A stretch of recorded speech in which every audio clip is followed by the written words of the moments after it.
Welcome. Welcome, welcome, welcome. Welcome, welcome, welcome. I think we're trying to set up the Nether Star Crux. Let's take a review. Let's do a systematic review.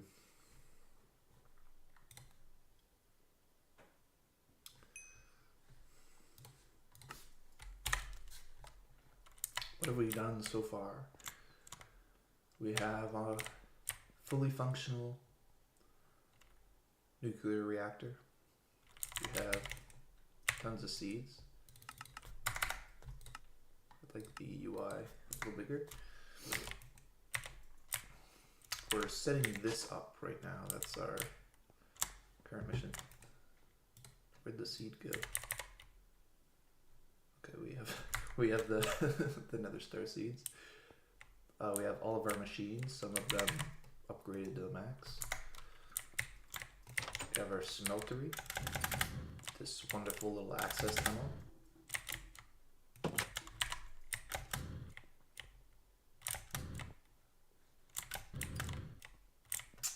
We have a bunch of chickens. How many is that? That's 4 by 6, 24.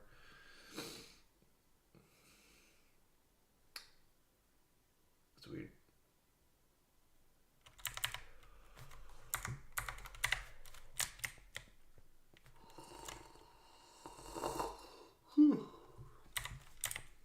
Oh yeah, we have all the cows. We did every single cow. Now what exactly I need all these cows for, I have no clue. I really do not need any of these liquids. Oh yes, we have the wither chamber for killing and cycling withers. Very useful.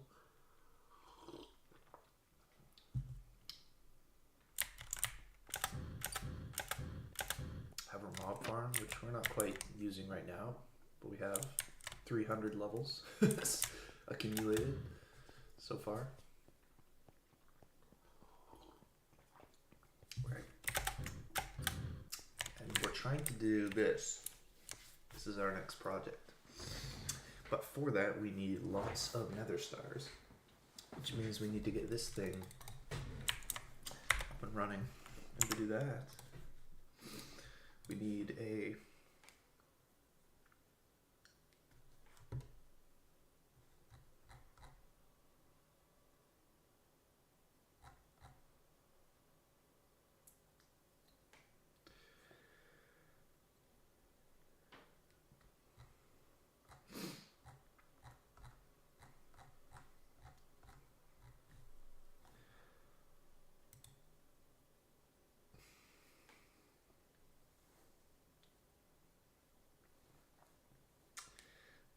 what's that?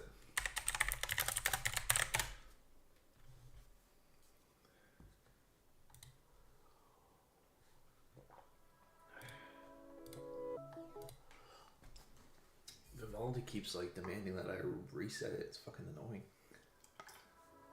For like no reason.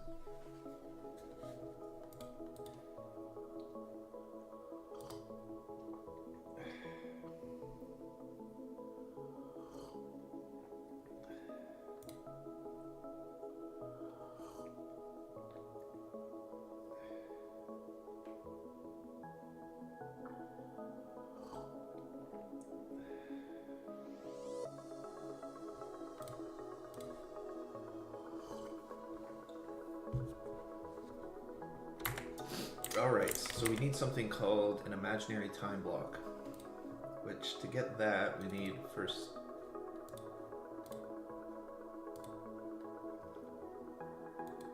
we need 16 of these. So okay. Need a fuck ton of iron. And a fuck ton of gold.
many of these do we need?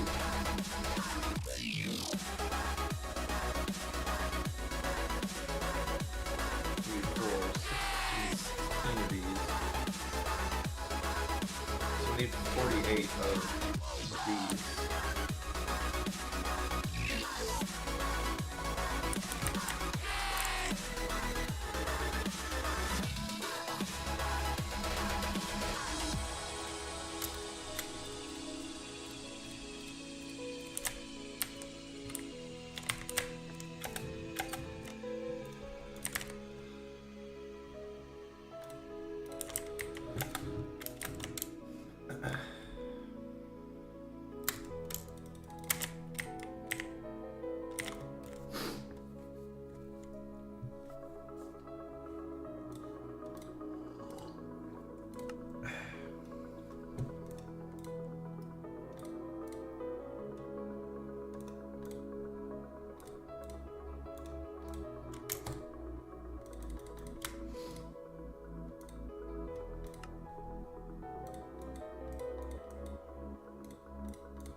How do we make this? Dark stone. Cobblestone surrounded by black. Okay.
What?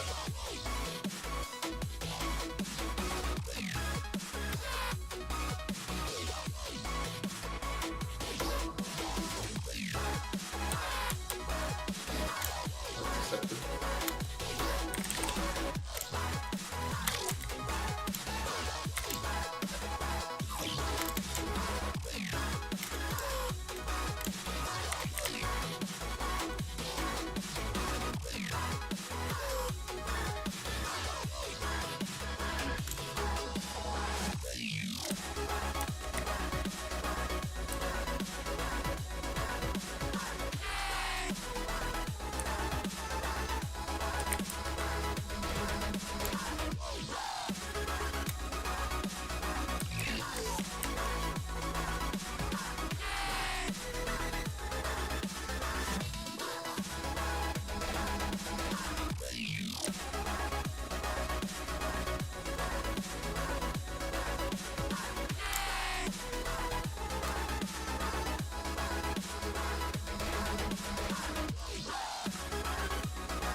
Alright, gold casing. 2 more of these. And star. What, I have 2 cruxes? What happened there? There. Is that true? Do I have 2 cruxes? How'd that happen?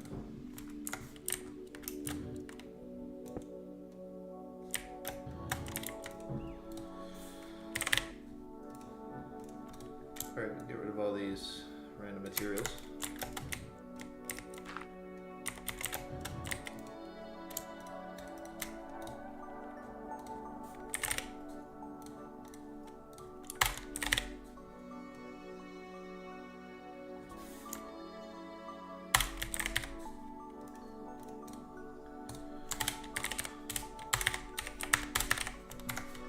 Bro.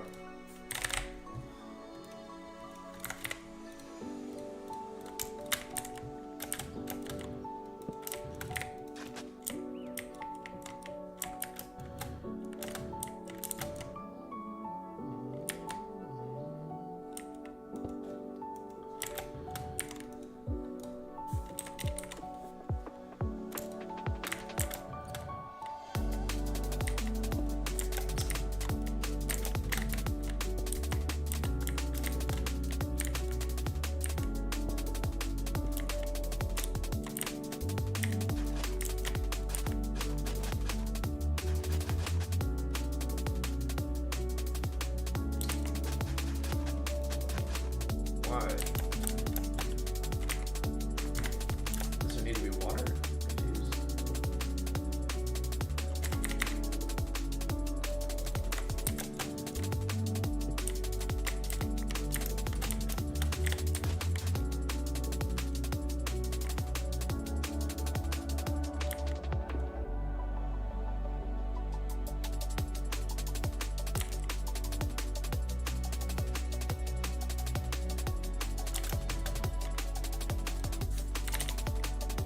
Alright, now we need a harvester.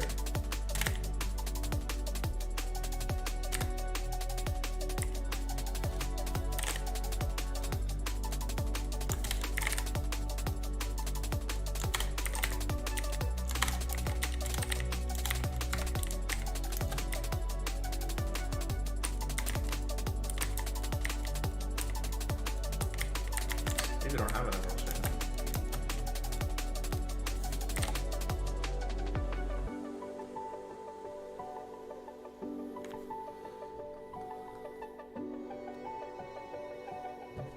I believe I have no emeralds.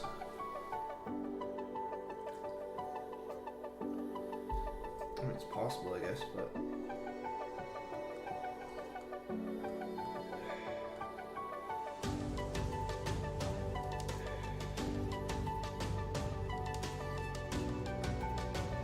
strange.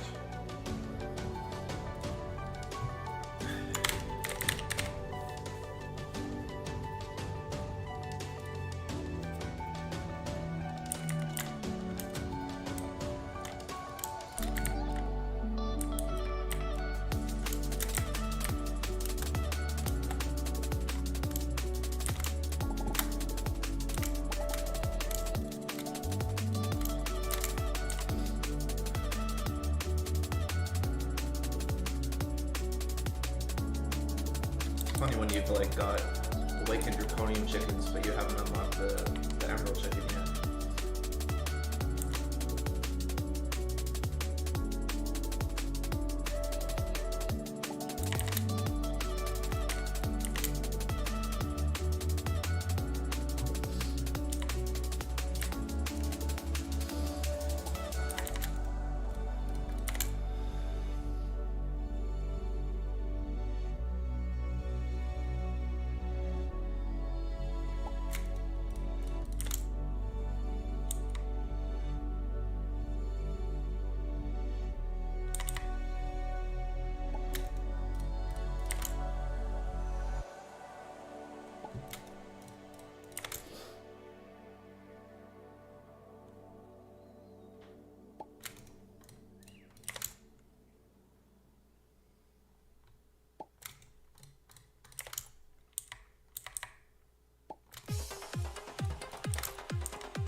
Yes, we need more flux ducts.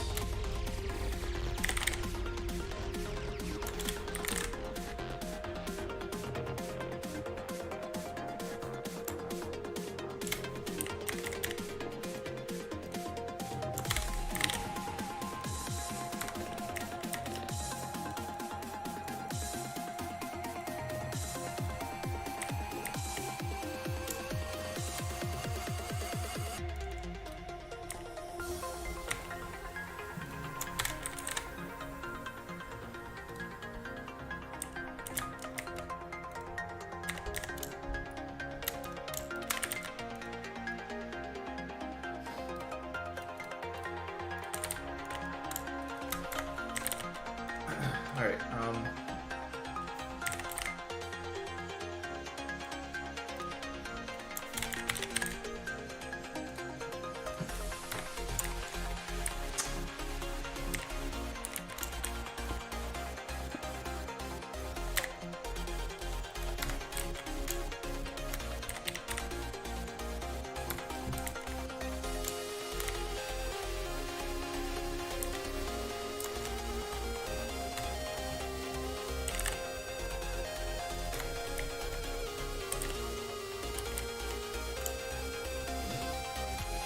alright, success.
bro.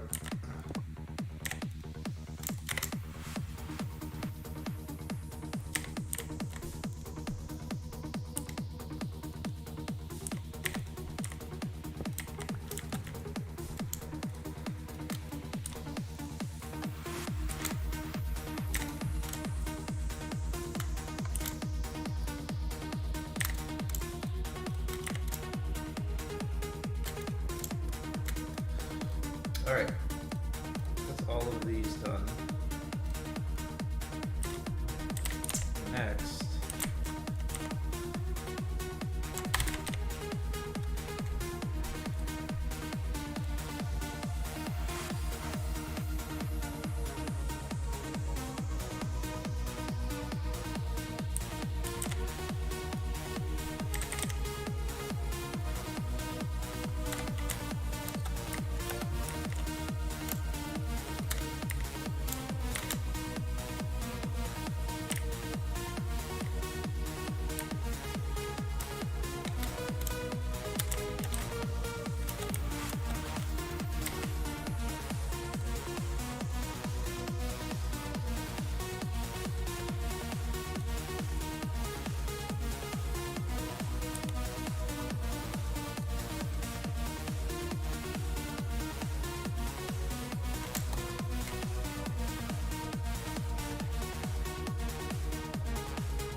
alright.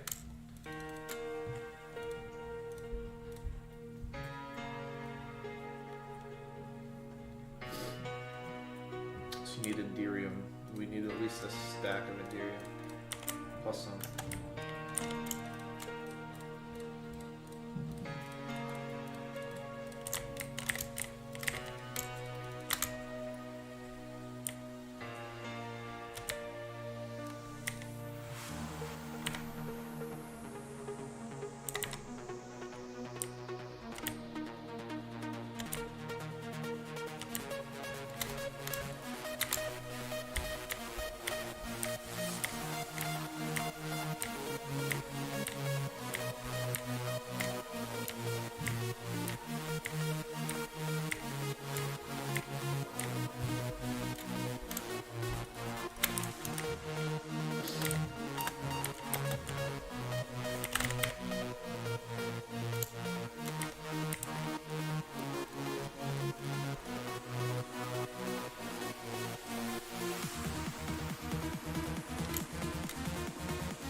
There we go.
So that is all of our resonant flux ducts.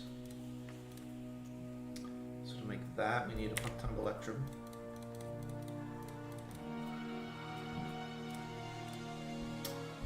Yeah, that's a lot, just to make one. Okay, so for each, so we basically need 4, 8, 12, 14. We need 14 stacks of electrum. So we need to do this 3 more times.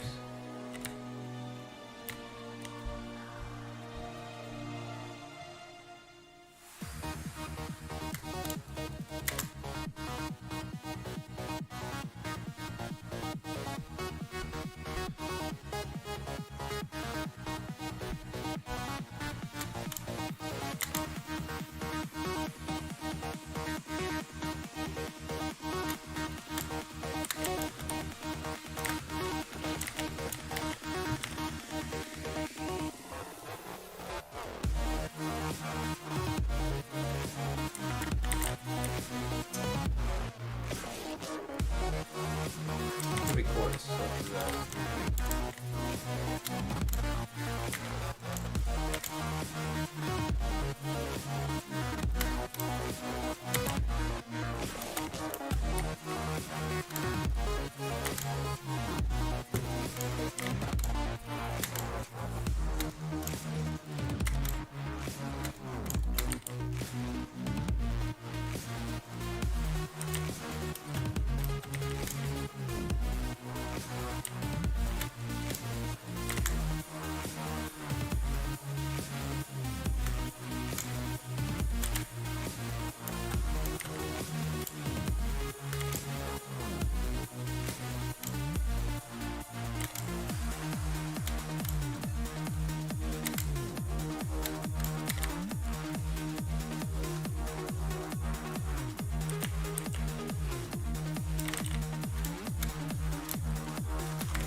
That's one stack.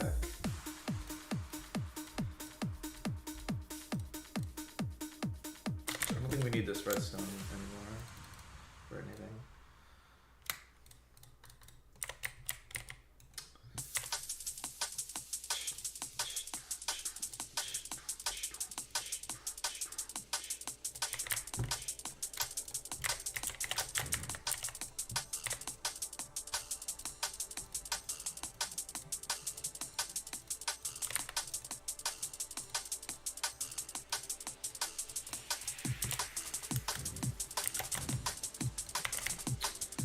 I could just take this and leave, but we want to finish it.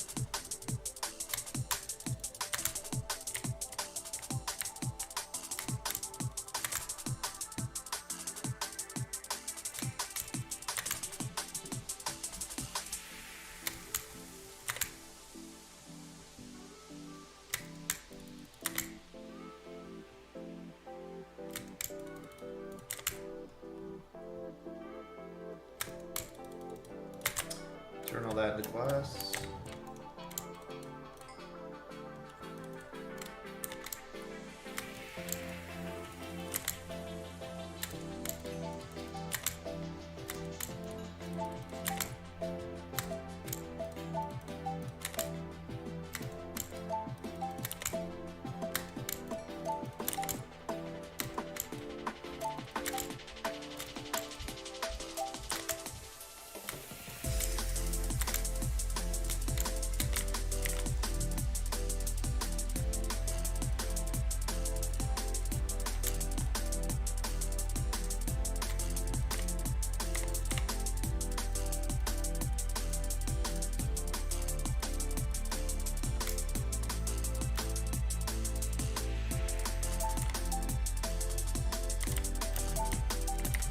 Time.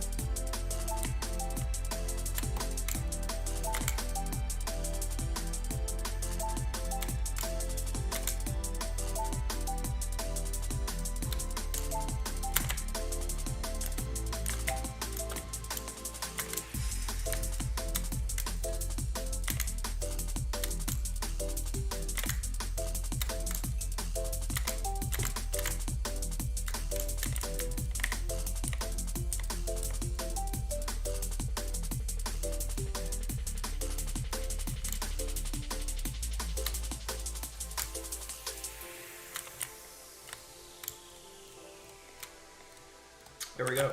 That's everything. So now, fluid transporter.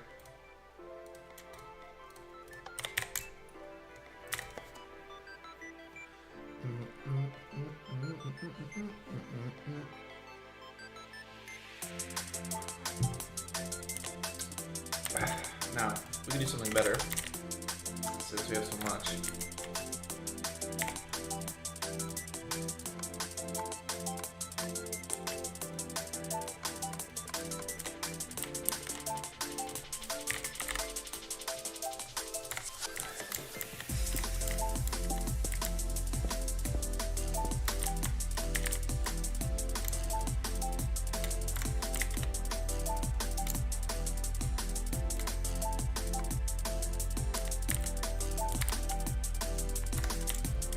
then, okay,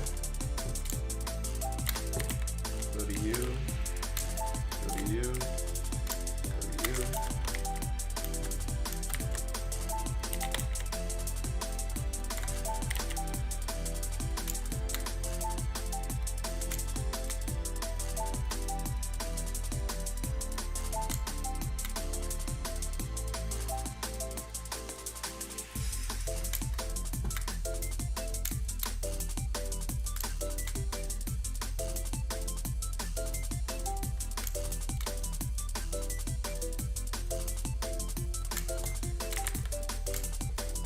There we go.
I feel that.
And all this power. It's beautiful.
There. So then that will passively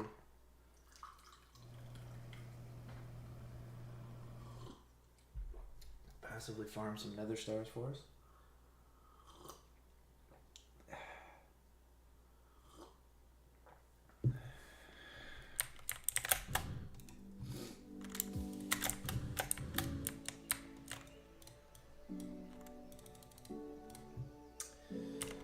Which should I make a whole ass farm for this?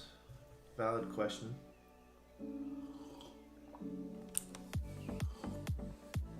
I do have a lot of seeds.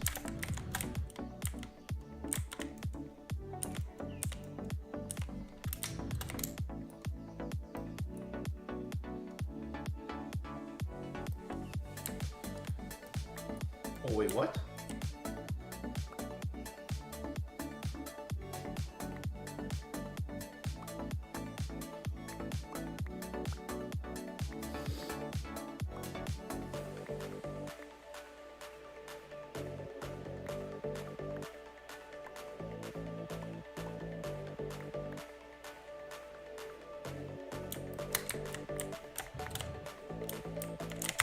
Okay, that's one way to do it.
Also build energy buffer, question mark. I don't think it'll really matter much because we're never going to really have time to build up much of an energy buffer.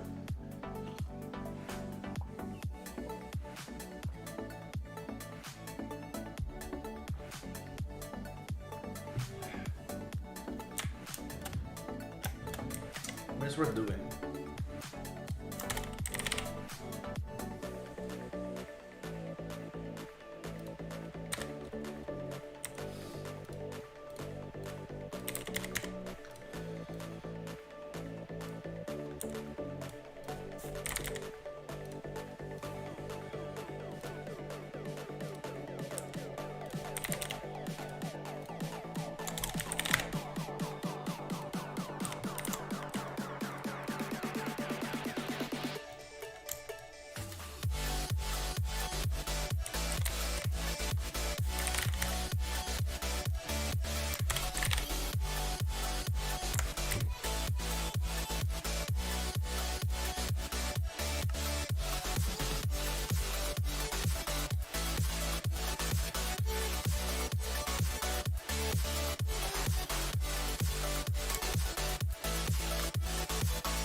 it's charging them. That's funny. We need the upgrades. Boom, boom, boom, boom.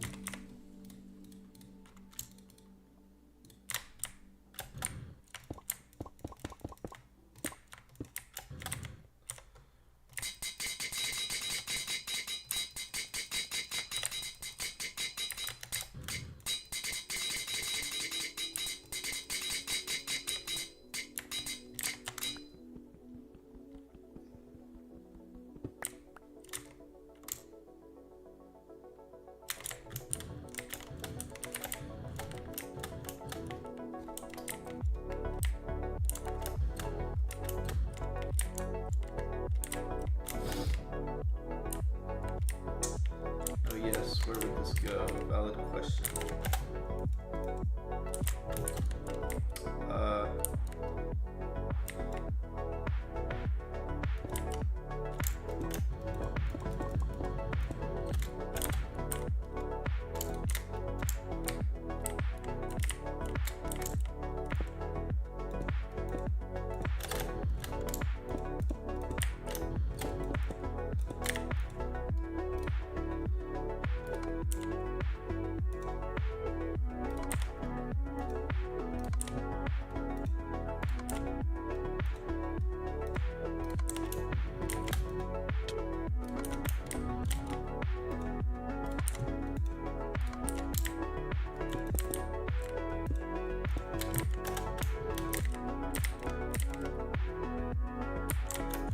There, the energy buffer of sorts.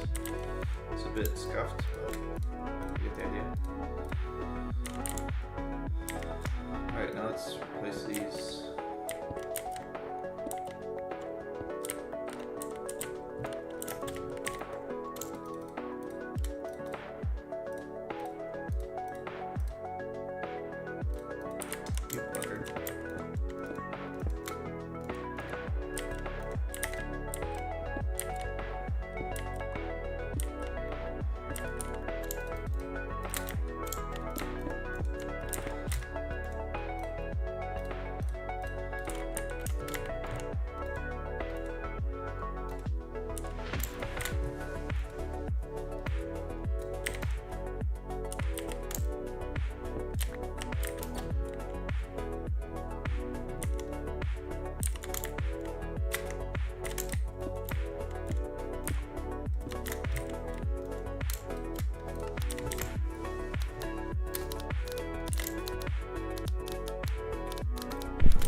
Takes way too long.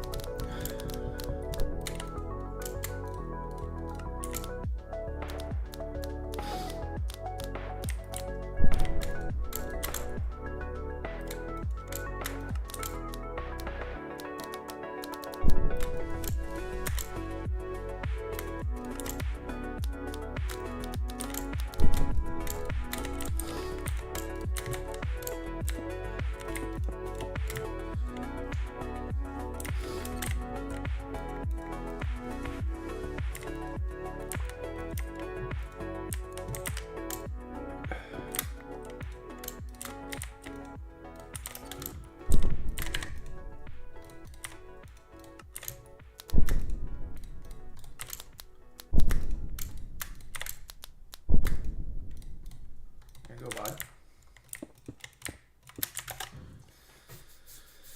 Right, next tier.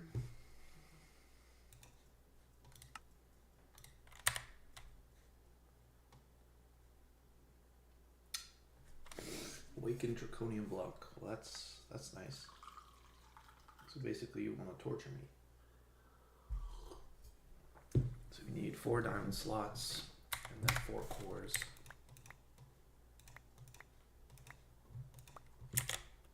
And we do want to charge all 12, so yes, this will passively make nether stars, which is very peak. I could make it bigger, because I have more seeds. I'm thinking about it. So we need 4 diamond slots.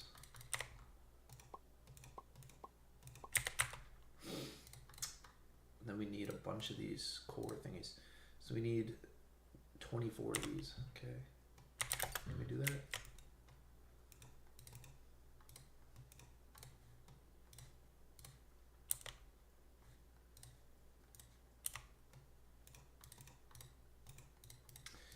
The answer is yes.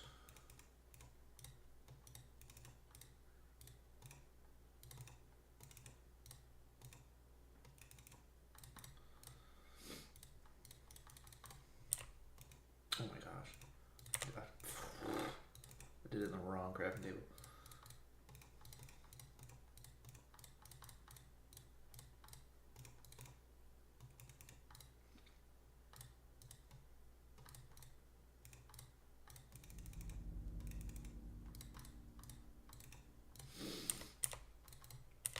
Alright, we need to make more of those core thingies.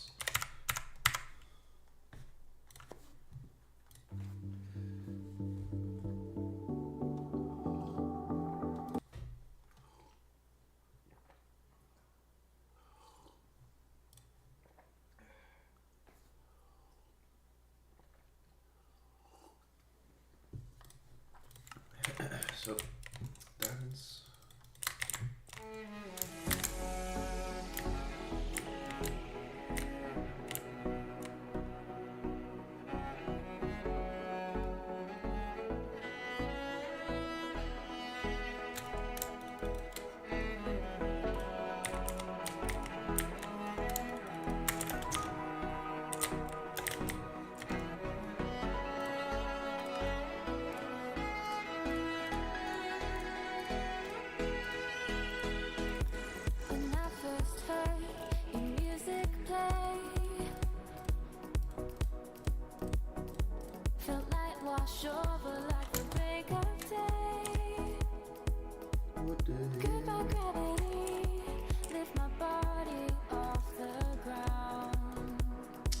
Still need more of those. It's crazy.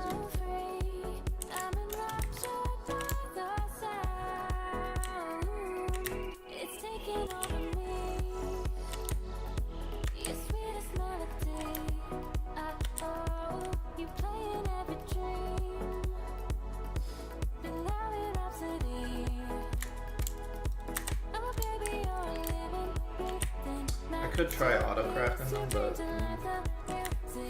I don't know if we need that many. I don't know if we need that many. It might be worth it. I'm not against it, but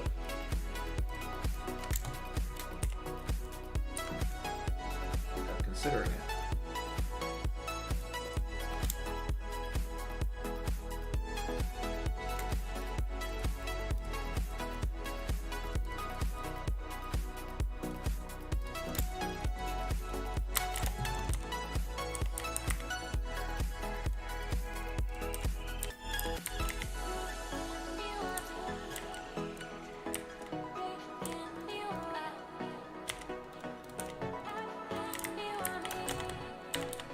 Awakened Draconian Block, which is pretty gay. Pretty gay, man. So what is this for? This is one chicken load.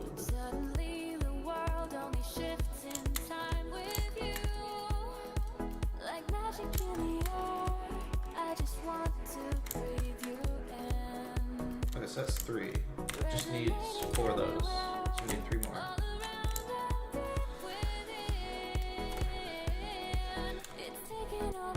Yeah, I'm tempted to automate some of this.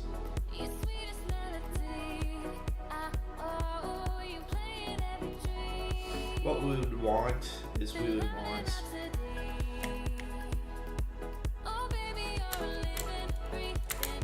the problem is it's so slow, I don't know if it's viable.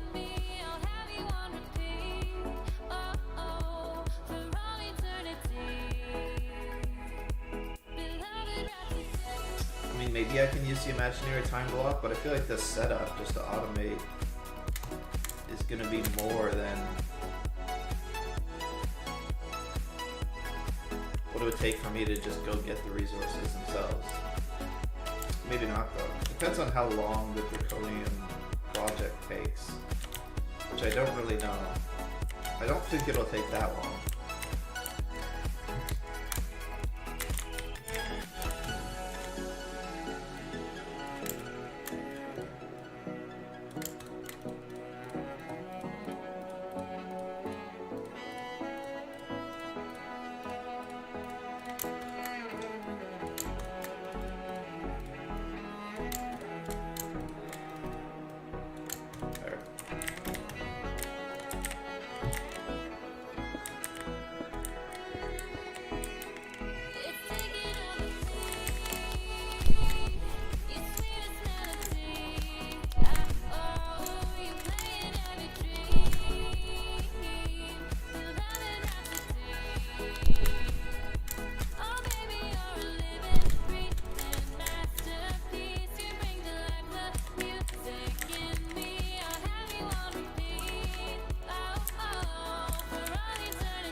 That's orange. Now let's have a look at our buffer. We have 50 million, 50, 50, 50, 50. Okay, so we have, and there's 8 of these. That's 50 million, so that'd be 400 million. Which isn't a ton, but I mean, it's something. At 100,000 per tick, 20 ticks per second. I've noticed that my nights are colder. That's 2 million per second, so that only took 200 seconds to fill. I've needed just some kind of 3 minutes, 20 seconds. Keep me from giving up. Overthinking, my mind runs in circles. Where did I go wrong? I'm just hopeful that you're somewhere out there, cause you're the one that cares strong. Alright, next. Look up high to the stars, watch the world eclipse. Got your hand locked in mine, I won't let it slip. Turn the page, styling you, we can flip the script. I don't know if I can make that yet. I won't leave you all alone. Paint the sky with the colors that I've never seen. Cut the tether, we will float into the galaxy. You know where to find me. You know where to find me. That cost 800 million less time, are you serious?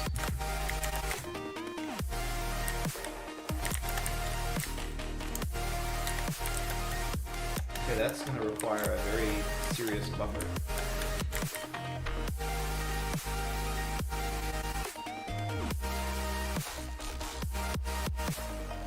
A very industrial buffer, indeed.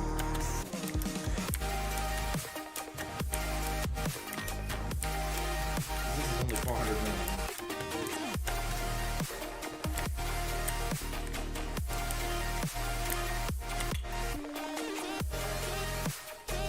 We may not have that for a little while. That's fine.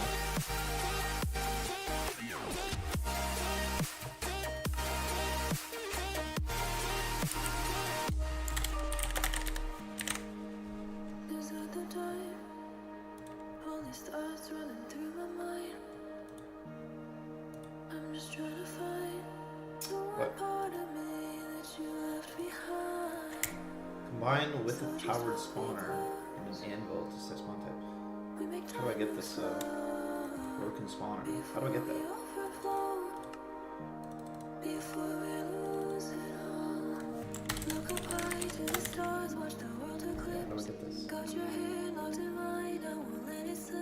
this? Turn the page, start anew, we can flip the script. I won't leave you all alone. Paint the sky with the colors that I've never seen. Cut the tether, we will float into the galaxy. You know where to find me. You know where to find me.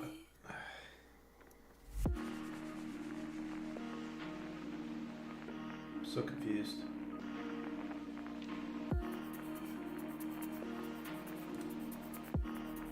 Wait, I can get that. I can get all that. Wait, what? Okay.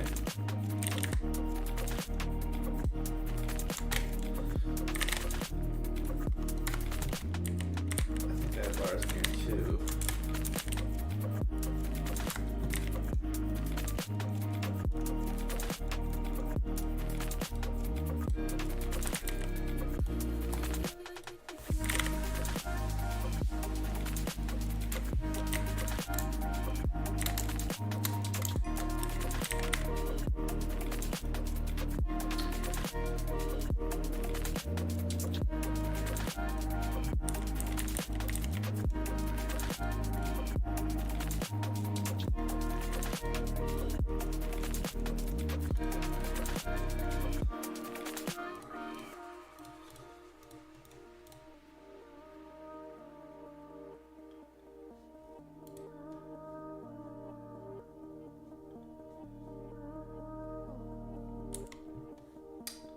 That's evil.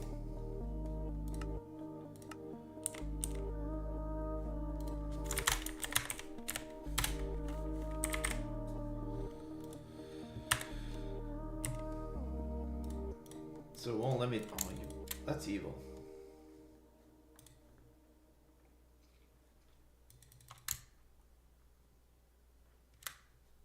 Okay, but where am I supposed to get this? Do I pick it up? But there's no structures. So what am I supposed to do?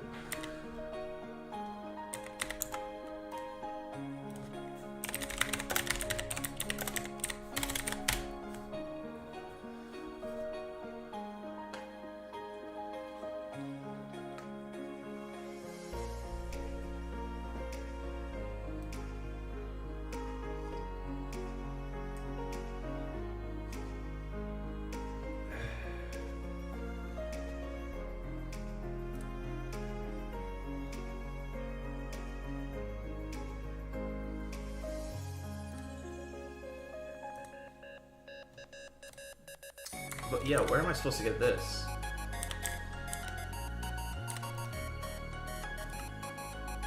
Right click a vanilla mob spawner with any core to, okay. Okay, but where am I supposed to get that?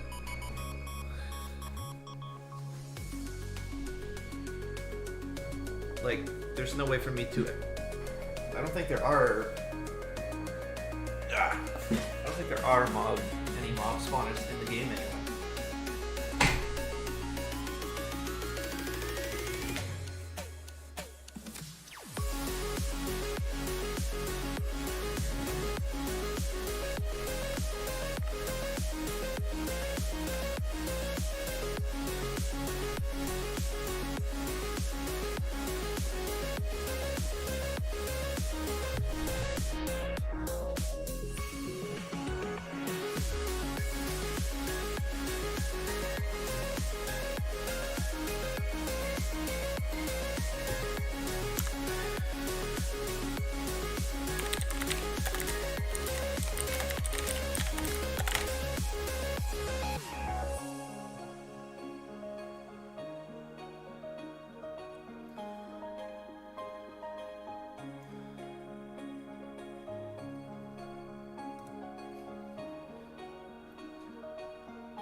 Does not work. Feed the base wiki broken. Okay, well, that seems like we can't really do that.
takes a while, but we killed them all.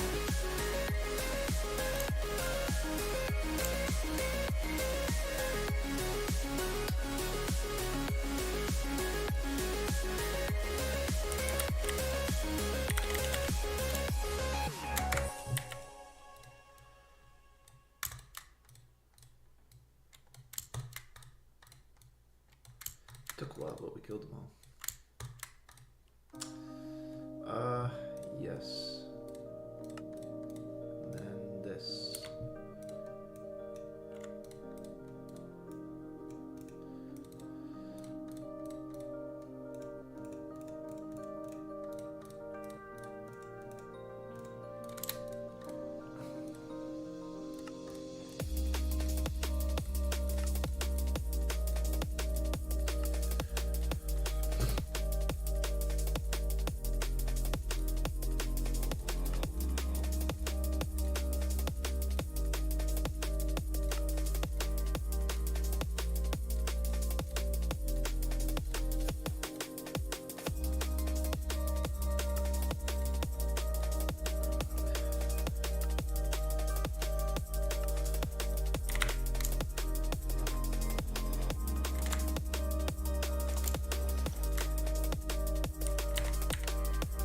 Goofy looking armor.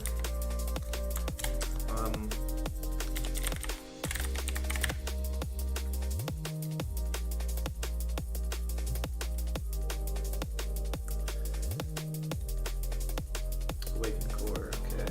So it needs 1 awakened core. So we need 4 awakened cores, which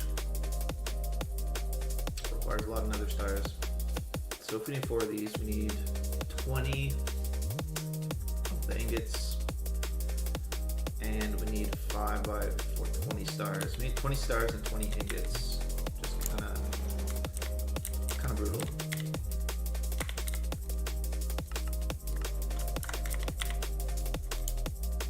Be gone.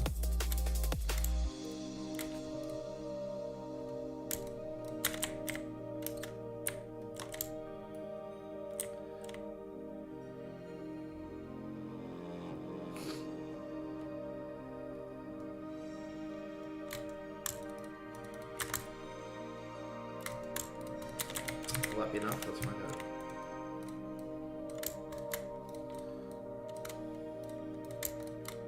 It's just not real, bro. There we go. Yes, more than enough. So that's that.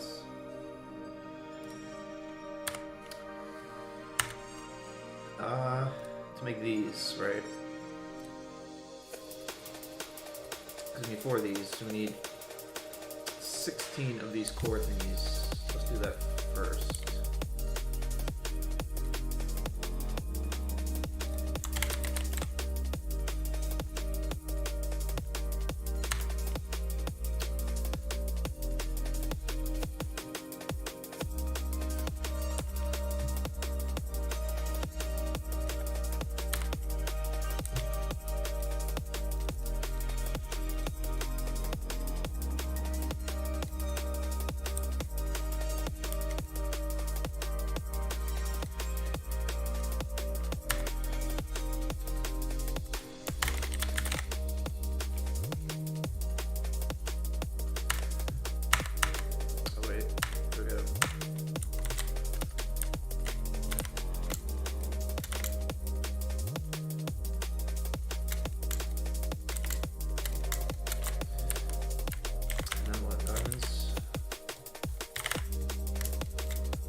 Okay, so that's that.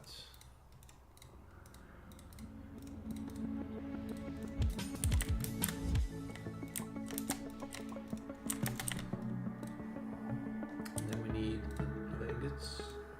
How many?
Alright.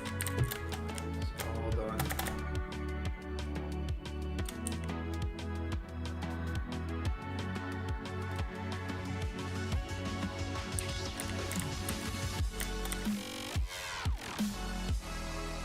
What? Did I not do that?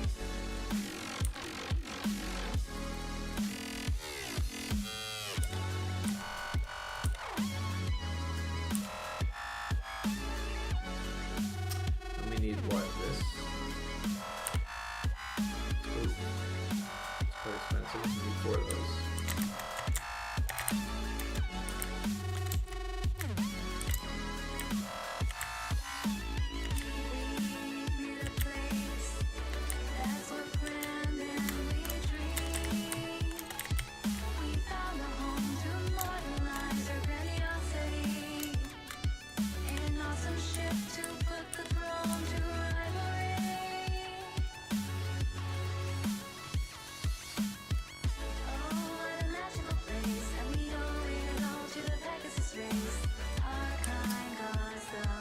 We need 4 of these.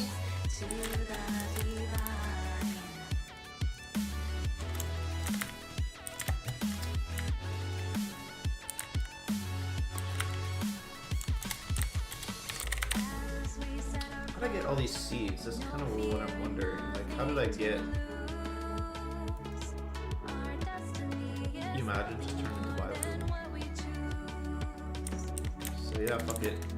You're biofuel now. I'm thinking I should make this more expansive. I think that's a good idea. So maybe we'll repurpose this sad little room.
Alright.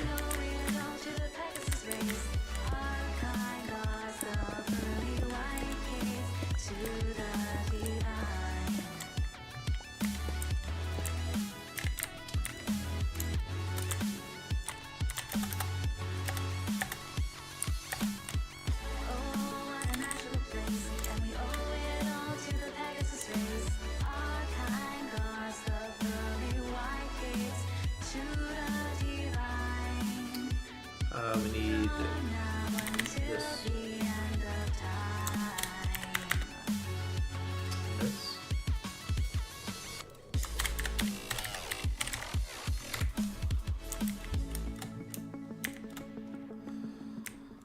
So we have 17, 19. This would be like a 5x4 area. This would be this.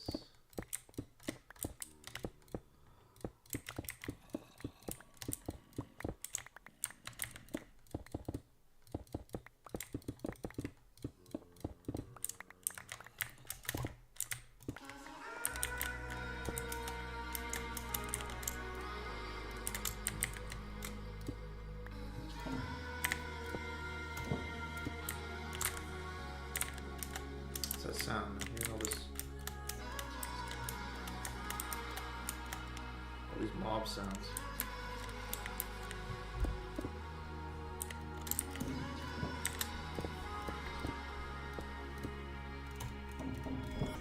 There's something about your eyes that fills me with butterflies.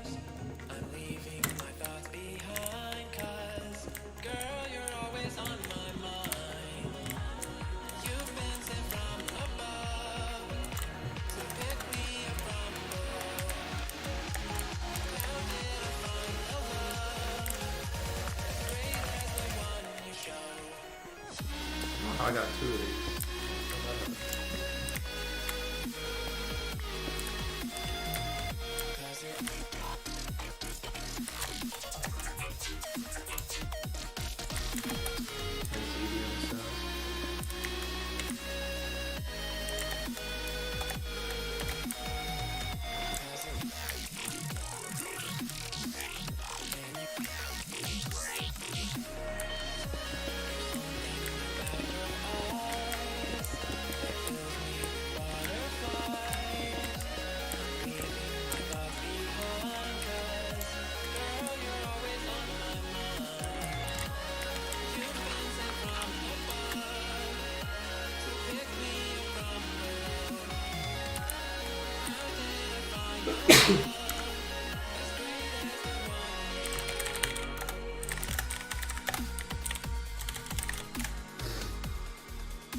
Yeah, but what's the range?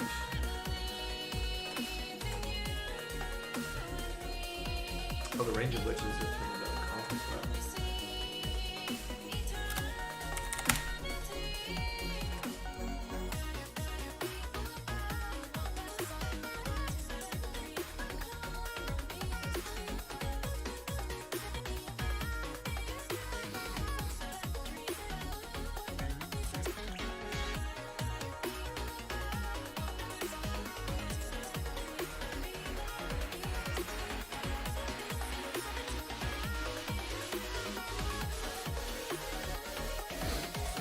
This video might have it.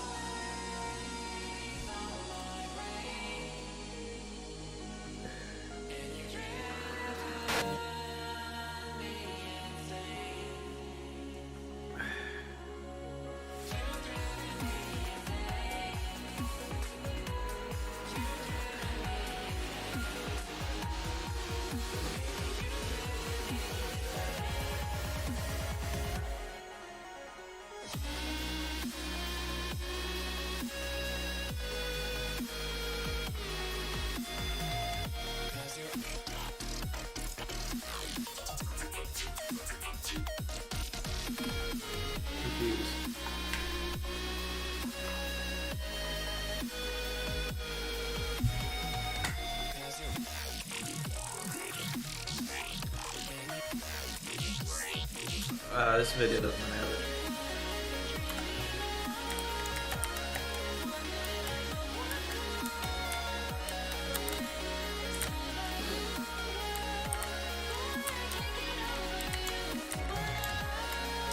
Okay, let's test it out, right?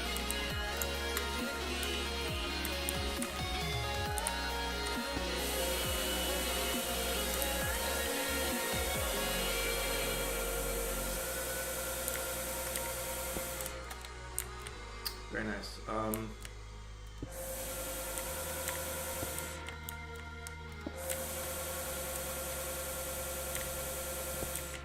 Very cool.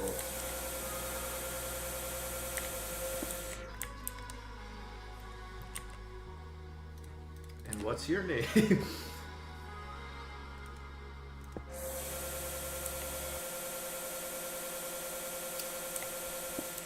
That's not good. Does it literally have to be right there?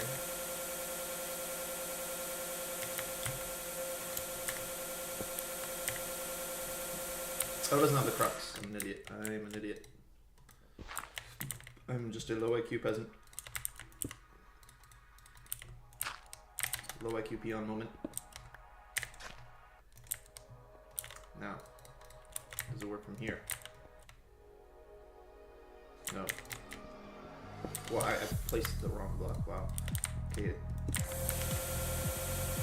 No. And here. No.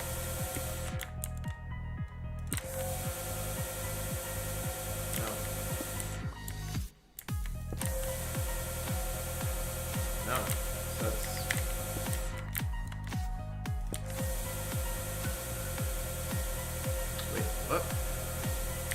that doesn't work. Now I'm confused.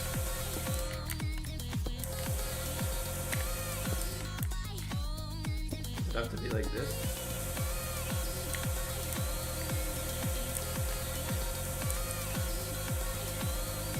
Now I'm confused.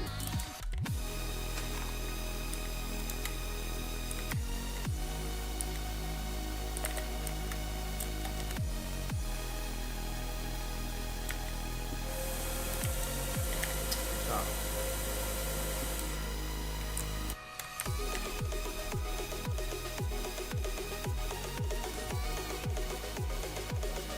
I'm so confused. What?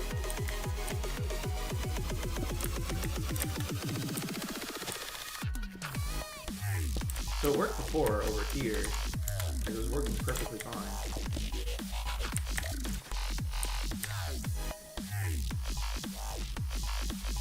Yeah, it works right here. Okay. And the question is, now it could be the torch, maybe. That's the only other thing I think it could be. Where did my time block go though?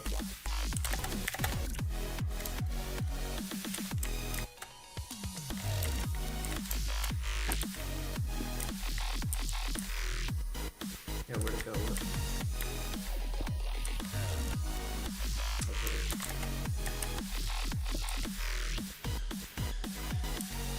Oh, that's perfect. That tells us the exact range. So it's 1, 2, 3. So it works 1, 2, 3 out from the block. And if I put it here, that also works. Okay.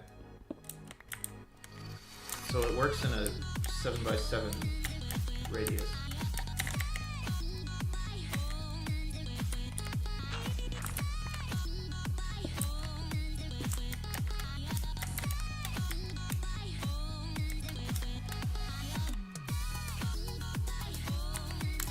This should actually work perfectly.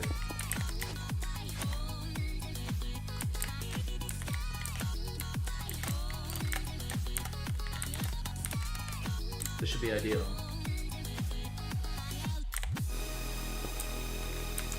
Yeah, torches though. I don't know if it needs to be torches, but we're committing to the consistency.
Yes. And then just output directly to an ender chest. Where's that coming from? Something up here.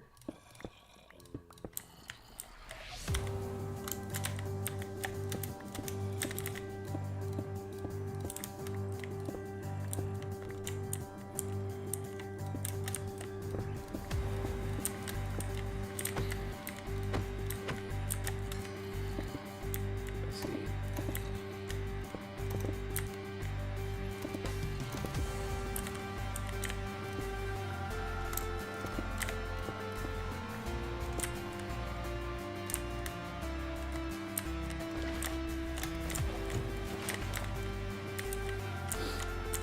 Yes, that room needs to be revamped.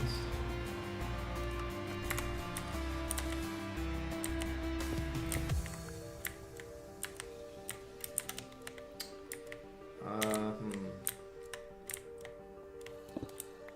thinking right too.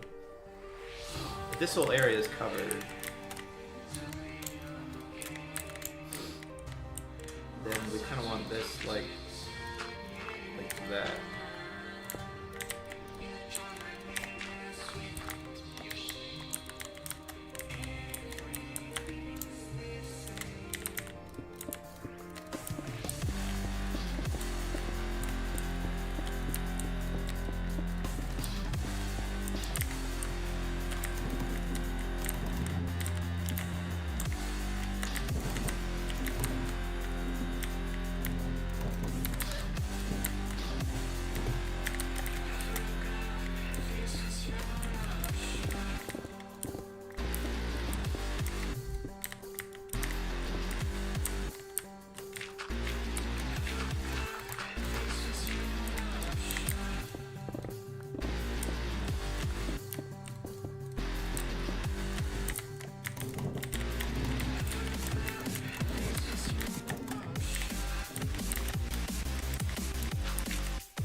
So this is what it would look like when we have an ender chest.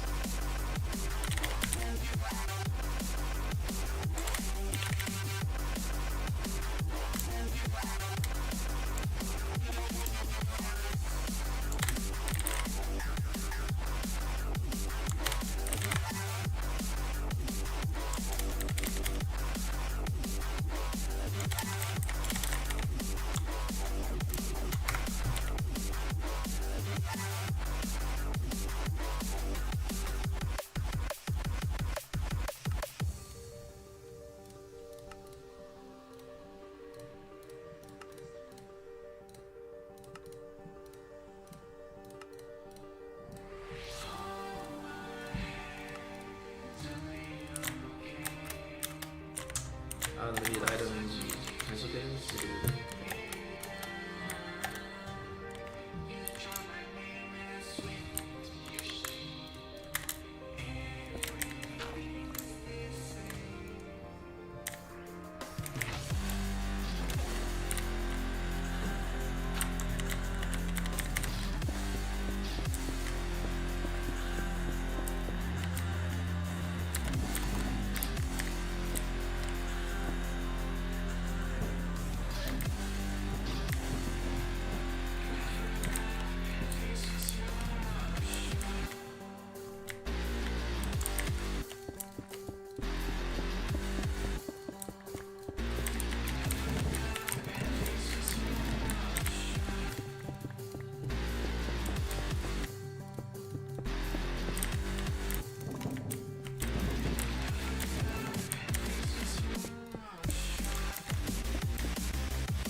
Alright.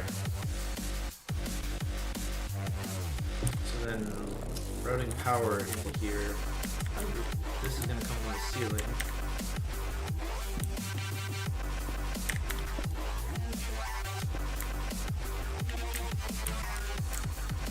Now I could have multiple of these, actually. I didn't even think of that. That could be viable. Yeah, that could be viable.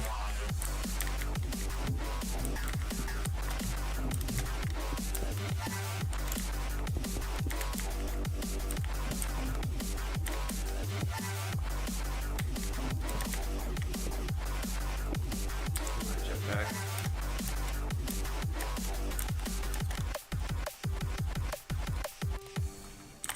Jet.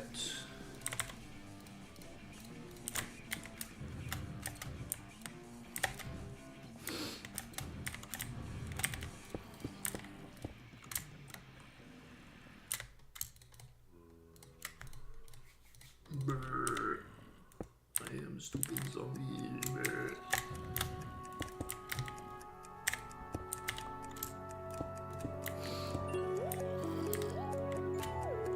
There.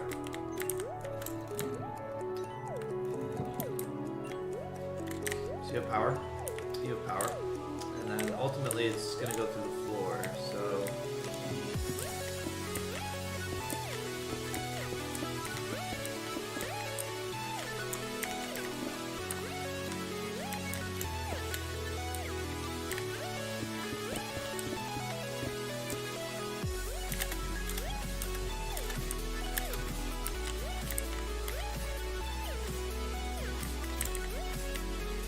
good point, actually. I just realized we couldn't throw this to the floor.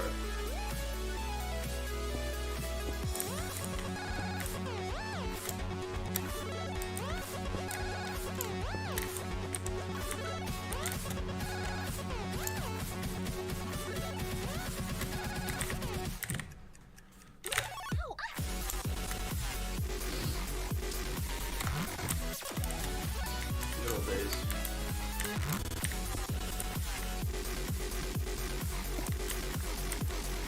Yeah,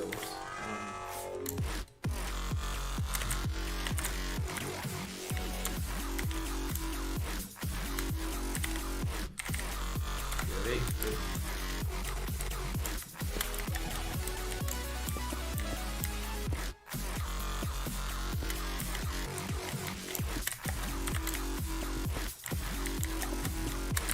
There. A little more contained.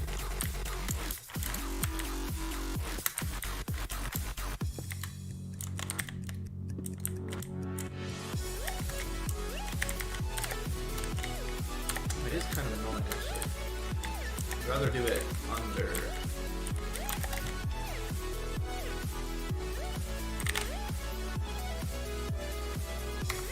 Oh, there's no power. Sorry, I'm gonna get.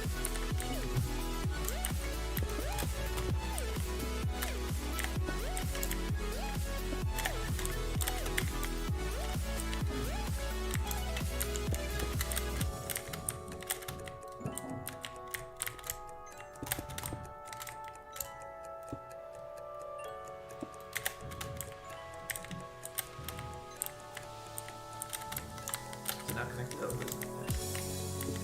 Bro.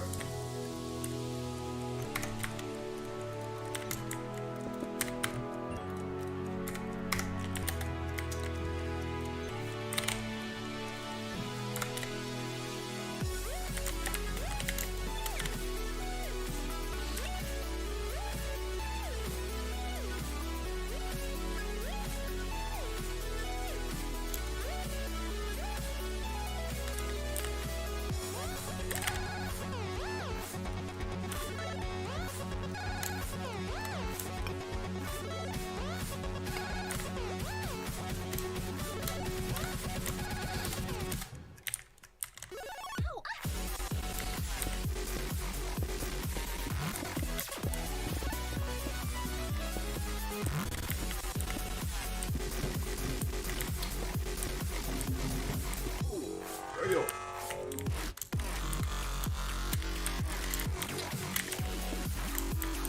There we go. Bro, how come I pick block it? It doesn't work. Probably a technical reason for that. It's like a not really an entity or something.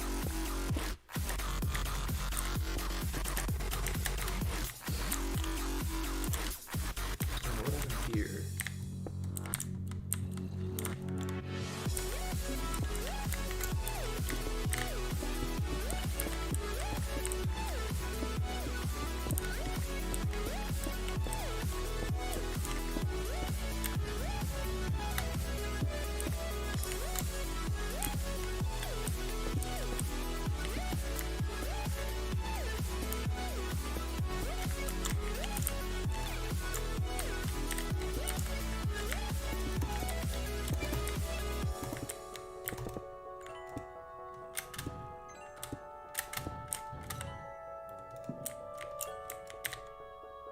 You have lots of power. And you have a harvest area.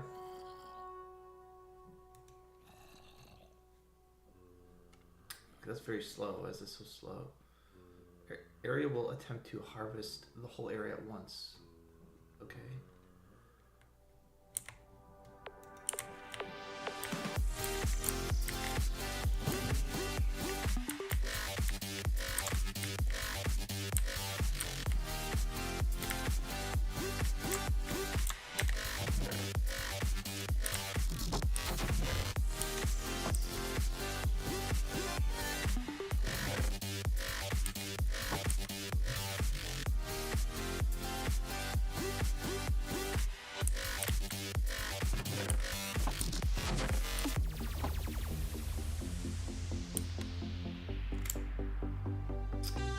It's not showing it like actually going into the chest.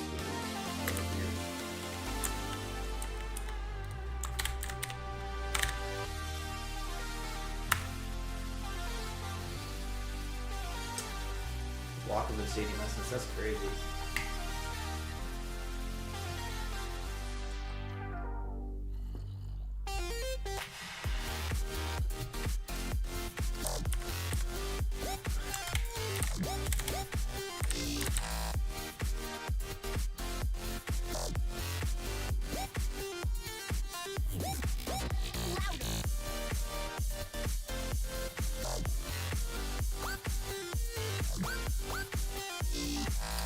That's pretty crazy.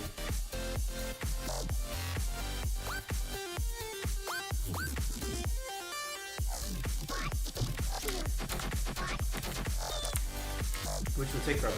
That would take forever.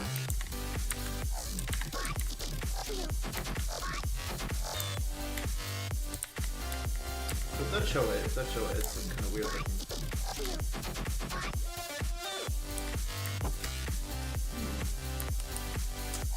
Yeah, that's honestly a much bigger problem. Because I can get the stars, but I can't really get 20 cajillion essence. This thing. I can't get 20 essence. I don't know how I would do that.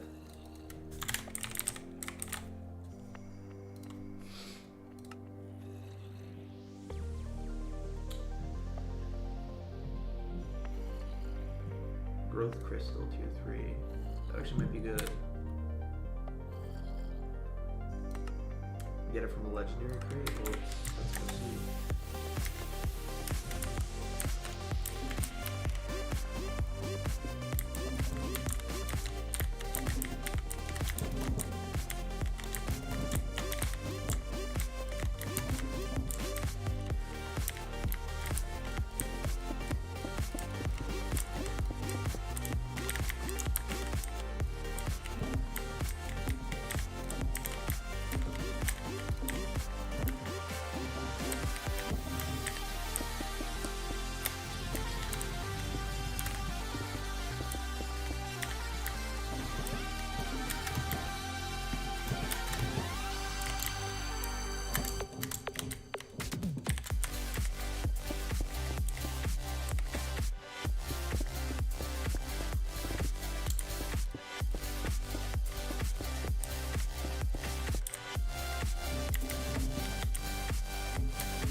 Should the cows be outputting to like something useful? Maybe. Maybe. Right now they're not really doing anything.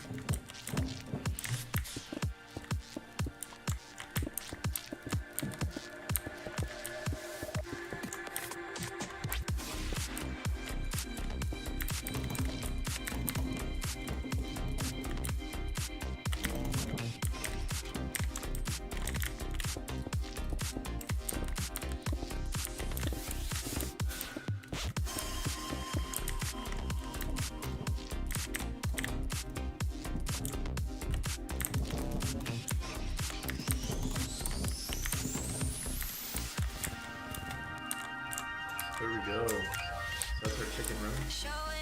Enough rooms. Now with this, these are all the cows we'll ever need. I'm thinking we find a way to put all this stuff. What's a tank cow? How much is a tank cow? But I'm thinking, right? We hook these up to large tanks, and then we can do that.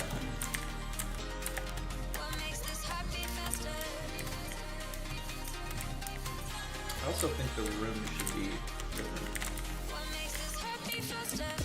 because we could build something right here up to that wall.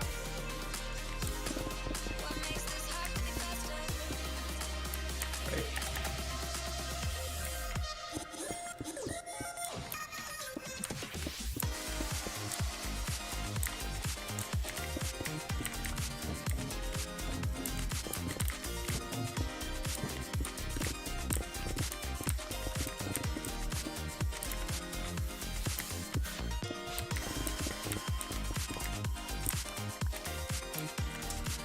So how would that work? We basically have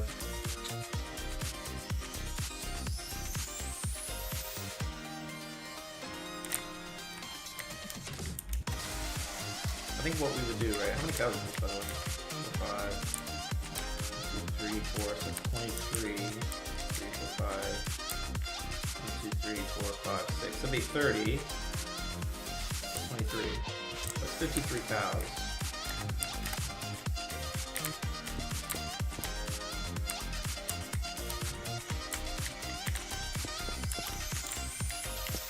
Cows. It's a fair amount of cows.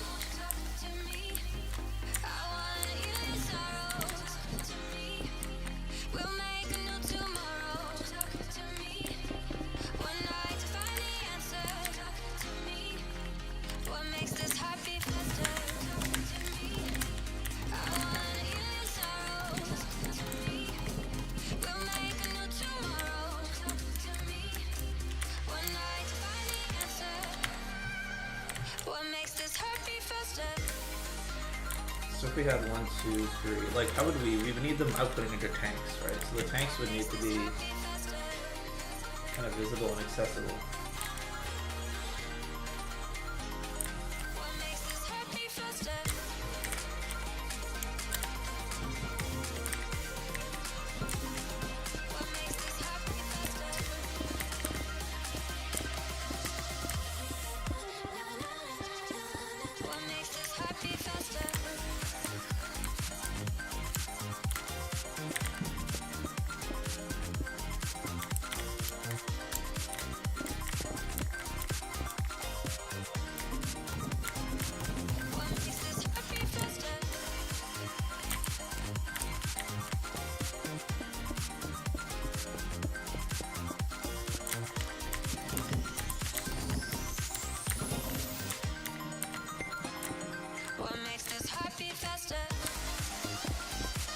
Actually, I don't know how deep the room's going to be yet.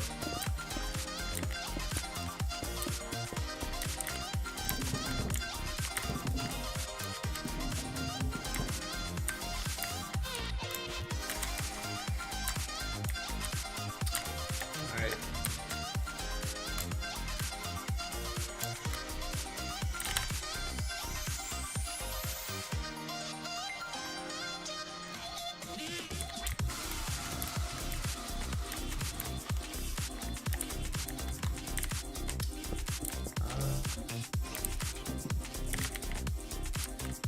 might want it taller. That would actually be the way to go. Well, there's not many cows. There's not really that many.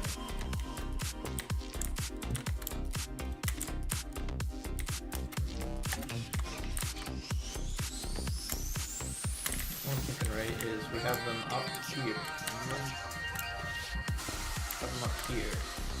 And then have the tanks there. And so if we have 2 layers, it'll be 1, 2. Well, if we have 2 layers and it's on both sides and it's symmetrical, then to get all 53 divided by 4, it'll be maybe like 12, so 48. And that would leave 5 left. And then the 5 could be along this wall. It's an idea.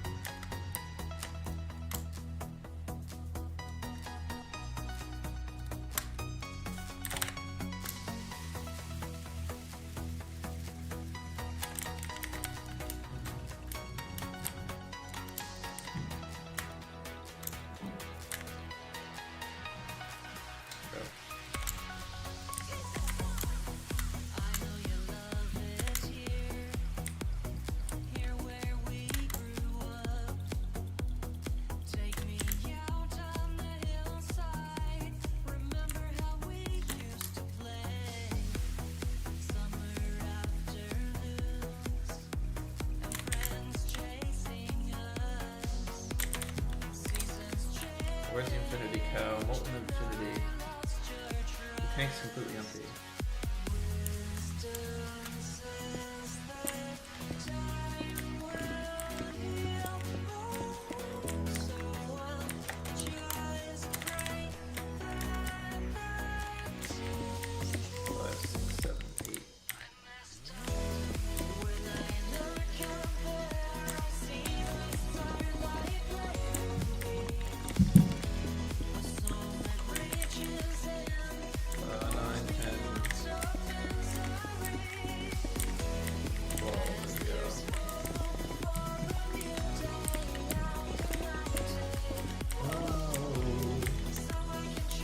Get a silk touch. What's silk touch again?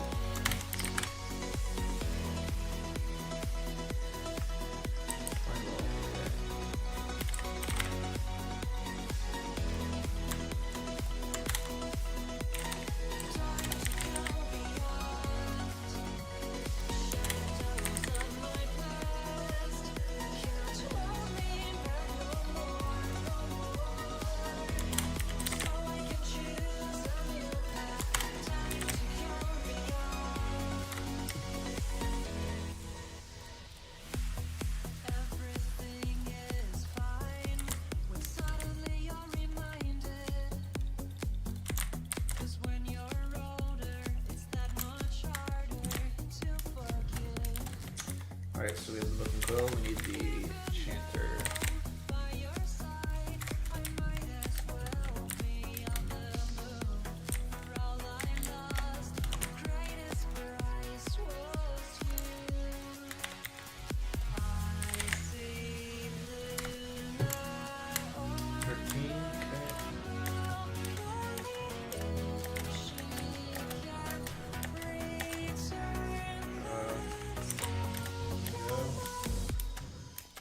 Stuff.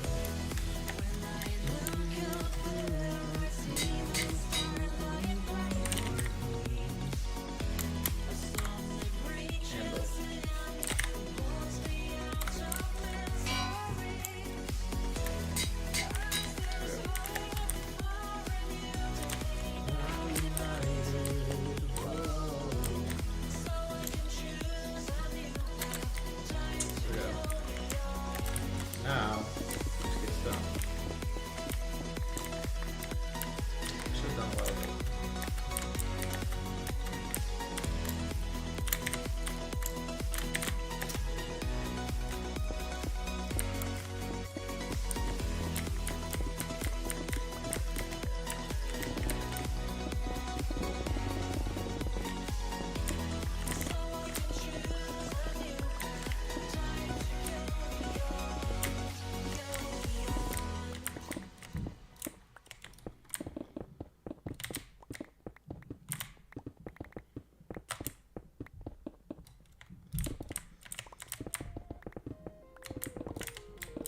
what it is. Alright. Yes, yep. So touch, so you don't have to worry.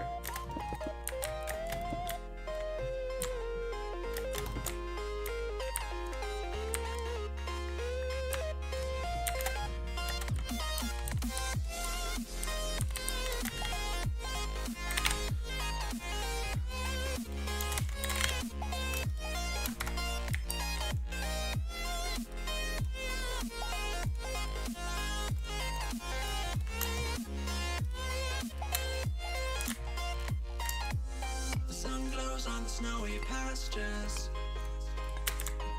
summer dawns as the winter passes. Celebration starts, the cold air trains. Take a step onto celestial plains.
Okay, but you can stack these, right? Surely.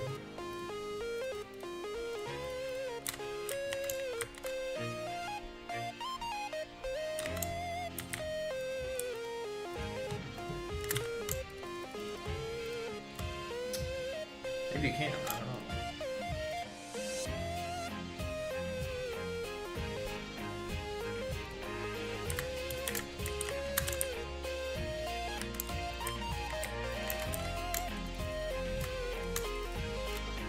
Yeah, now it won't let me stack them, which is weird, because they were stacked earlier.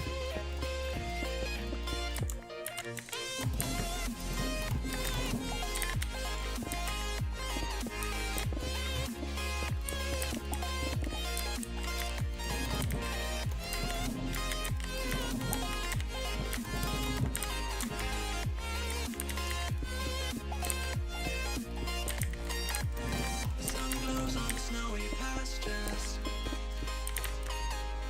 Summer dawns as the winter passes.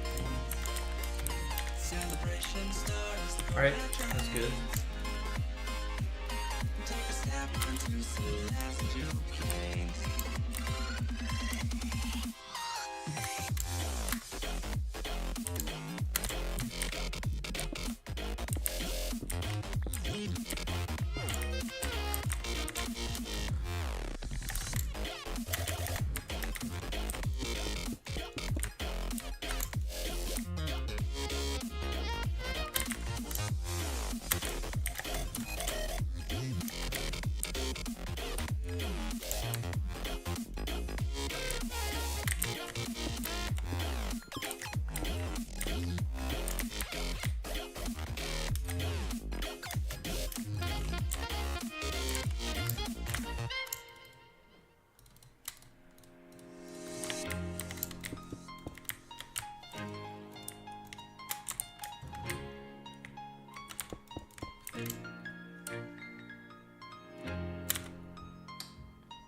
These are empty?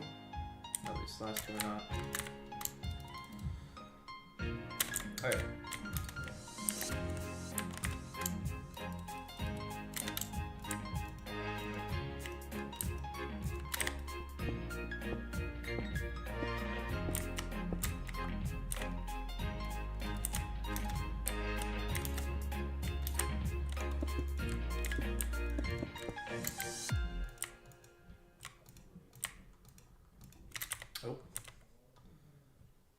Okay.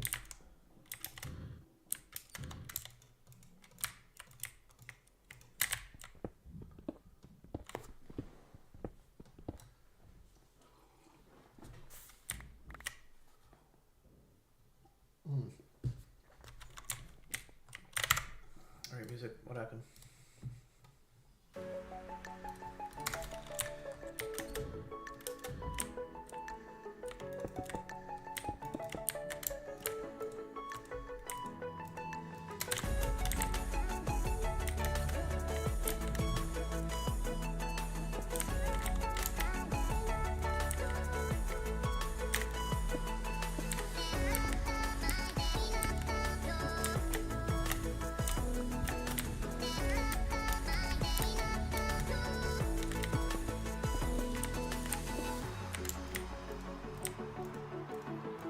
Alright.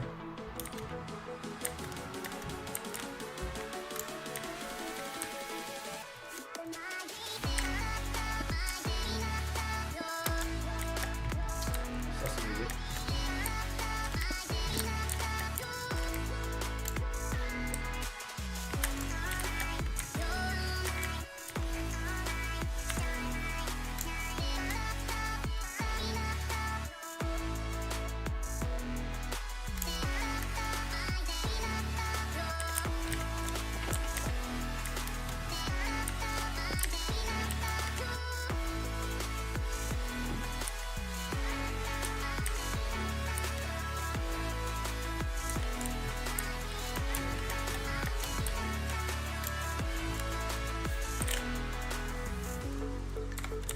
Go on.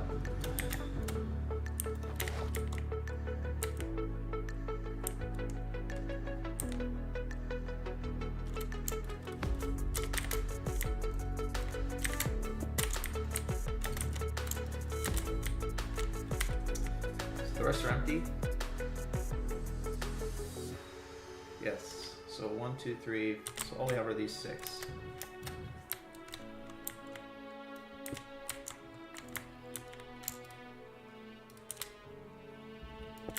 So we could do this.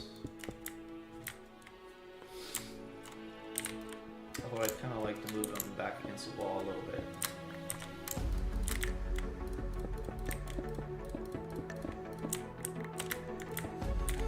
So, like this.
Alright, that is the last of it.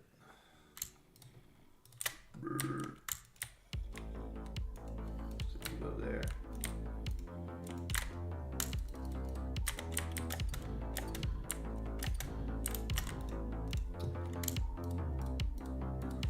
I think I forgot one somewhere. Liquid Death and Molten Gold. Yes.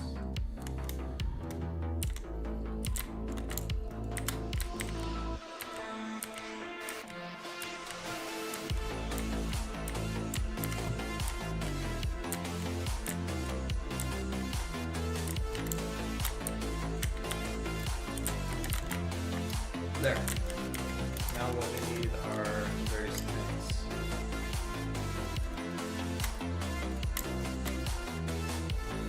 I need to wash them.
Alright, so we're making lots of tanks, is what we're doing.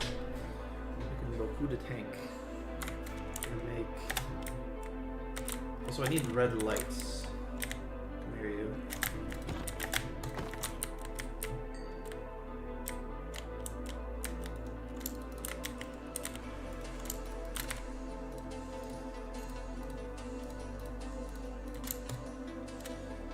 That and iron. Iron bars and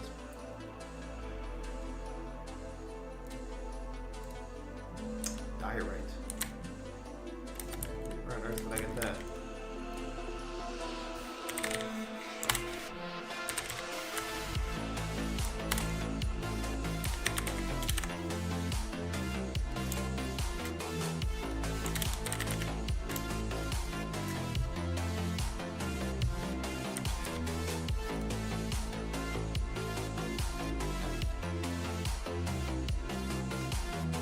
Oh wait, stone. Let me use stone.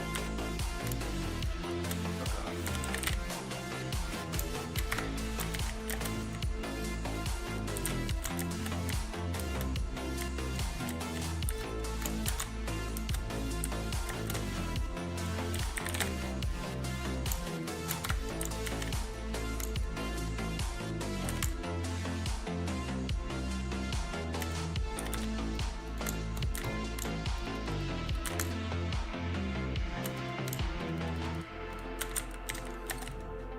Alright, take a stack of sticks and a stack of redstone.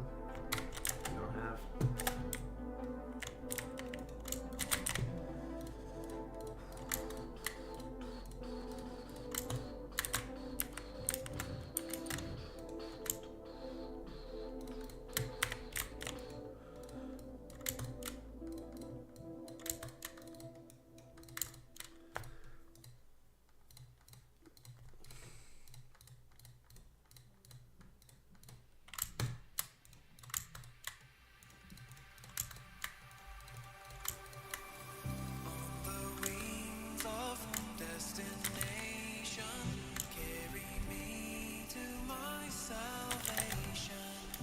What the?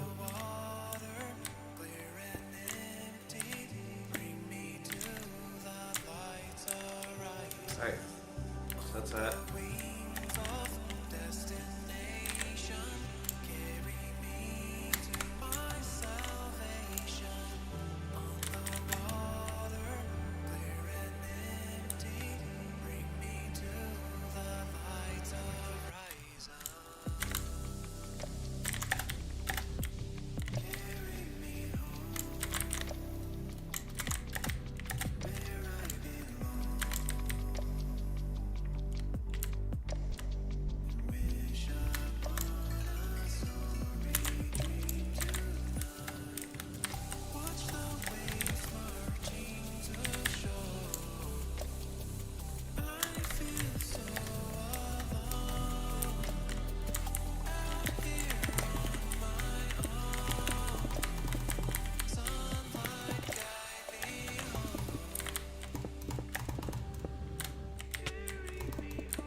stun.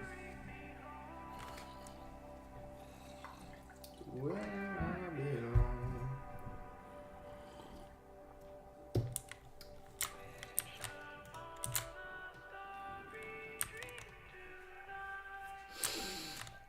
Ah yes, the big old wither killing box. I'm not really sure what to do with this. I mean, I might use it, so I feel like I shouldn't get rid of it. But at the same time, let's go get a bunch of obsidian.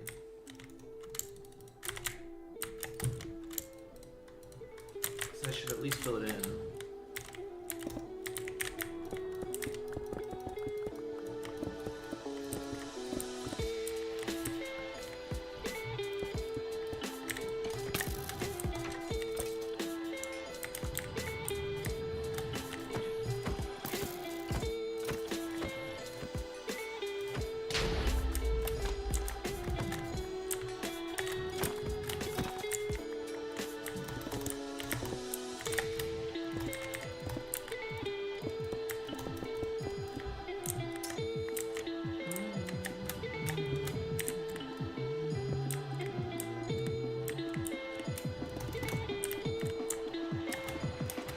I mean, there's no real point having it be glass then.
Heard someone cite the Kagito today. I was pretty disappointed. It's like the worst philosophical idiom ever. And for whatever reason, it's the most popular.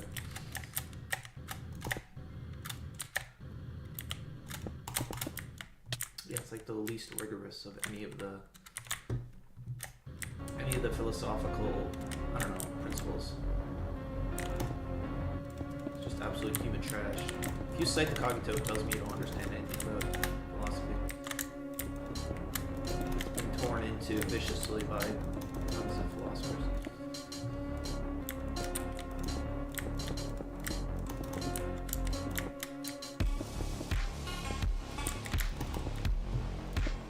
I don't even know if this will do anything.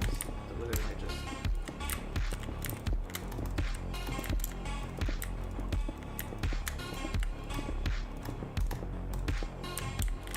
Might just do what he wants anyway.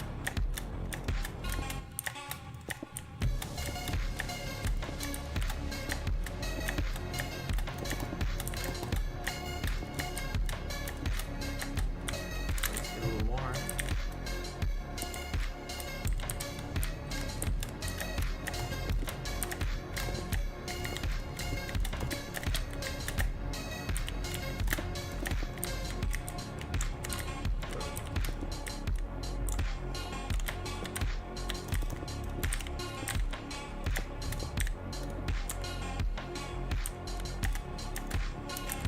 More obsidian.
Almost done.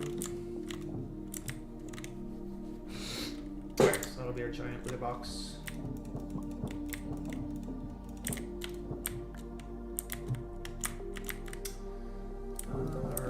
Yeah, I guess we can raise the ceiling a bit for this little section.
Yeah, I mean, I guess that's fine.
Something that will blow up.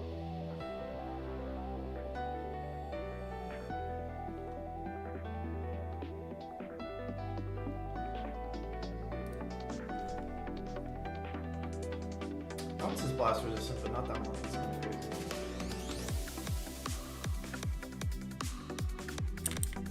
Maybe that will do it. Hard to say exactly. Worth testing it out.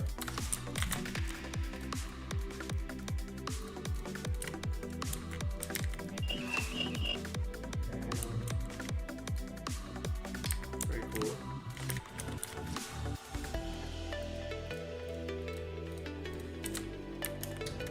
Now will it turn to a double door?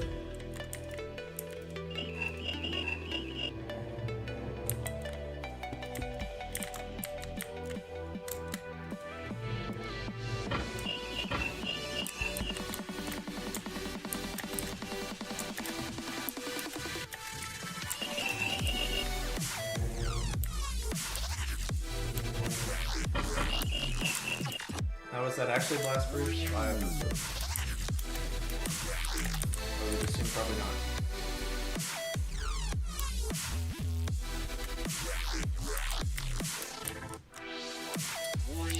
Alright, but we have all these cows. We have that room is done.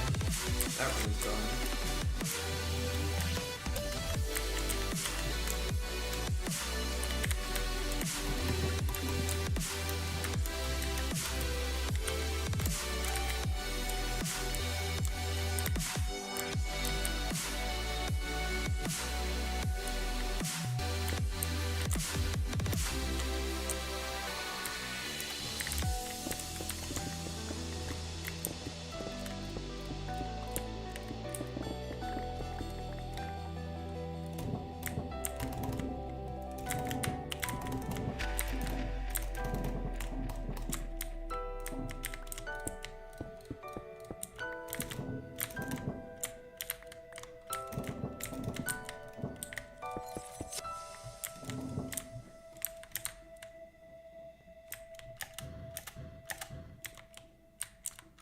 We don't really need anything down here. Oh, what was that?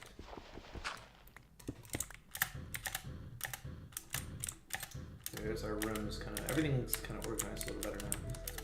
If we want to add more rooms, the next one would go right here.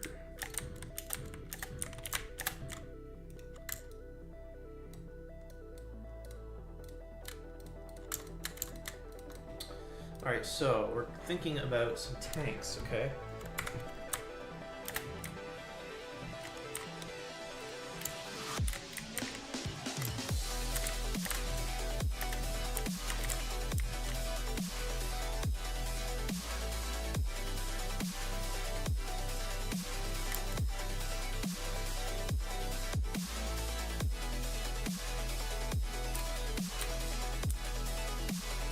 I see, okay,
yeah, knowing you can't stack empty tanks is very annoying.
Oh, okay.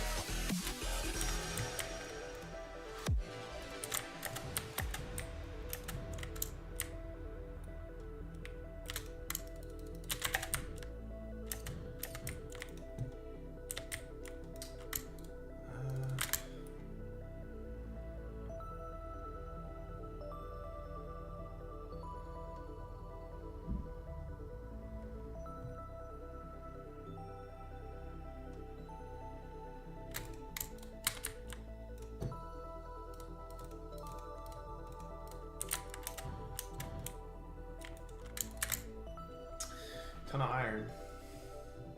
Move it along.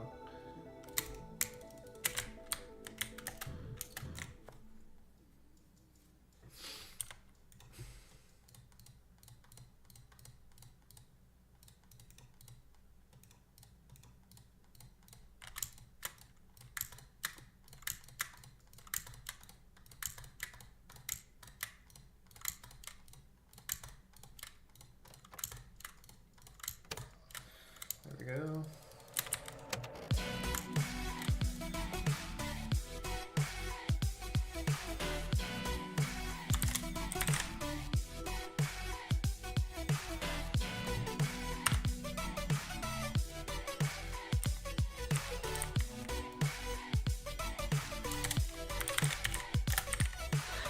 Awareness of things I never felt, but all I want now is some sort of way out. All trapped, my mind is set for me, but through the fear, I just wanna be free. Cathartic situation, your life grants you no vacation, but you're tired of the feeling and your motivation is some medication from the chore of being me. At least it's easy to sleep. At least it's easy to dream.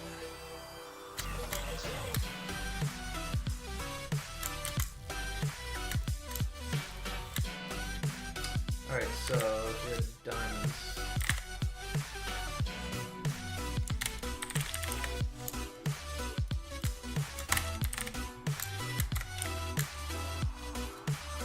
And sometimes I think it would be easy to try. And sometimes I think I should be just getting by without another lie. What is this, bro?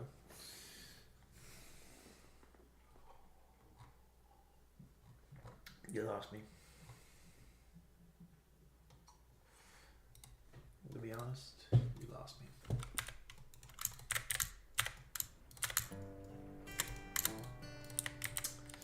All right.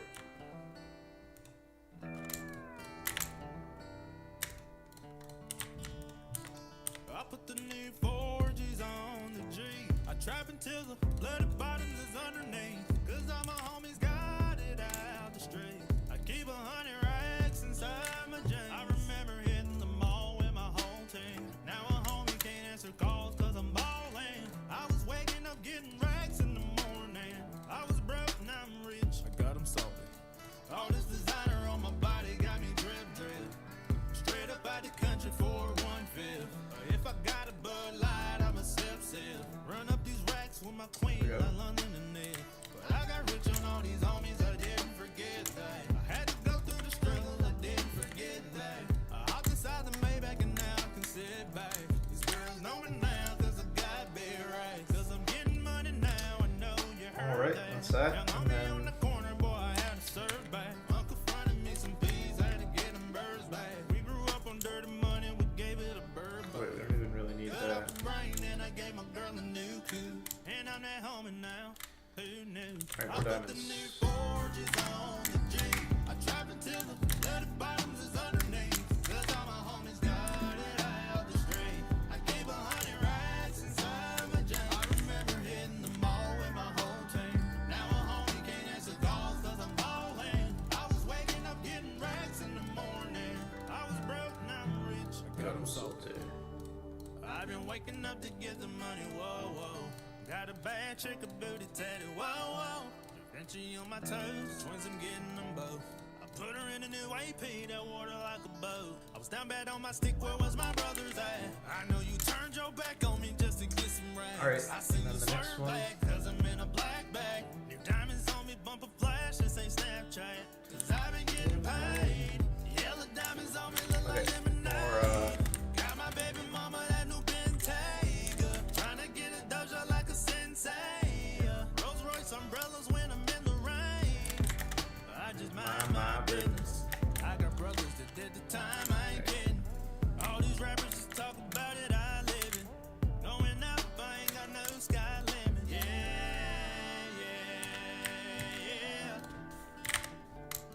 put the new forges on the G. I trap until the bloody bottoms is underneath. Cause all my homies got it out the street. I keep 100 racks inside my jeans. I remember hitting the mall with my whole team. Now a homie can't answer calls cause I'm balling. I was waking up getting racks in the morning. I was broke, now I'm rich, I got 'em salty. I put the new forges on the G. I trap until the bloody bottoms is underneath. Cause all my homies got I have. it out the street. I keep 100 racks inside my Oh, wait, wait, wait, wait. hitting the mall with my whole team. Now a homie can't answer calls cause I'm balling. I was waking up getting racks in the morning. I was broke, now I'm rich, I got 'em salty. We gotta put diamond into obsidian. Okay.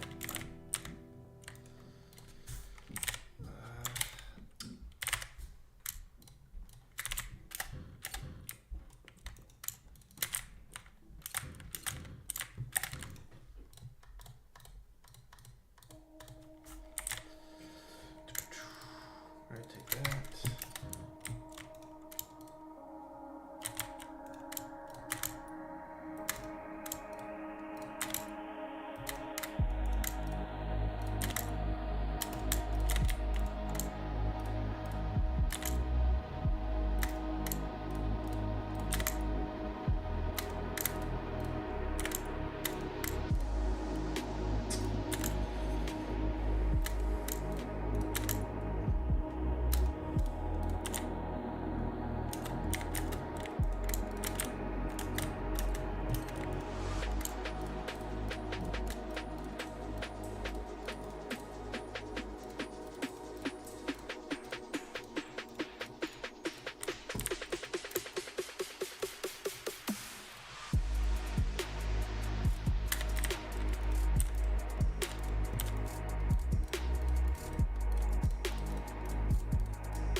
Not gonna be quite enough, but a good start.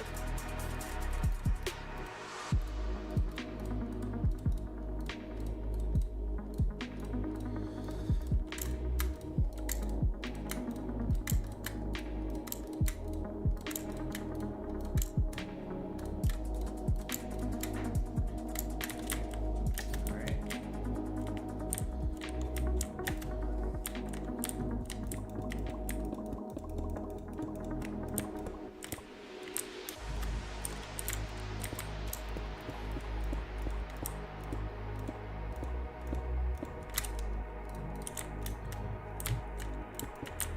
So we need double that, so we need another like 30.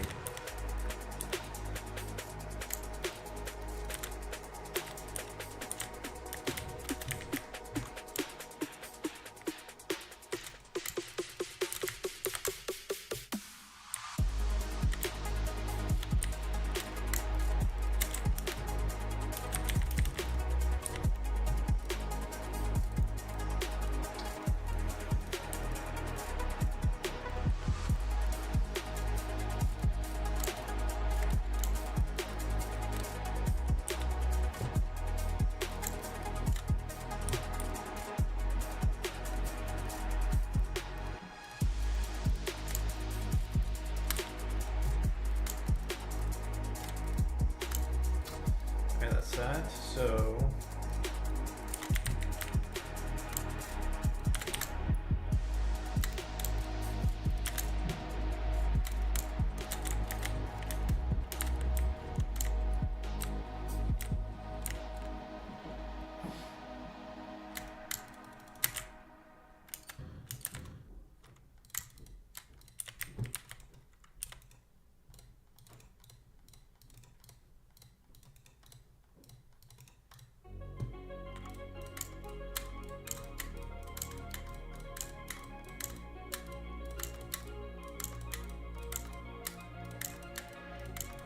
yeah, knowing you can't stack these.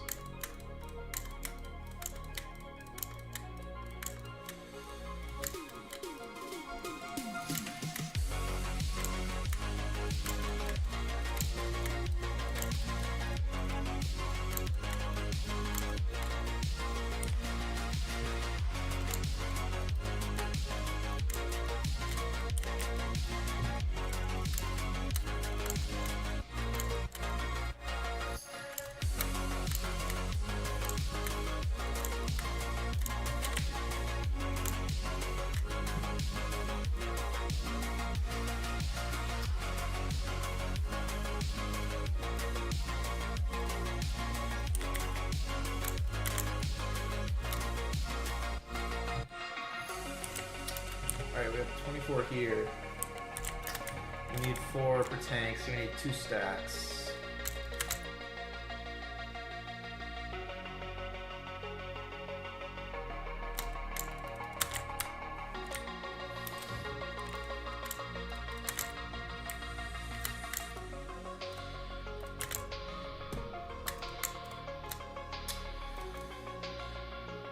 However,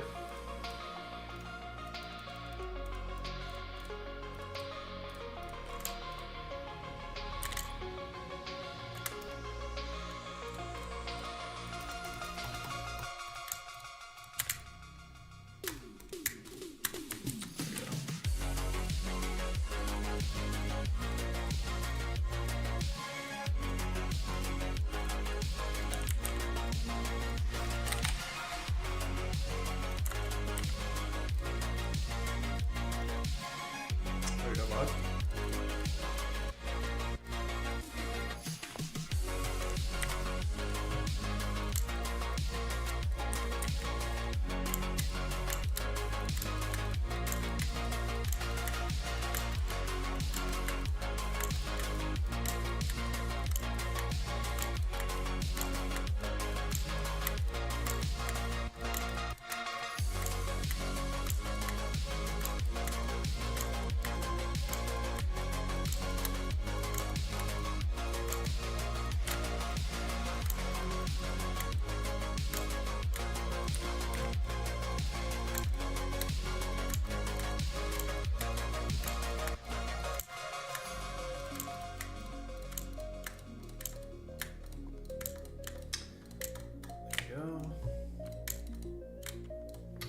Okay, so now we need more iron.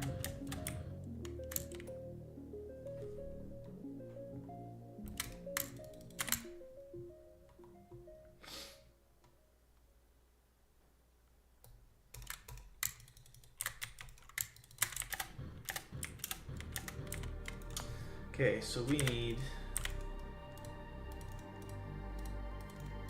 2 stacks of these atomic alloys. But we have 24 here, so that would be 128, 104. 104, so we need 104. So if we get, even a full stack of this would be too much, because that would be 106.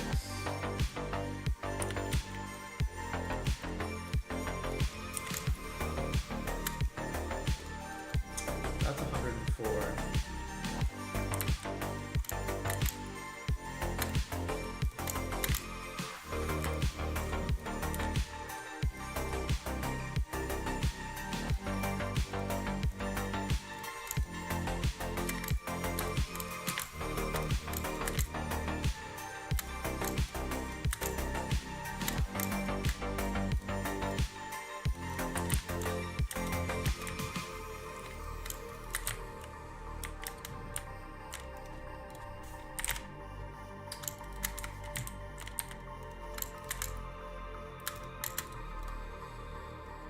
Okay.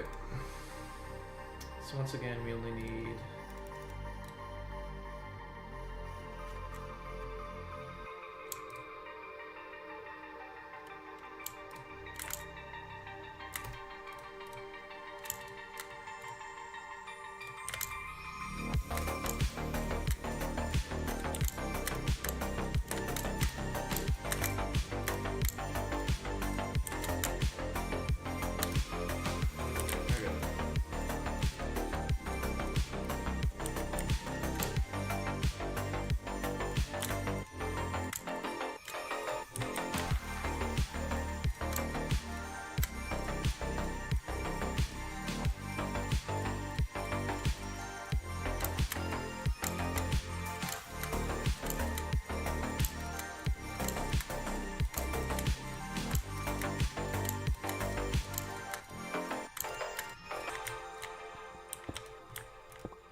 So yes, that's everything.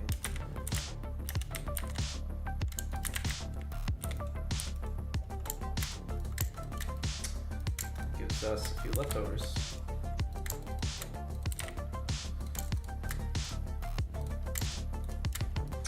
Now,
okay, that works.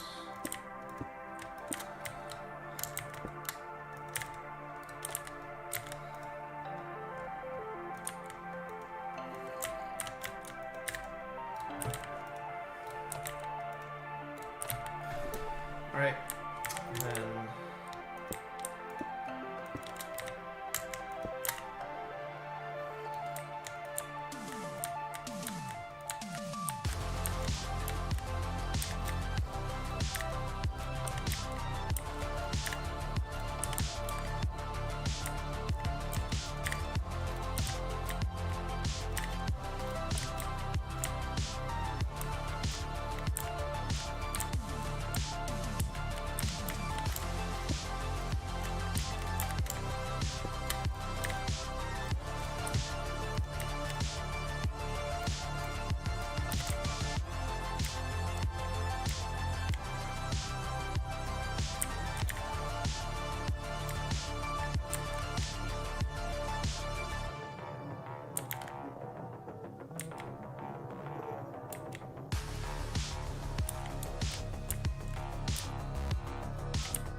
there we go.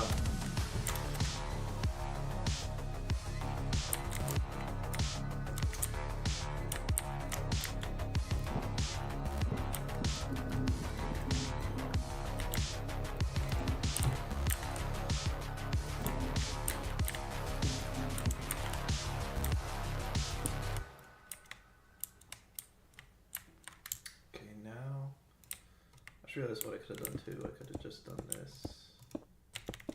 And then disconnected everything, then added the servos.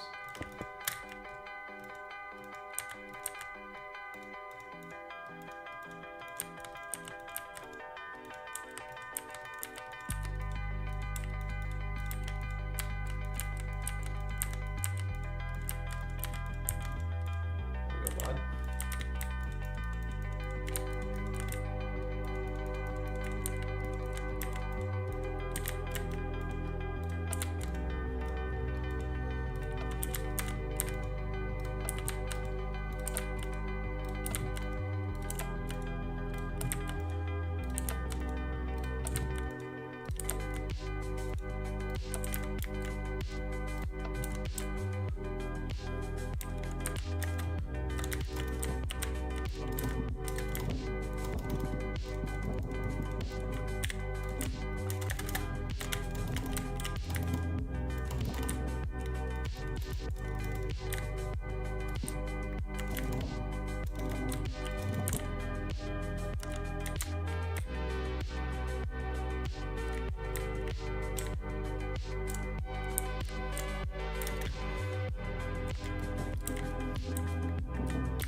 does the frame rate like tank every time I break a factory block? It's kind of weird.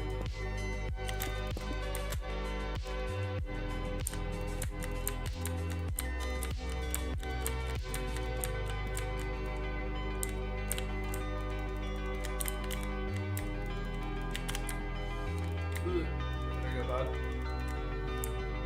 Beautiful.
Wait, what?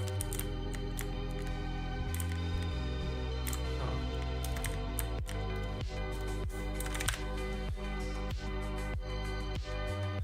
Weird. Weird, yeah. Very weird.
Of course you did.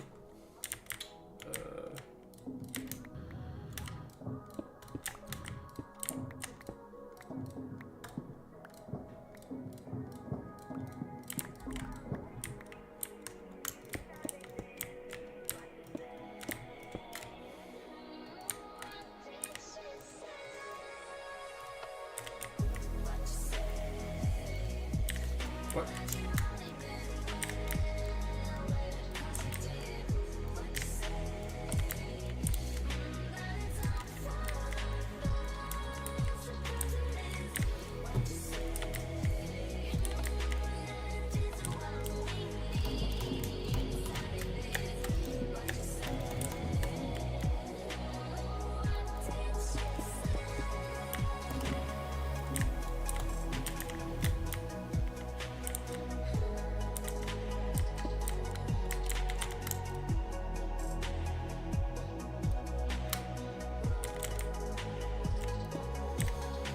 There you go, bud.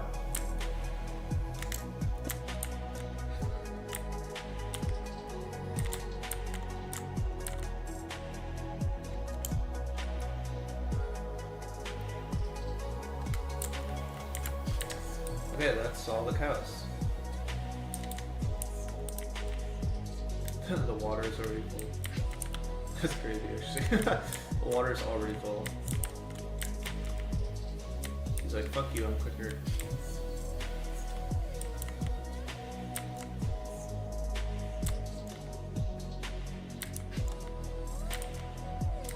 I don't know what really any of this would be for.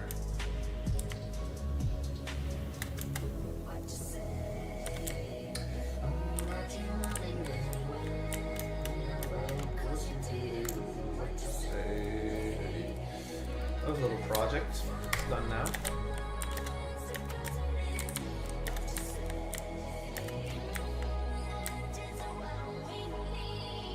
Kind of sit there for a while.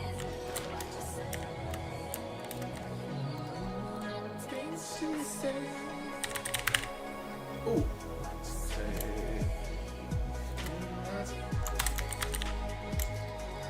That's a lot.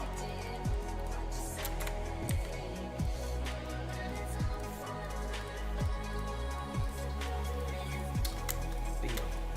That's still not even going to be that much, really. When you think about it, right?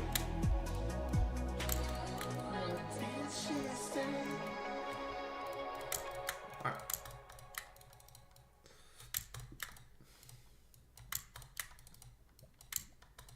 There was like 30 nether stars. Deepest desires. It's cost 27 just to make one. So every 100 is like 4. So 1,000 is like 400.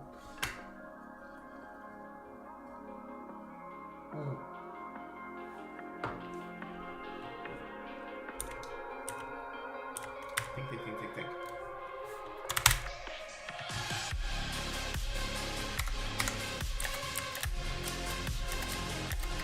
Oh yeah, the next thing I want is a energy bank.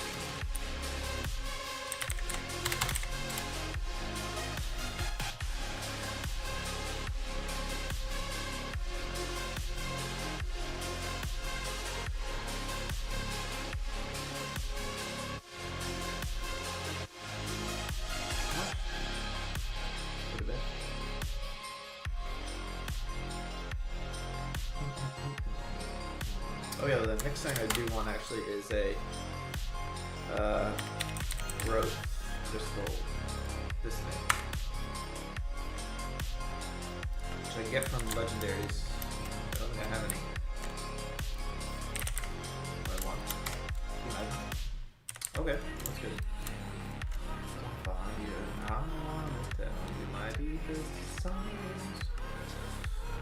Alright, so we gotta make this. The first thing we need are these. We can make that.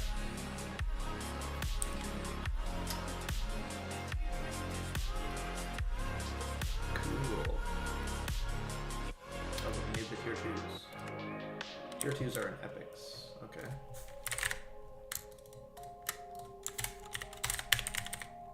Oh wait, what? We already have these. Never mind, lady. Hold the phone.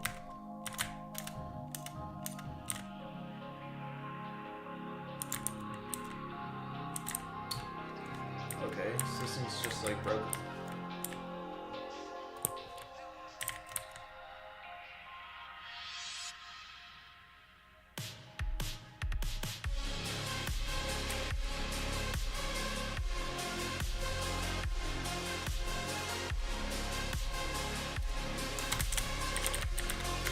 I need something faster.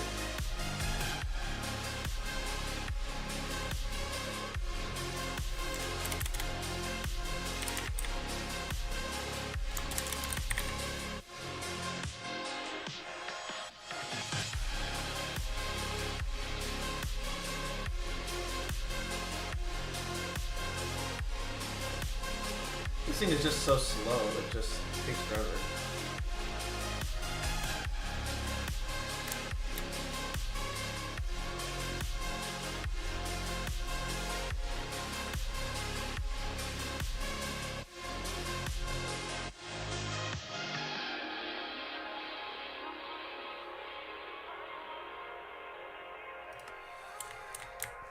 Should I just have more of these?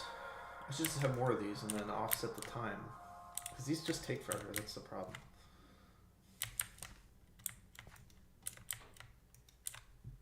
Like, these are already done. They're ready to go. Yeah, this takes forever.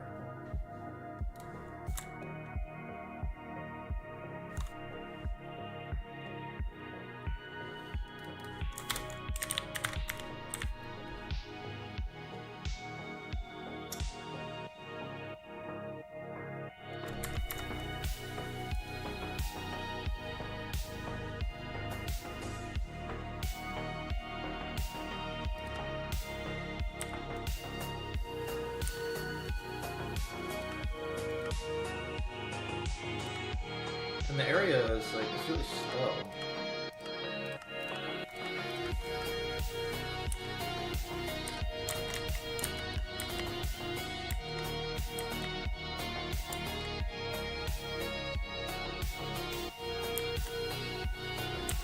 So if I made a bunch of them and then I offset them by a certain time,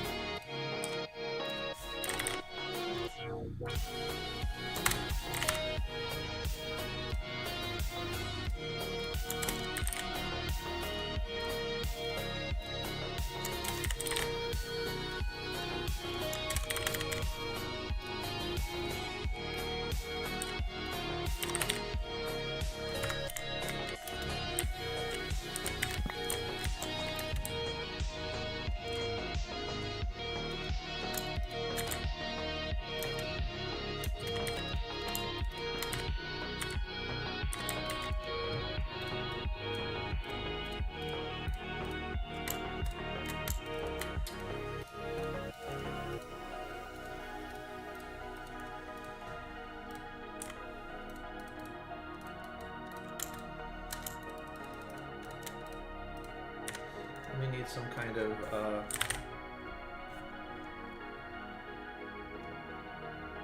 the translocator doesn't really work. Now, is there a way to make it not pick up the items?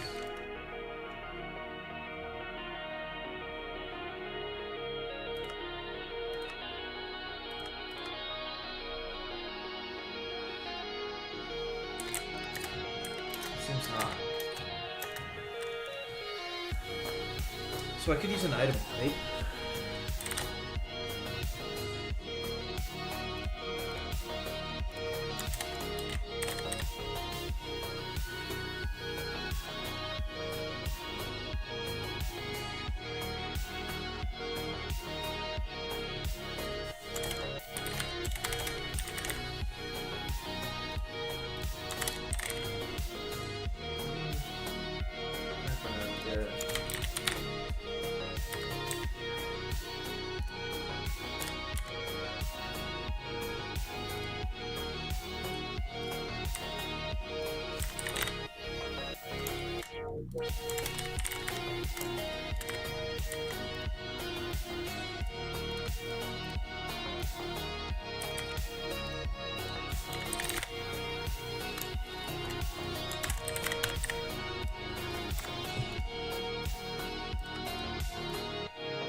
Now, if they sync up, I'm going to be really mad. I'll be very upset. I will be very unhappy. There we go.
that makes it a lot more likely that we'll get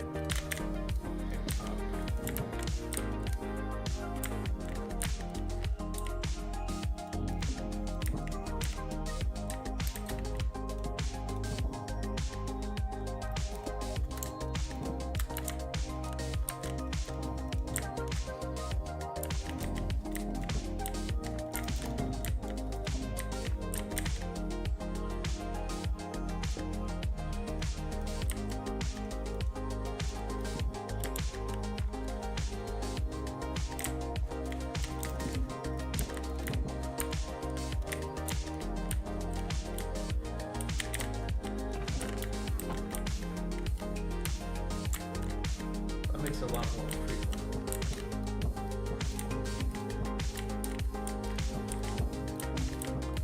That's curious.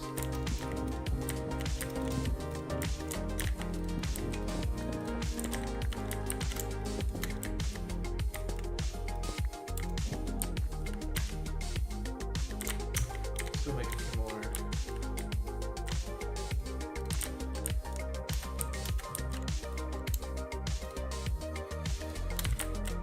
Alright.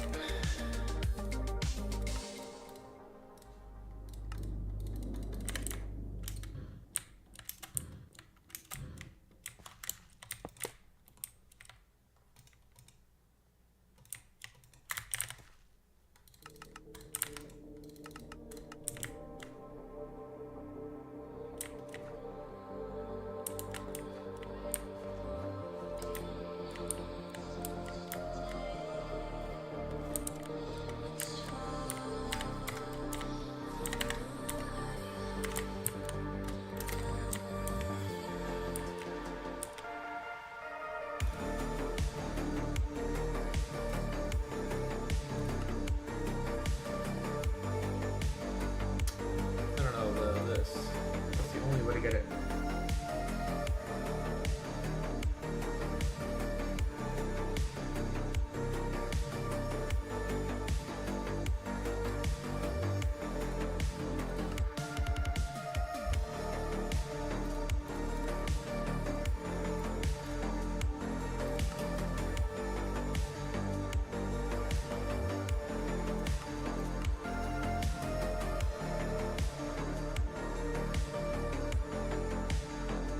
So we'd have to grow it.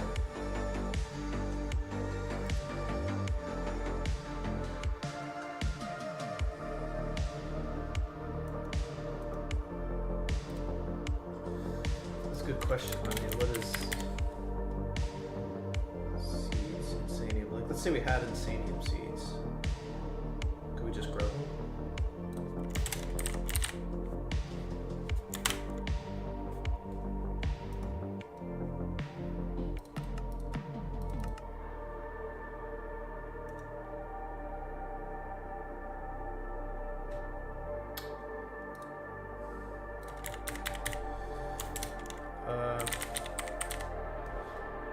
So let's say we have this, right?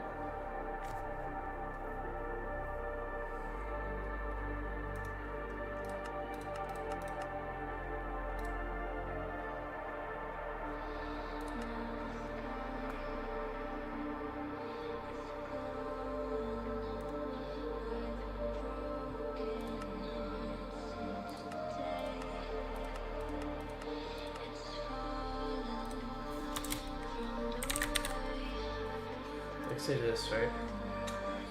There's no other way to get that. Okay.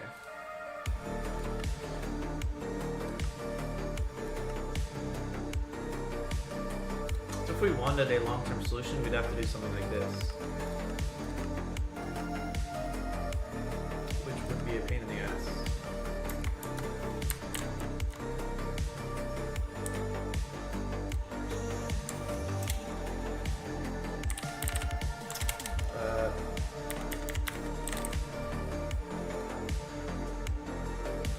Which you can get this from the wither, but it doesn't directly tell you that.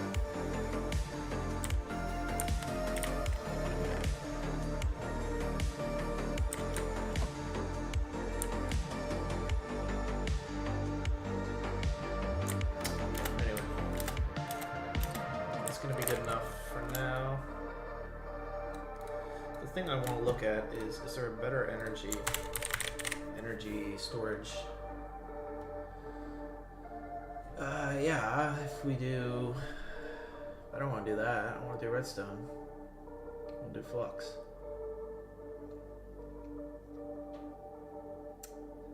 So I'd rather not do that. Stores redstone flux.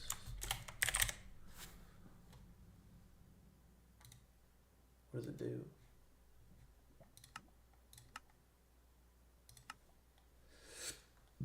No idea.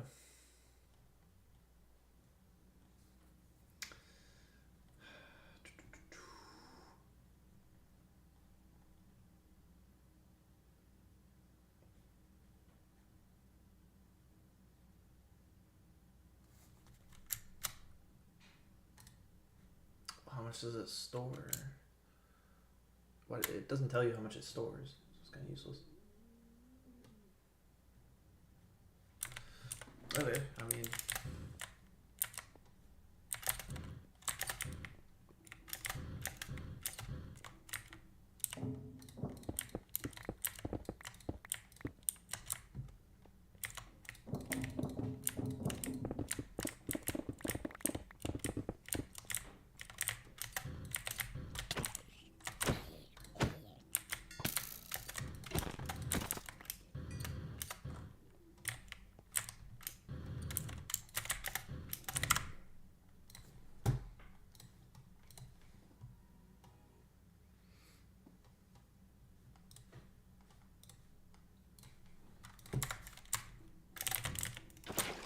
critique Darwinism and I critique the anti-creation type of view from a philosophical perspective, pointing out the dead ends that we would be in. The way that if the atheist kind of worldview, the materialist worldview, if it was true, this would actually make knowledge impossible. We wouldn't have the ability to have knowledge. And so I kind of go into what would be the end result of a universe like that. And so the fact that we do have knowledge, the fact that we do have the ability to predicate things in the world, that we have the ability to do reasoning, to do logic and so forth, those things themselves show us that the world cannot be a purely material world. In other words, that all that exists is matter. And we're not talking about materialism in the sense of accumulating possessions. We're talking about it in the philosophical sense of the idea that nothing exists except pure, solid, hardcore matter. That's it.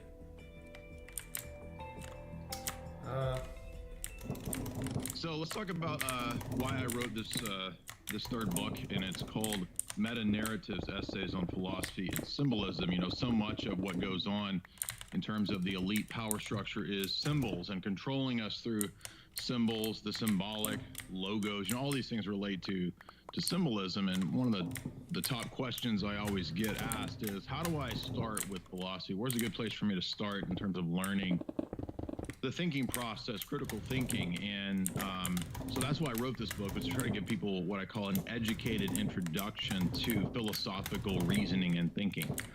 So it's not a boring textbook. It's not going to take you through a bunch of, you know, boring Venn diagrams and sort of math problems. It's nothing like that. It's more of a literary kind of introduction to philosophy through analyzing movies, text, these kinds of things. Of course, the first two books deal with movies.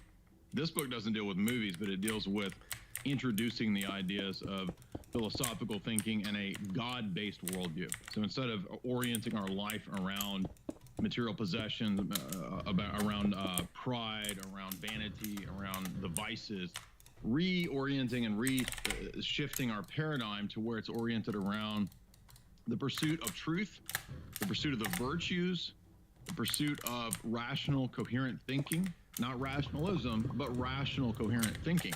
7. And so I begin the book by talking about 8, what was discarded 9, in the modern era that was so crucial to the ancient and medieval world, something that we've lost.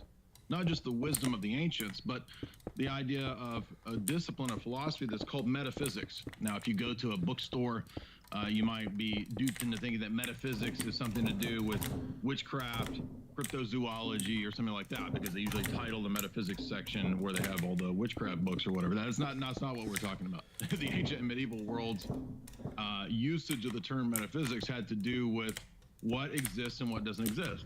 what's real and what's not real. And so I introduced the book by talking about this from the classic philosophers like Plato and Aristotle. So again, I tried to do a readable introduction to these topics to people who are now interested in philosophy, who may not really have a lot of a background in these topics. But if you think, well, what does that have to do with me? Why does philosophy matter? Well, philosophy matters because it's the pathway to where we are in the modern world. It's how we got to where we are. The ideological trek from the ancient to the medieval world, and then the transition after the Enlightenment and the revolutionary period, the French Revolution, and so forth, to get to the modern atheistic, materialistic, Darwinian world that we're in now. In order to understand that trek and that process and where we will go if we don't stop the way things are going. What you heard Alex talking about in the first couple hours today, the bad direction that we're going in. If we don't stop that, we're in for trouble, right? And we're already seeing hard times, and they can get only worse.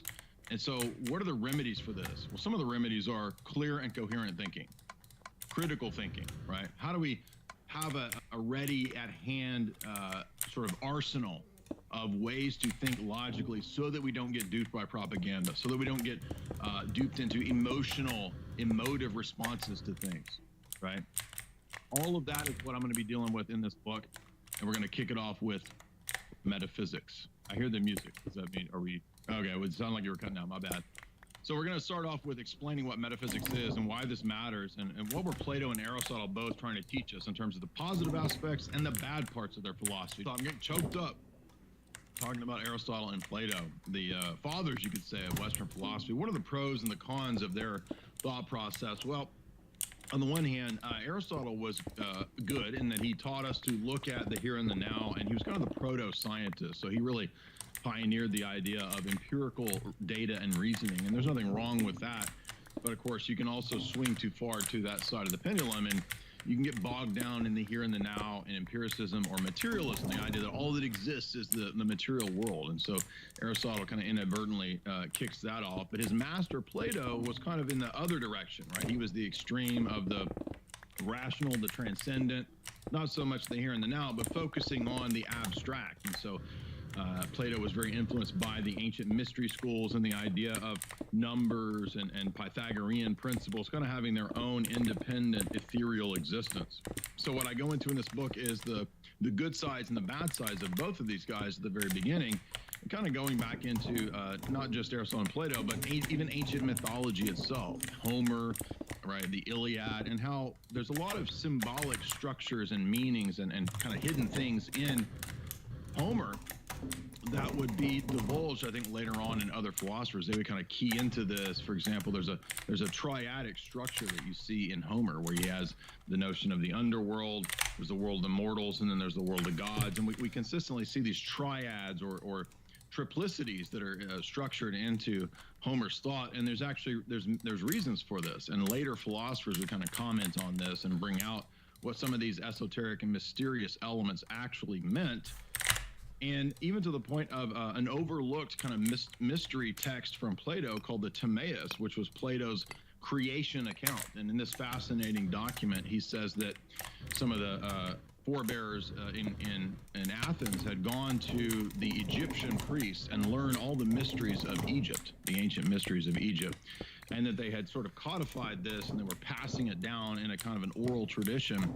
And what Plato's famous and overlooked essay, the Timaeus, is about that structure of the cosmos. Now, the biblical account, of course, in Genesis gives us the 6-day creation account in Genesis 1. And what we have in Plato is something very similar, and Plato might have even been influenced by the Mosaic account in Genesis. We don't really know. It's a lot of speculation in the academic world, but there's good reason to think that he might have been influenced by the creation account there. But of course, his is very different.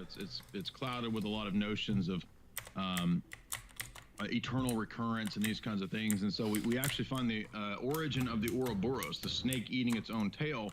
We find that in Plato's Timaeus as an image of the universe itself. So the universe is kind of if you've ever seen that esoteric symbol of the egg and the serpent.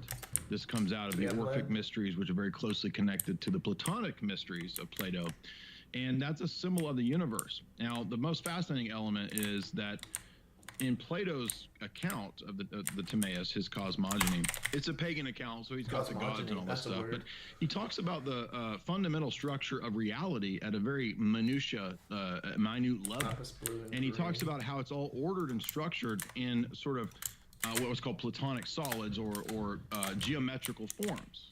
Now, it's how in the world would Plato know that, given the fact, or Socrates, his master, or Solon, that's the source of this dialogue, how would he know that, given the fact that there weren't, microscopes, right? So Plato seems to have some insight into the fundamental structure of reality that goes beyond just the ability to see things at a human level, so to speak. And so it's very possible that there was some mystery tradition that was passed down in Plato. And again, I'm not trying to promote esoteric or occult stuff.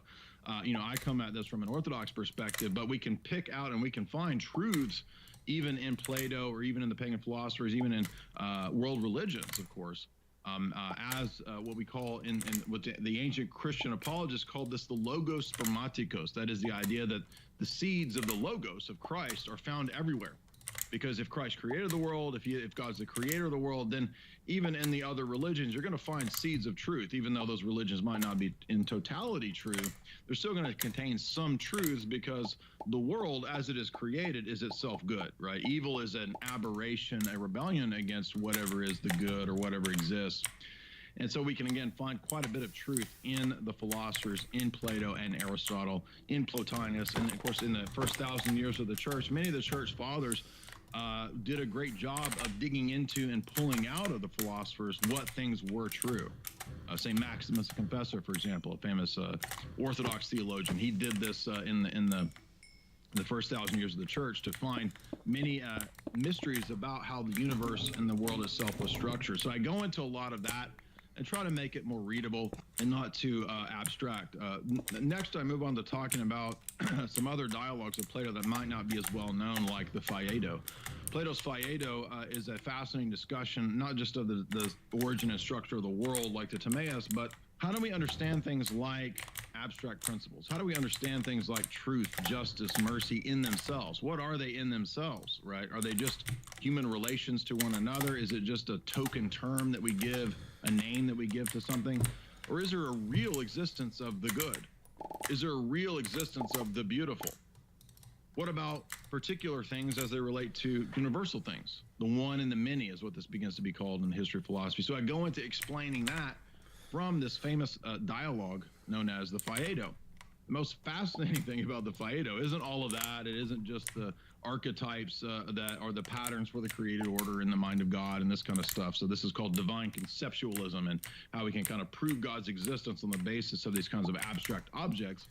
I go into the world itself in terms of the divine mind and how the world seems to participate in different levels of divine existence, right? There's a participation in God at a level of grace that Jesus talks about in John 17, where he says that we participate in God that in the same way that he participates in the glory that he shared with the Father before the foundation of the world in John 17.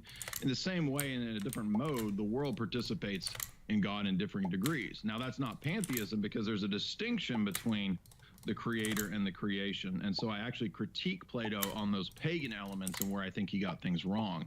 But what we can find that's most fascinating in Plato is an early attempt to describe fundamental minutia level reality in an ordered, structured way. So we find that the world actually has patterns and structure, Platonic solids as they're called. And later physicists and thinkers in the 20th century, like Werner Heisenberg, would actually go into depth in terms of discovering and vindicating some of the things that Plato talked about, again, thousands of years ago.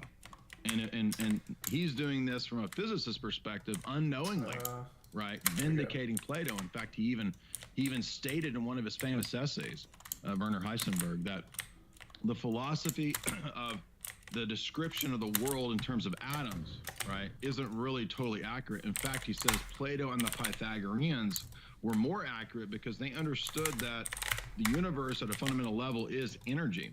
And at that fundamental level, it actually is structured in a highly organized way. And really, this is something that, again, ancient philosophers knew, that now modern physicists at least somewhat revolutionary physicists like Werner Heisenberg, have argued for and noted that this shows us design, right? This shows us that there's not random pure chaos in the world, but there's actually structure to the world. And the only way that we would get this kind of high level and low level structuring, you can even see this, for example, in the patterns that we see in nature, for example. The structures that we see in plants, the structures that we see, the Fibonacci sequence, these kinds of things. When we look at reality in that way, we can see that clearly there has to be a single divine mind involved in the teleological structuring of the world, or the giving the world purpose, that it has a structure and a design, even in nature itself, that is not chaotic, it is not random. It does have elements of randomness, but it is ordered and designed. And so I go into showing how that modern physics has actually vindicated not just the Bible, but also the ancient philosophers who were better than other philosophers, right? So, for example, Plato's better than some of the other philosophers. Even though he has a lot of mistakes, in this domain, he gets a lot of things right. And so that's what I cover early on in the book. We're covering the new book that I have out that will be arriving, I think, in the next several days. It should be any day now, actually, maybe in the next 4 or 5 days. And it's a book dealing with an introduction to philosophical thinking, an introduction to critical thinking through the lens of looking at classic texts in philosophy, and not just philosophy, but also literature, also the history of warfare. There's even a chapter on geopolitics and warfare towards the end. There's chapters dealing with Dostoevsky, with Nietzsche, with Kierkegaard. We look into figures like Plato and Aristotle, as we said.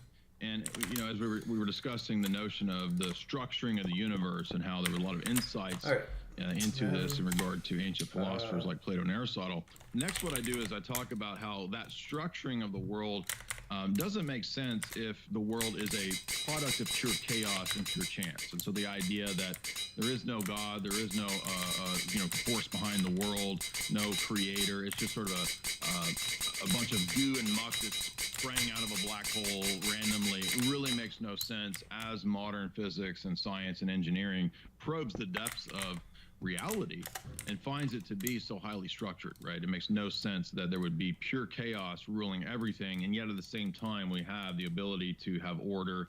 That reality itself is just basically a giant fabric that's highly structured. And so I go into that, and I talk about the philosophy of creation itself, right? And so even though this is not really a theological book, it does touch on these topics, but I critique Darwinism and I critique the anti-creation type of view from a philosophical perspective, pointing out the dead end that we would be in, the way that if the atheist kind of worldview, the materialist worldview, if it was true, this would actually make knowledge impossible. We wouldn't have the ability to have knowledge. And so I kind of go into what would be the end result of a universe like that. And so the fact that we do have knowledge, the fact that we do have the ability to predicate things in the world, that we have the ability to do reasoning, to do logic and so forth, those things themselves show us that the world cannot be a purely material world, right? In other words, that all that exists is matter. Right? We're not talking about materialism in the sense of accumulating possessions. We're talking about it in the philosophical sense of the idea that nothing exists except pure, solid, hardcore matter. That's it. This has really been deconstructed in the modern world in terms of science, which is odd because this is an older sort of Enlightenment view, the idea that all that exists is atheistic materialism. This has really been deconstructed in terms of philosophy to show that it's not true. And yet so many people still believe this. And so what I wanted to do is to go into a critique of that, not so much from a science perspective. I mean, I do touch on that some, but my training isn't in science. My training is in philosophy. So I go into a philosophical critique of the idea of radical materialism and the idea of scientism. And so I talk about how the model of the universe as created by a single creator God makes way more sense and fits the data. It gives explanatory power. It gives a justification for knowledge. Whereas the opposing worldview, a worldview that's pure chaos, chance, randomness, meaninglessness, leads to nihilism and thus the impossibility of knowledge. And I even go into some elements about how the Royal Society and different entities have promoted the idea of a purely chance chaos universe, a pure flux universe, in order to dumb down and to destroy education and knowledge. And in fact, many of them have even written about this. Bertrand Russell, as we covered in so many of the elite texts, talked about the intentional dumbing down. And so I found many years ago, and that's why I included this in this book, a very obscure reference to the famous logician and mathematician Kurt Gödel, who, if you don't know, he was, again, a mathematician who came up with what he called the incompleteness proofs. And these were proofs that, in a logical way, showed that through set theory, you could never have a all-encompassing set, right? Because he was arguing against Bertrand Russell, who argued that mathematics and set theory could explain all of reality, right? And Russell's argument hinged on the idea that everything was purely matter. So he was a rabid atheist, as everybody knows, but the most famous atheist of the last century, Bertrand Russell. And what Gödel did was show through mathematics and logic that you could actually disprove Russell's assumptions and presuppositions. And so what I did was I said, well, let's look into Gödel because he seems to be a fascinating character.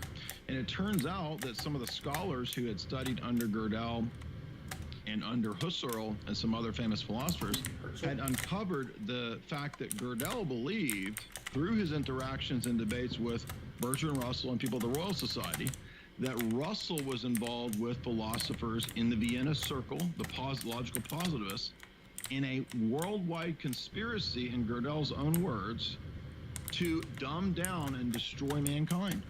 In fact, Gödel was so shocked at this conspiracy that he was thought of as crazy. People in his day thought he was going nuts because they couldn't believe that some, great logician, so-called, as Bertrand Russell, would be involved in such a grand, vast conspiracy.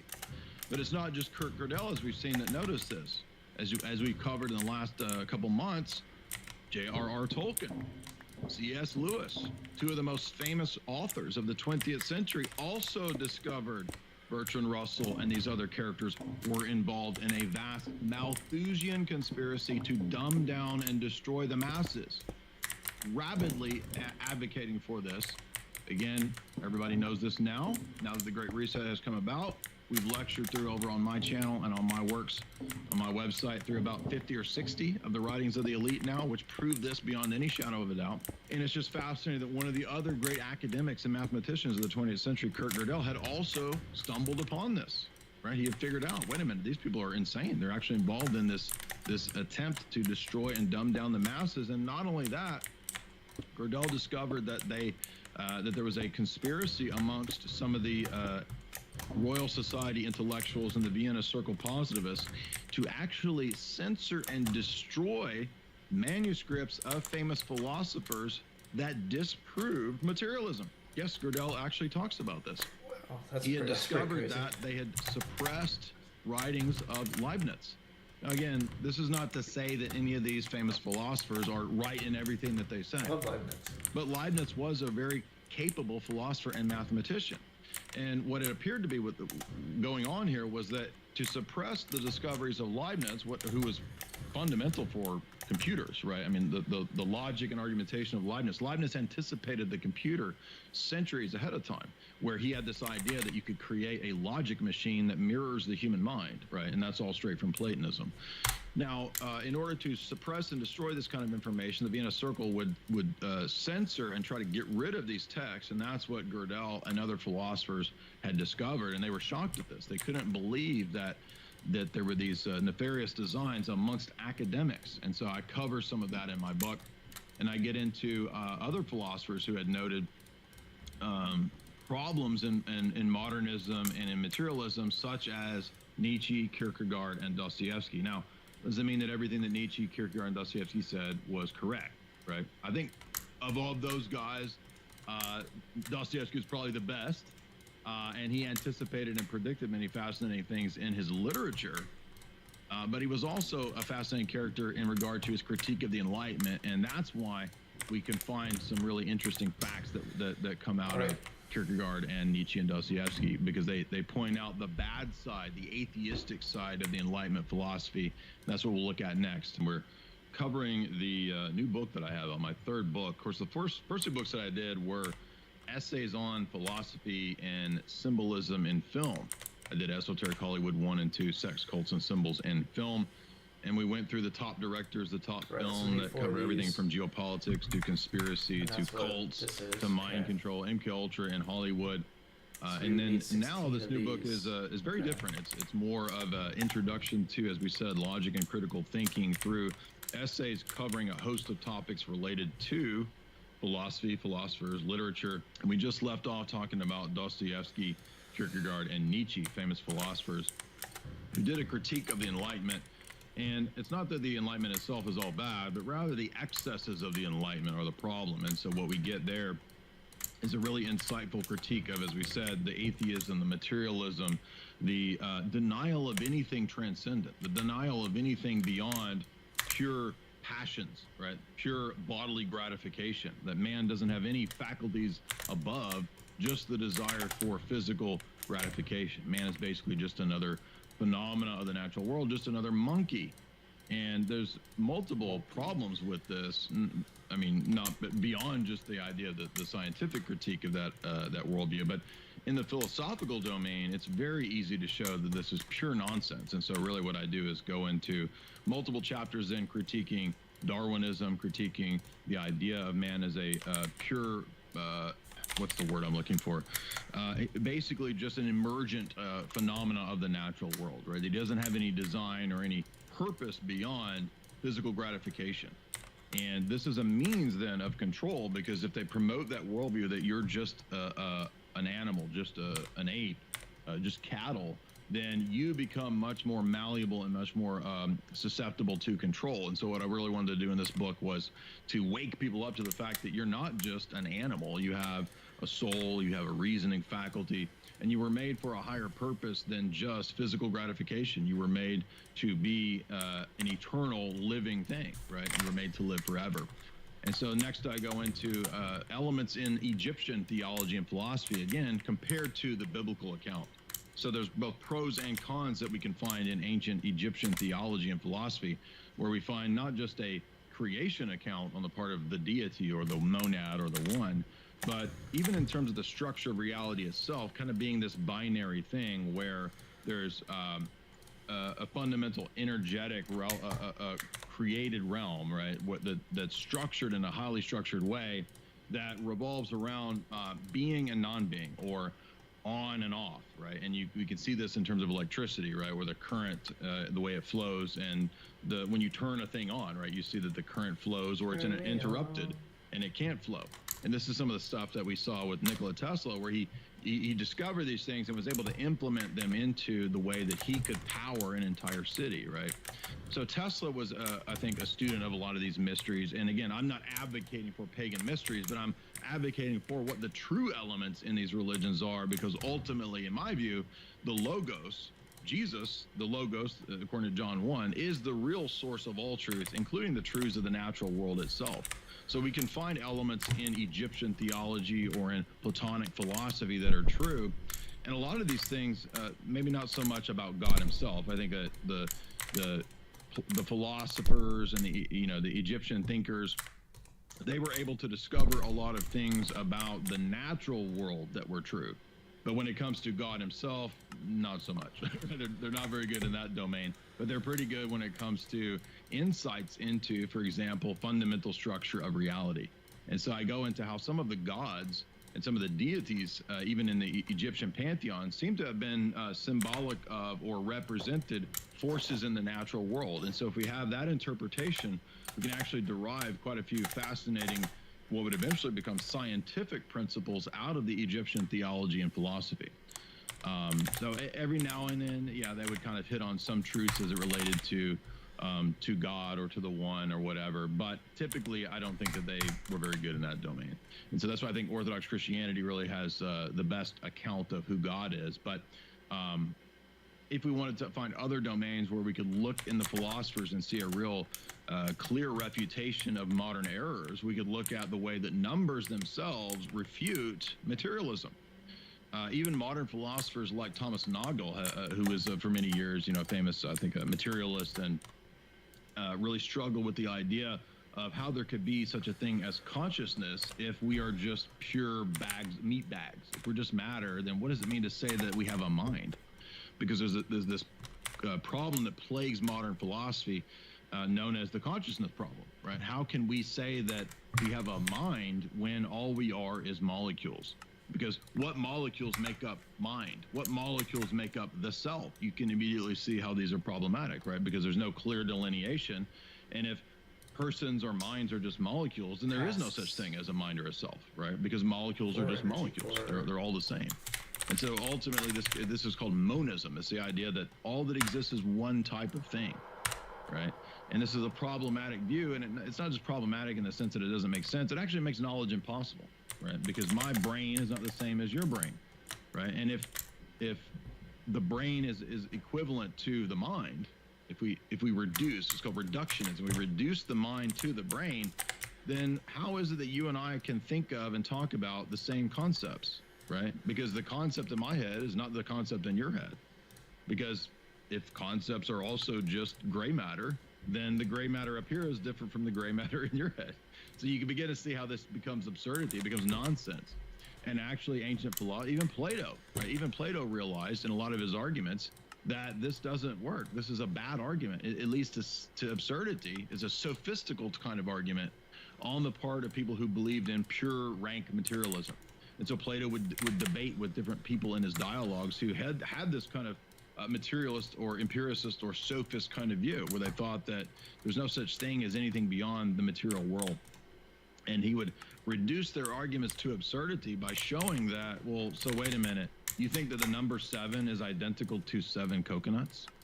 And if you guys haven't seen, I did a debate a couple years ago with Stefan Molyneux, and the locus of the debate ended up being about that, where we had, I mean, it was a civil, exchange, and we got to this point about numbers and number theory and coconuts, and this seemed to be really lost on a lot of the audience because they just couldn't understand the difference between the number 7 and 7 things. Okay, they're not identical, right? If I get rid of 7 items in front of me, if I erase the number 7 on a chalkboard, have I destroyed the number 7?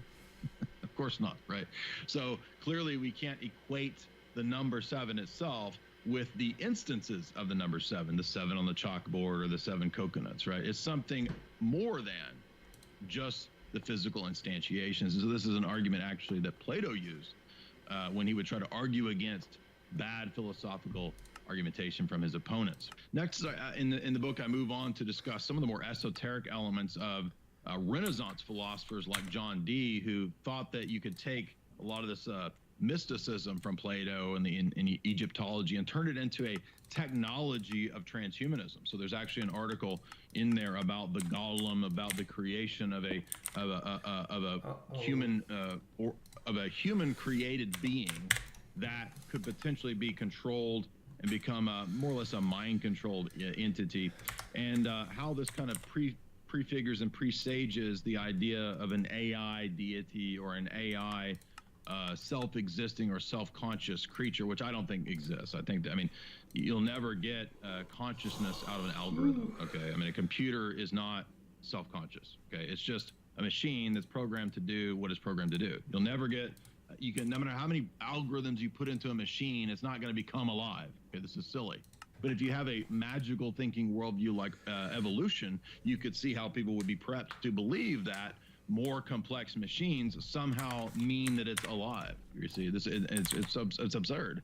And so I go into this essay critiquing this idea all the way back to John Dee, the famous court magician, and his esoteric philosophy, the first 007, by the way, and how he sort of pioneers this idea of creating life out of nothing. It's really just man trying to be God, thinking that he can become God, and adopting magical thinking and absurd worldviews to further his quest to be God. So really fascinating esoteric stuff there in that chapter. As we get into the rest of the text, I move on to talk about critiquing Darwinism in a more precise way. So I go into the specific philosophical assumptions of Darwinism, and most people don't critique the Darwinian philosophy this way because I think a lot of people just don't know about philosophy. So if you're looking for a way to have a unique upper hand in the debate or in the discussion about these topics, my book will, I think, really help you to do that, because it helps us to understand that the Darwinian thesis primarily isn't a scientific thesis. It has elements that that border on science, Seems but like a lot of really the effort- Darwinian a lot of thesis effort. is a grand metaphysical narrative structure. Well, It's think an about it. assumption Think about about man's origins and man's destiny. And so much of that is not proven by empirical sense data. It's actually something that's a leap beyond empirical sense data, and very little of Darwinian theory and philosophizing is actually based on empirical science and data. Now, I'm not saying all of it isn't, but very little of it is. And so I go into how this is actually weaved into the alien mythos. I go into panspermia and how this is a deception in my view, and how we have two models for the created order as well. One that's random, pure chaos and mutations, and the idea that mutations give rise to life itself, which is again something arising out of nothing, which is impossible. It's basically an atheistic version of a miracle, right? So the irony is that the atheist materialist worldview constantly posits miracles, events that have no explanation, without anyone behind that, with no creator, with no mind behind the created order, no purpose in the created order. Everything is pure random chance and chaos, which is itself a self-refuting presupposition in worldview. So I go into demonstrating that in the book with philosophical and logical precision. We go into a lot of the other mythologies, a lot of the frauds that have been famously propping up the Darwin narrative for so many decades, including Piltdown Man, these famous frauds, Ernst Haeckel and his numerous drawings that he supposedly proved, the transition stages from. All of that gets critiqued. And I would like to add one point, too, that will, I'm sure, come up, which is, hey, how come in your book, you're so copious in terms of footnotes in your esoteric Hollywood books? How come in this new book, there's so many places where the footnotes are missing? Well, I did that on purpose, because it wasn't laziness, it wasn't sloppiness. I didn't leave out 50% of the footnotes on purpose. I didn't make them up. What happened was a lot of these were essays that were on my old website. And if you guys recall, back in 2018, it was the very day, almost to the same hour, that when Alex happened to be systematically removed from all platforms, I wasn't removed from all platforms, but my website, which was my main sort of hub at that time, my website was totally deleted with no explanation from WordPress. So I had everything just gone out of nowhere. They gave, of course, no explanation. There was no answer. It was at the same time, as I said, that many other sites had just totally gone.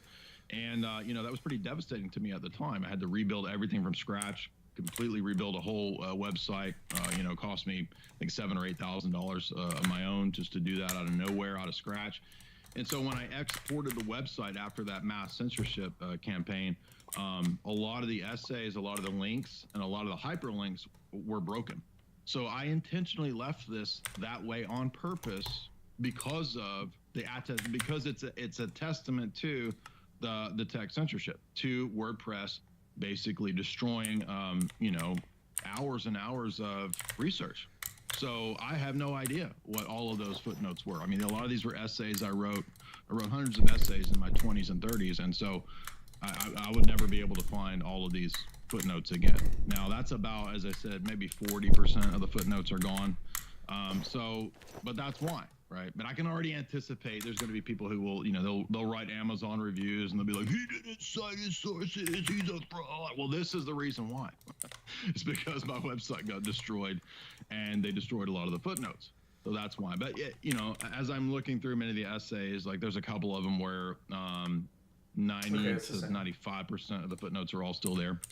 So it's not all of them. And you can see that, clearly I did my homework. It's, It's a solid work. I'm happy with it. I think you'll enjoy it. And then, so next we move on to topics like cryptography. There's a whole essay on that, how it relates to, again, computers and the rise of AI and quantification.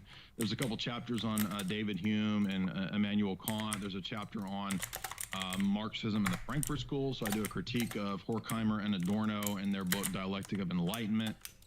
There's a chapter where I go into Machiavelli, and this sort of concludes the book, because again, a lot of people don't know that Machiavelli wrote another book called Art of War, right? Sun Tzu isn't the only person that wrote Art of War. Machiavelli, who everybody knows in terms of the Prince, wrote another book that's actually the book that initiates modern warfare. So ancient and medieval warfare was constructed and done in a certain way, conducted in a certain way. And Machiavelli's book is the first book that really revolutionizes warfare to be done in a, quote, modern way. And so there's some fascinating elements in that book, especially chapters 5 and 6, which deal with false flags, which deal with trickery and deception, deals with religious engineering, right? That warfare should engage in religious manipulation on the part of the state. Now, it's true that prior to Machiavelli, yes, warfare always involved deception. It always involved going against principles of, honor, chivalry, and so forth. But what's different is that in the ancient and medieval world, or especially in the medieval world, when you had the influence of Christianity, Christianity had a lot of moral influence even on warfare. And so they tried to temper as best you could. The church, the society tried to temper the brutality of warfare that was so common in the ancient world with Christian and biblical principles. And what we see in the rise of modern warfare is really the return to barbarity in a lot of ways, and the prevalence of a lot of really skullduggery, deception, and various stuff. Awesome. And I pinpoint Machiavelli as being a key figure in that regard. And his book, Art of War, gives us this modern warfare. So you can go to my website. You can get the book there in the pre-orders section at jaysanalysis.com in the shop.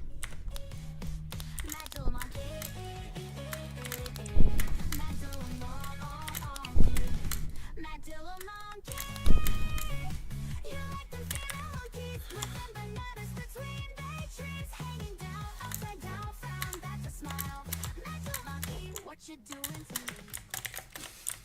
That's crazy. Mad little monkey. Can you imagine you like lose a debate and then someone makes like a like a meme song about you? That would suck.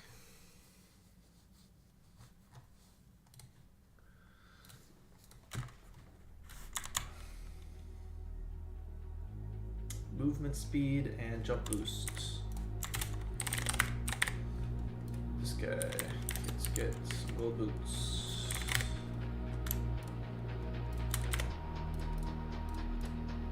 Brit.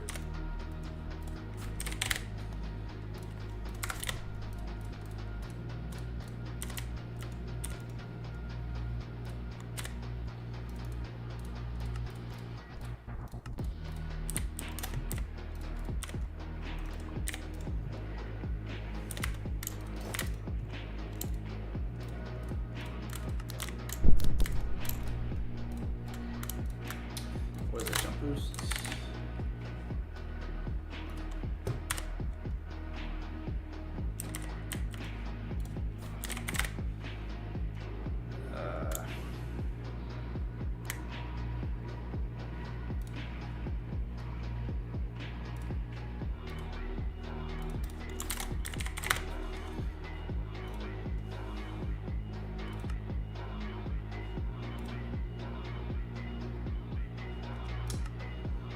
True, I think I actually have assumption.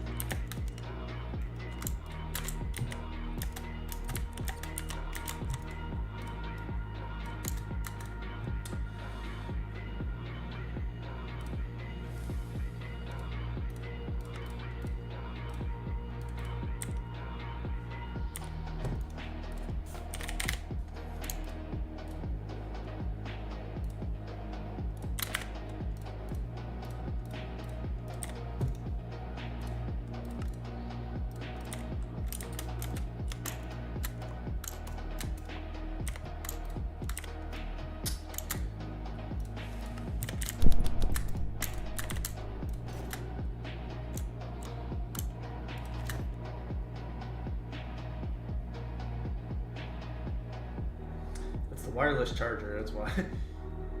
It's taken a cajillion years.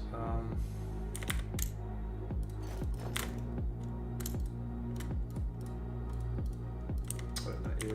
This one. Deal.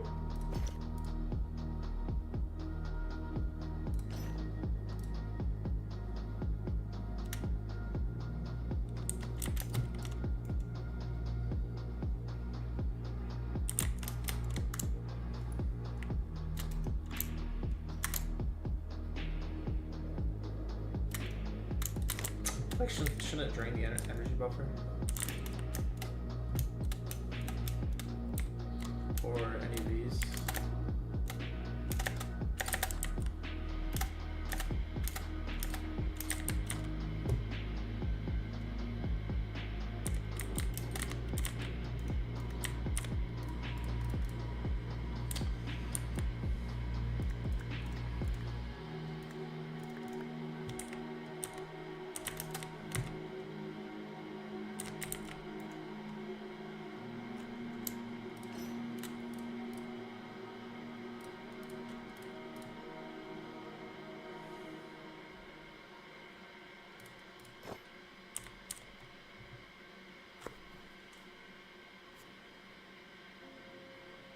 Interesting.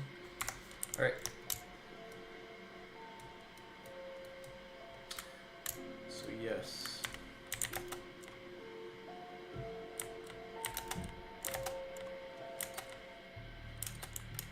So this wireless charger. He's taking his sweet old time.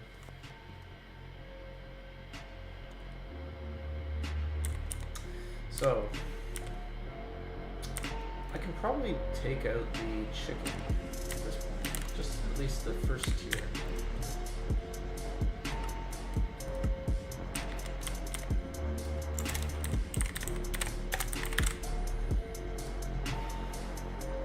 Need to whack a chicken.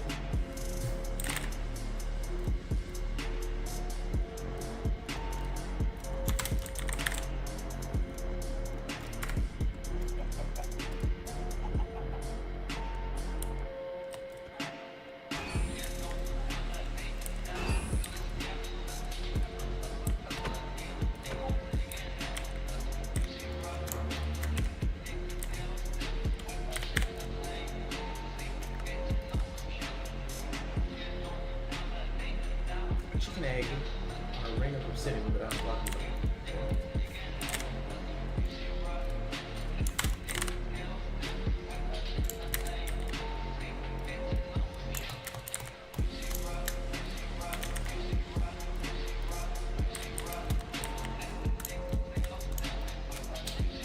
And you whack it with a stick. No, we need like a good sword or something. I don't know.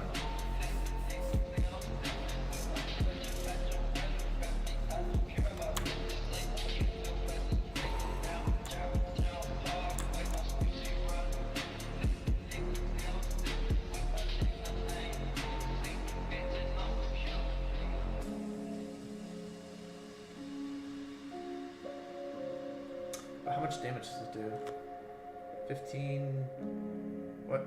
35. Is that good? I guess.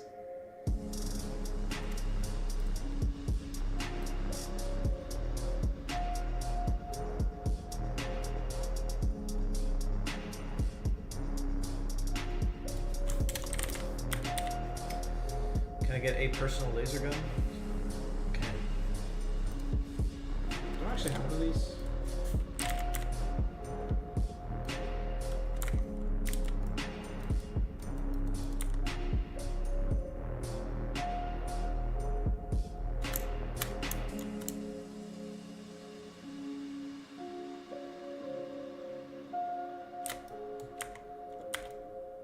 How do I use it?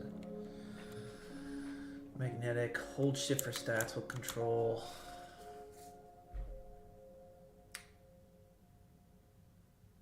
I'm confused. How do I use it? It doesn't say.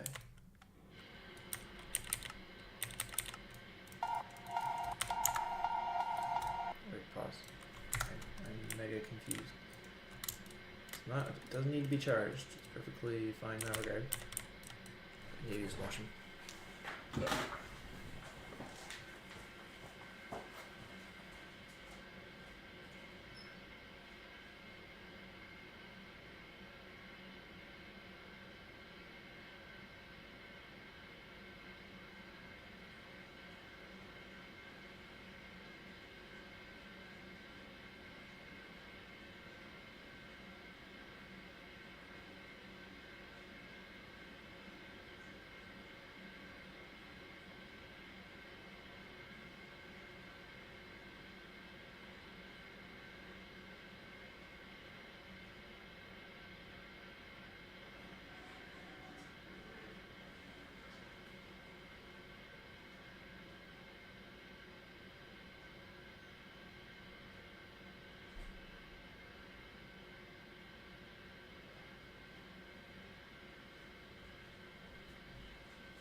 Even then, looking at the damage of this thing, it does not look like it has a lot of damage. It says 3 attack damage. Okay, so that's kind of trash. Probably get out of my inventory. Looking for like something more devastating.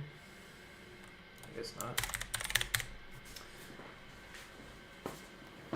It's like, what's gonna be a good sword? Like, are you good? 17 is not that much. Demonic. It's also not that good.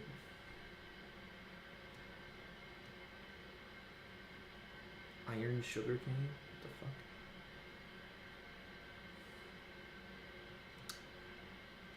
I mean, they kind of suck.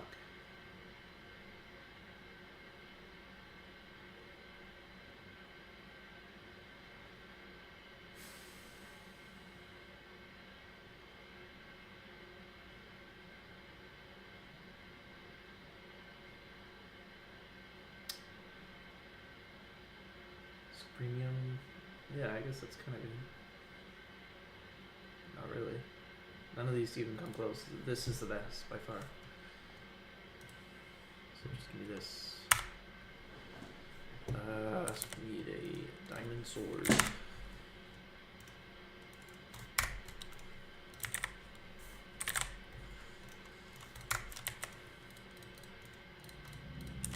Then we need zirconium. Then we need this thing, which is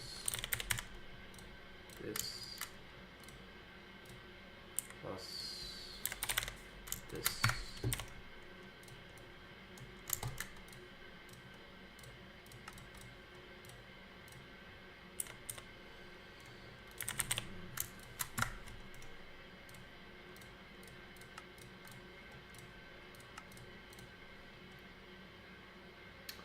Then to upgrade it, we must give it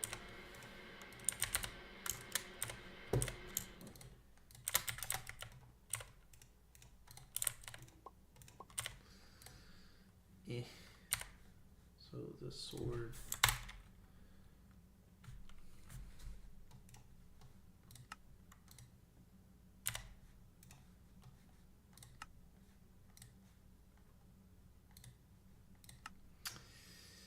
we need this, the awakened core. Okay, so we need a bunch of awakened draconium.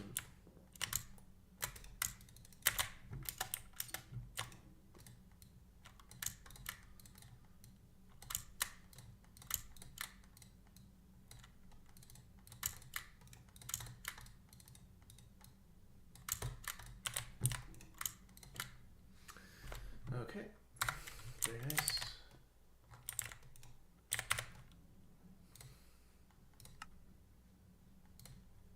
So we need 5. Or where to go? What?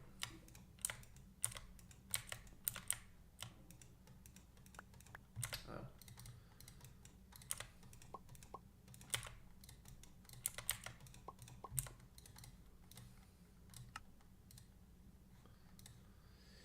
Another star and 4 of these, which we can make.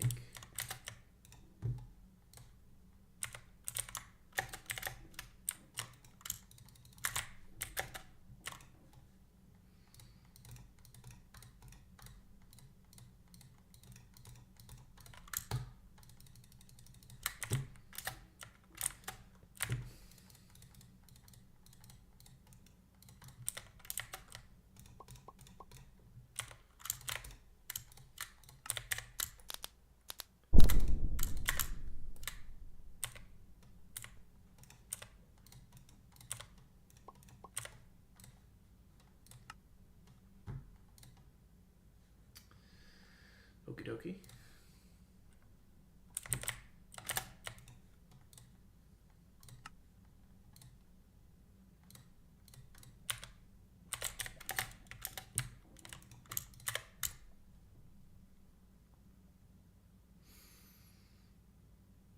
So we need more of those core thingies. And then the gold.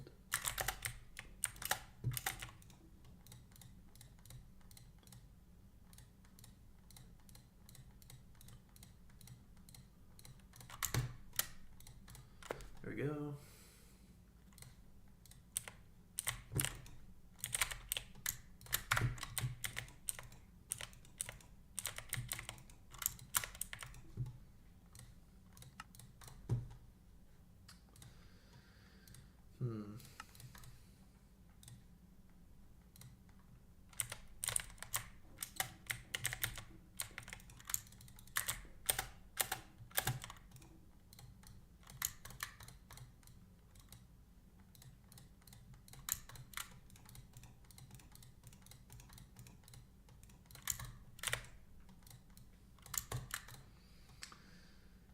Okay.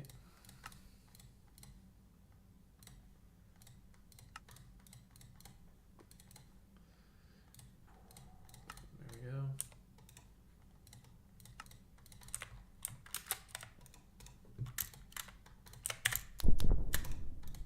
There we go. We have a 35 attack damage sword, which is pretty good.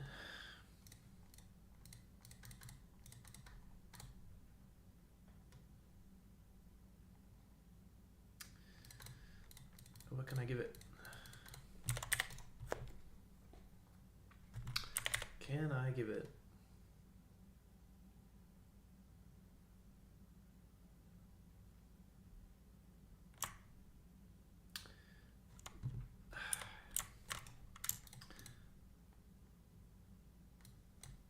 Oh wait.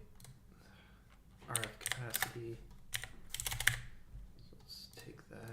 And then what do we need? Gold and apples. As vendor. Diamonds.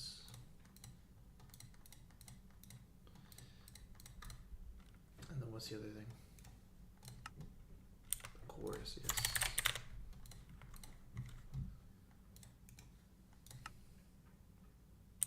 Great, that's it.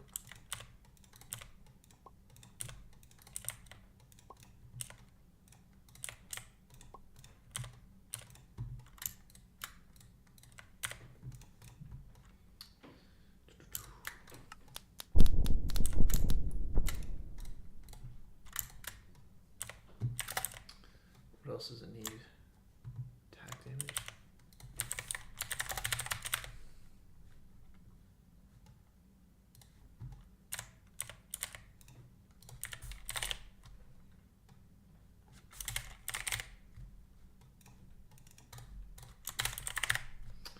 Plus a stick.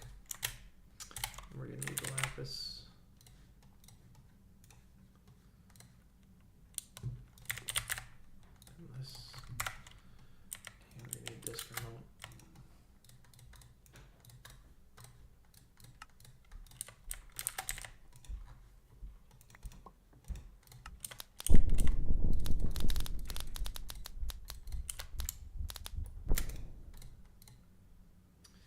Attack AoE. So it's just the same but a diamond sword.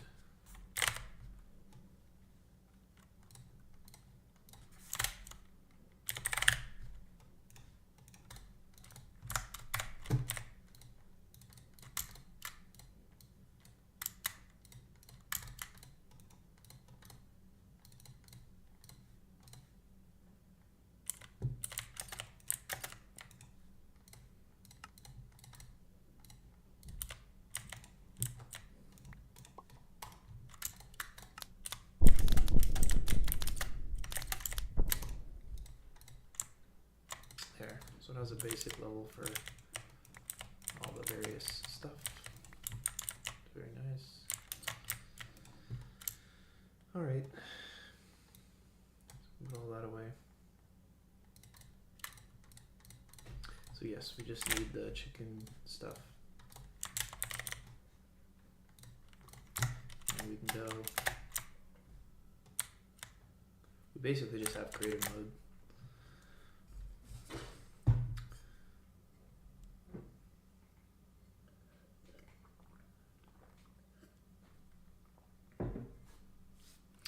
But your sword isn't fully charged.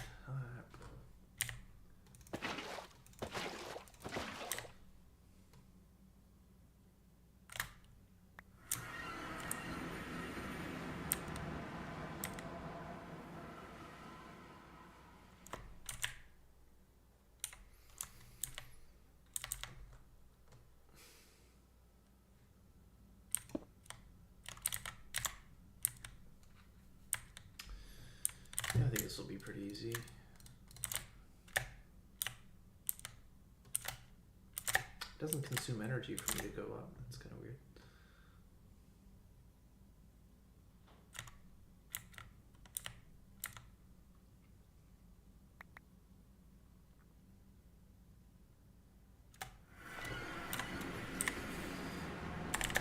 This will be -4, -4.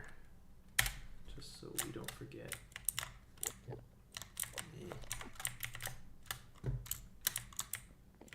Where is that? Where am I supposed to go? Very confused. There. There my buddies are.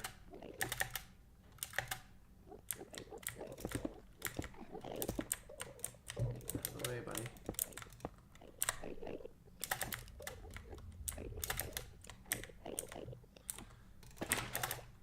I mean, I'm not really particularly worried.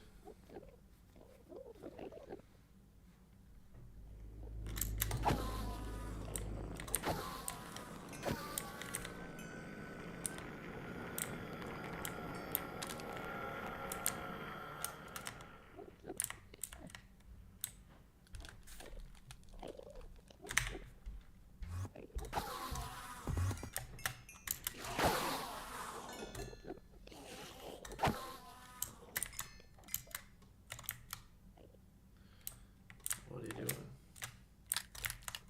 Up.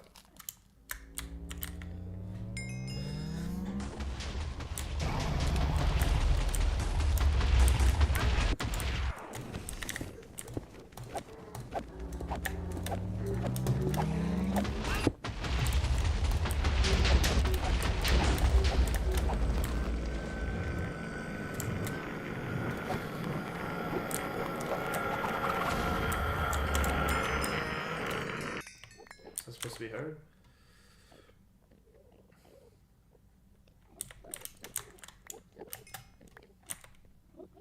Yellow dragon egg. Okay. I do not think, however, that we can beat. We can't beat this. That. You'd think that would be easy, but trust me when I say it's not.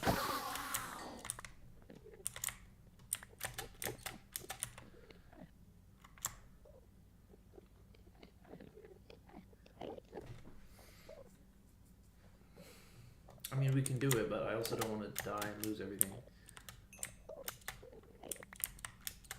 So, how do we spawn it though? I was just wondering. Okay. Use the chicken stick. Okay. Yeah, you don't really want to do it. Chaos chicken is like 100 times worse. It's not even like comparable.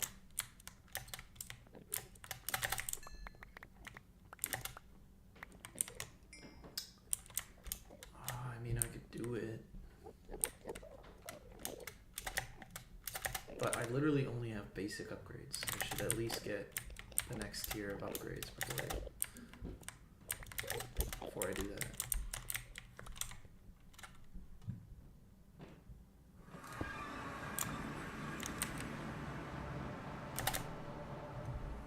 Okay, what? There we go.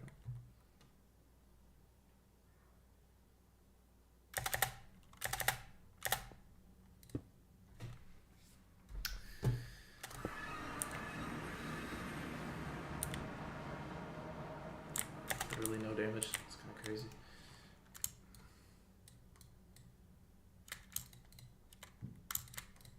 So we do have the dragon egg.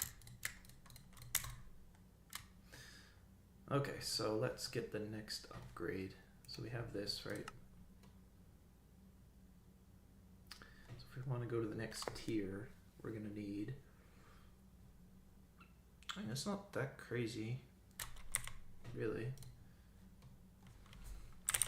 You'd think it is, but it's kind of not.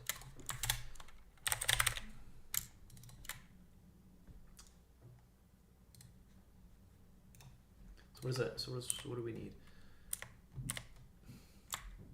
3, 6, 10, 14, 17. So we need 17 enchants.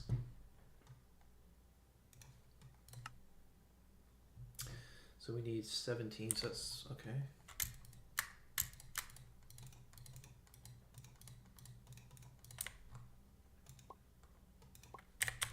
So that's that. Next we need 34 M's, which we can actually do just rather casually.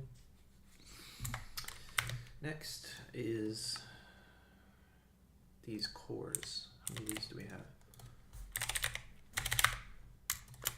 More than enough.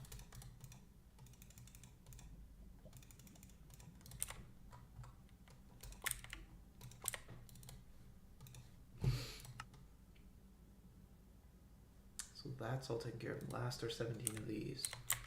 We're gonna need more cores.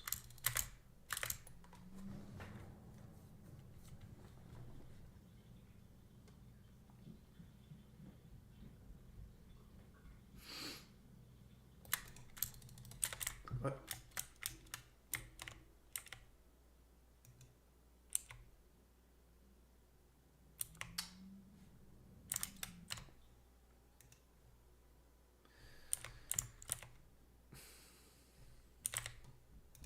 Alright, charge my wand, fuck you.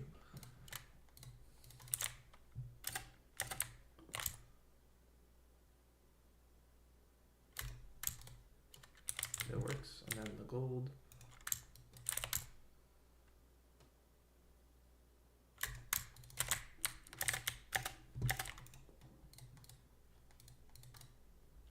Diamonds, yeah, we need a stack of diamonds.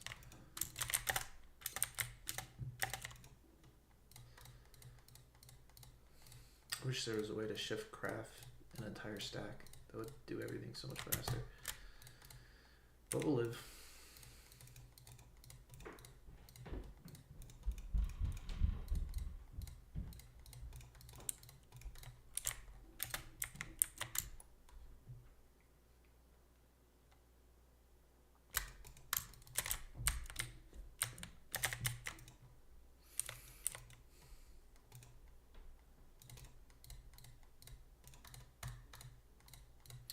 No bod. So 17 of those. And we need the key, so let's do that, for example.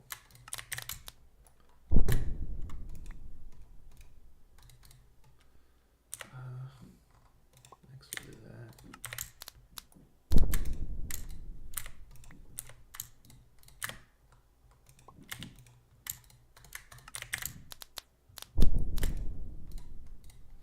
So that's the sword completely upgraded. Next we can do this one, shield capacity, shield recovery. Or why don't we just do something a lot simpler?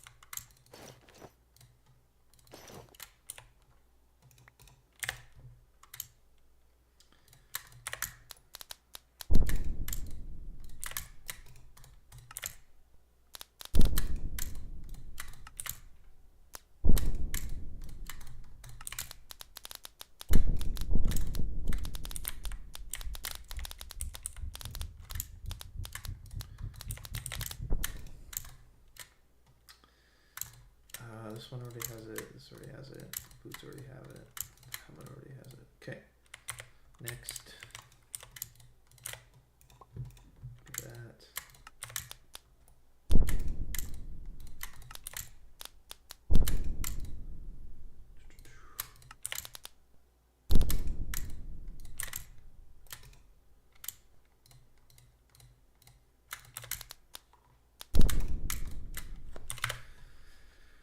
Alright, you have everything, but then you need jump boost.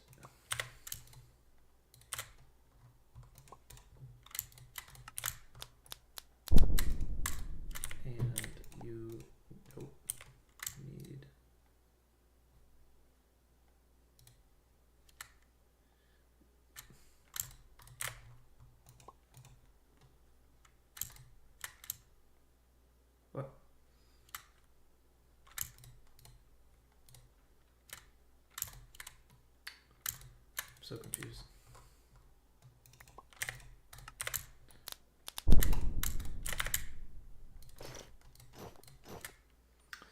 There we go.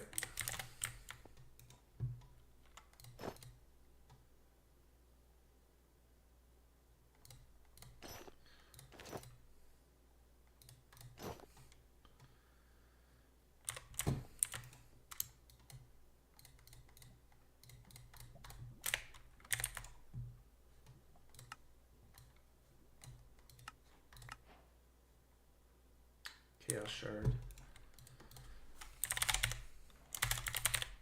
So we don't have that.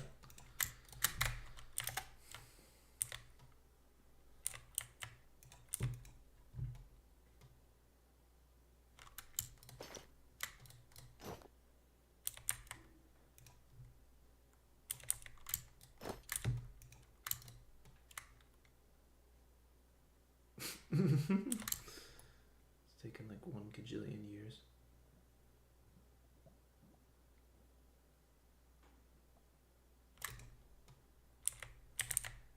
I mean, it's supposed to be maxed, is the crazy part.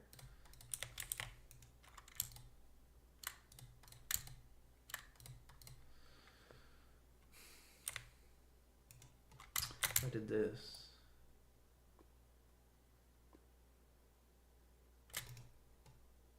We do 2.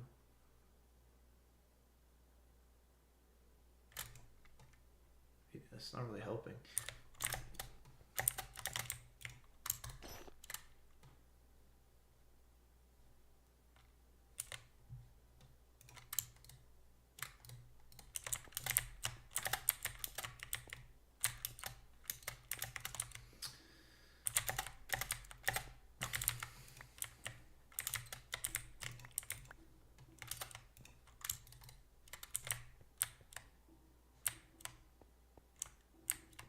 Is that normal? Do I have auto jump?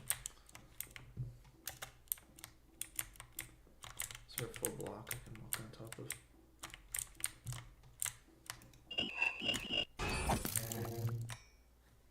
The fuck was that? Oh, I don't have power connected here. Just realizing. Yes, I do. You just happen to be standing in front of it as opposed to behind it. It's crazy. Bit.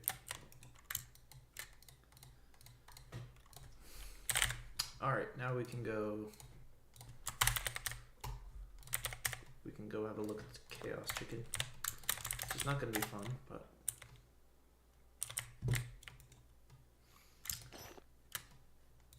Boom. Beautiful. Boom.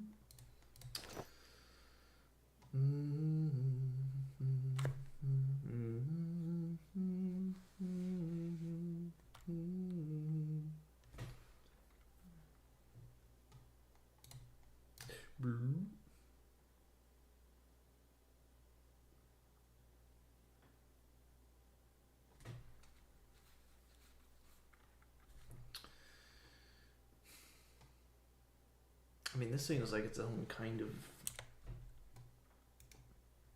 charging bank. It's kind of like it.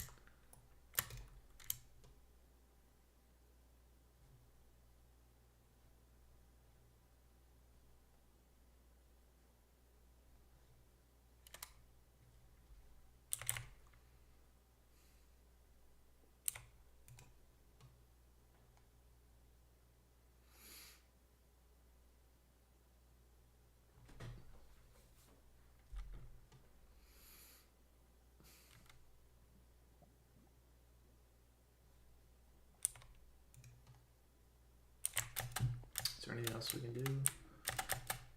Whee. Not really, I'm just kind of waiting.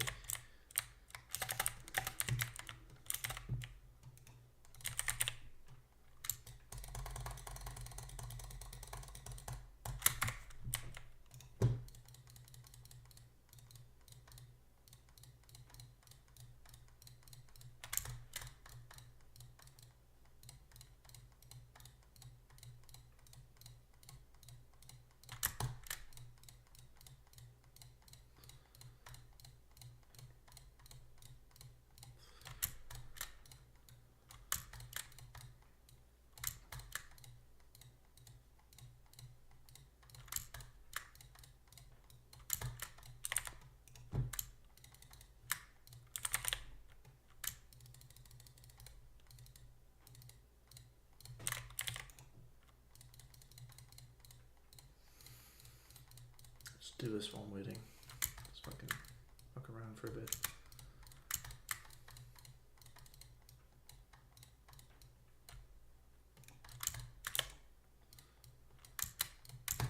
There we go, ladies and gents.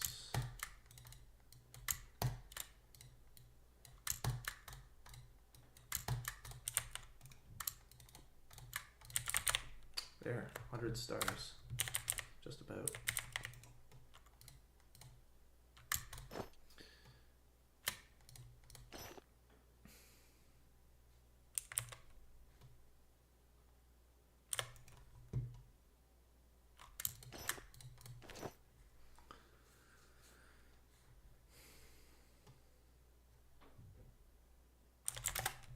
Almost done.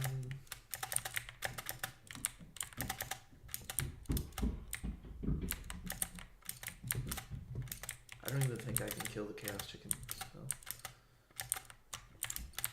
we should be prepared to leave very quickly, if need be.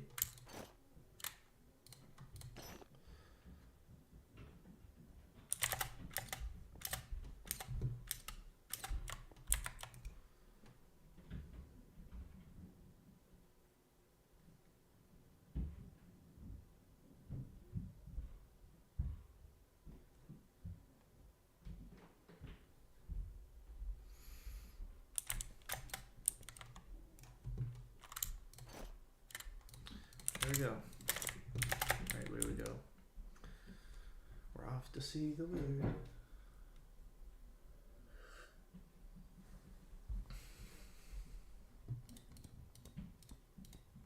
Or in this case, a chaos chicken. I expect to die. Wait, what, is the chicken stick a pickaxe? It is.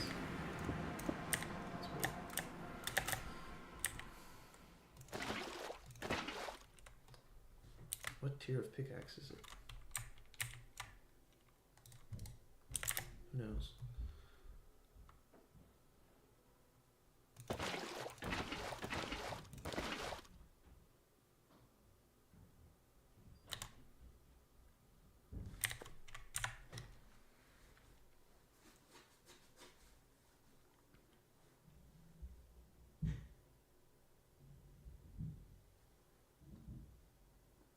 Yeah, if you look at my inventory, 0 out of the 8, or I guess the dragon egg, but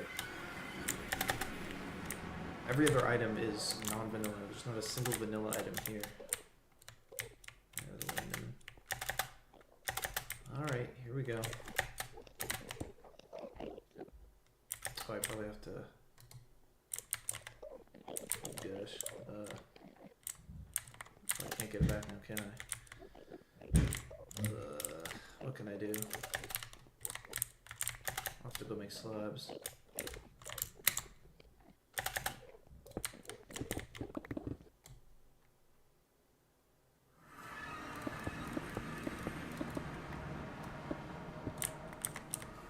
Wait, the chicken pickaxe, yes! Clutch. It was actually clutch.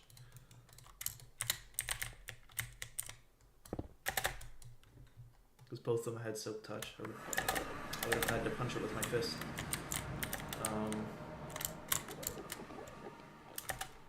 Thank you. Caused me enough grief. I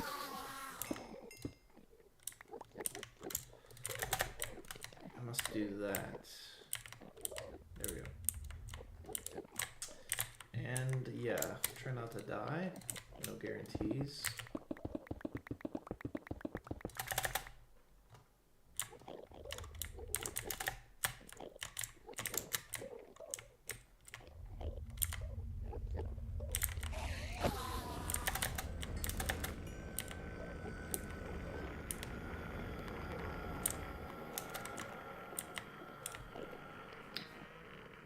Probably gonna die, but it is what it is. Look at that, bro. That's terrifying. I'm gonna go way over here. Just fuck that chicken.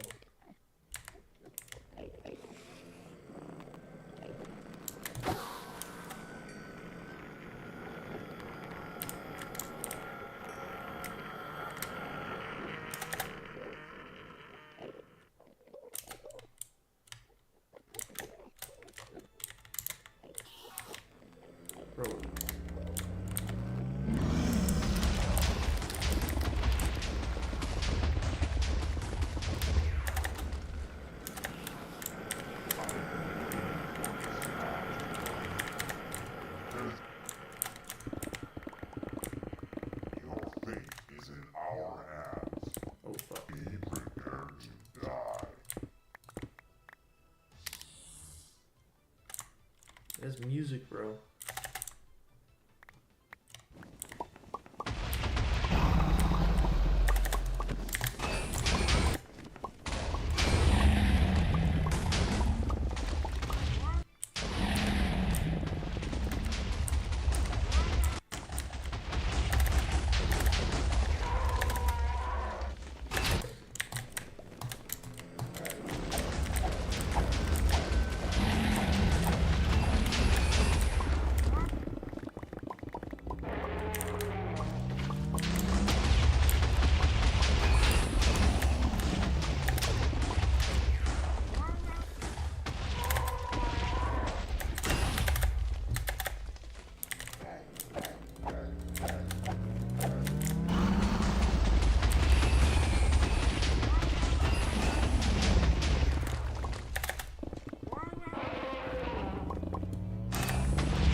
Good day, mate.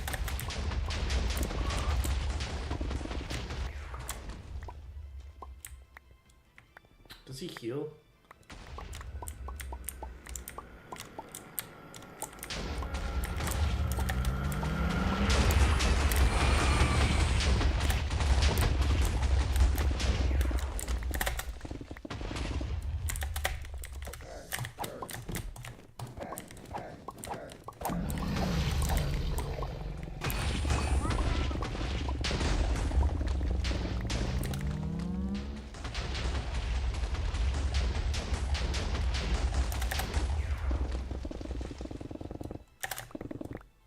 Gosh, I missed.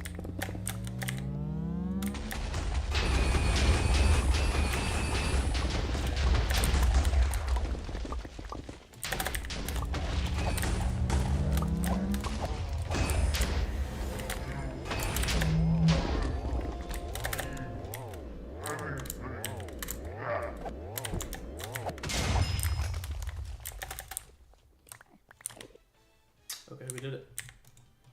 I didn't even think we'd be able to. That wasn't even that hard. Yay, we did it. Woohoo! We didn't even have max out gear.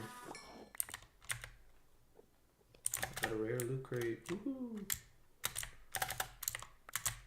The end is much bigger now. Okay, that was actually pretty easy. I thought it'd be a lot harder. We got some chaos shards. Okay.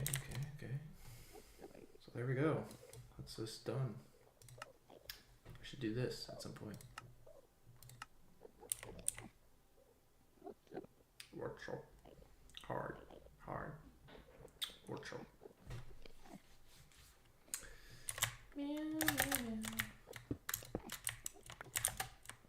Very nice. We did it. Woohoo! Okay, so what now? What now, you might ask?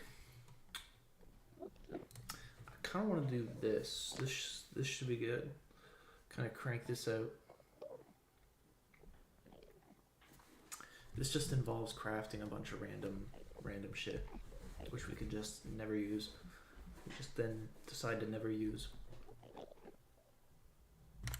So yes, let's go do that.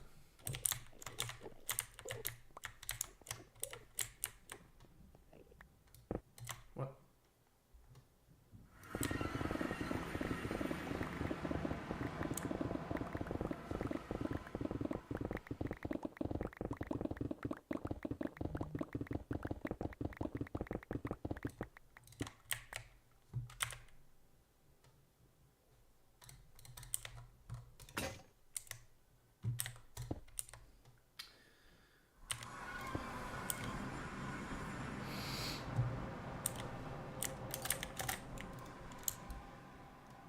Okay, a bunch of junk.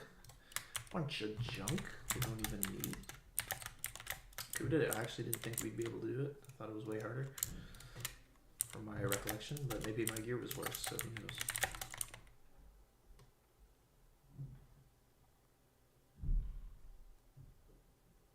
But anyway, while we're here, let's build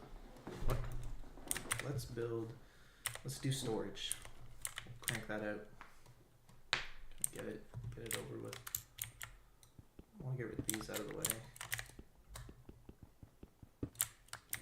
This one here. Okay, storage. So I have all these, yes. Growth crystal accelerator.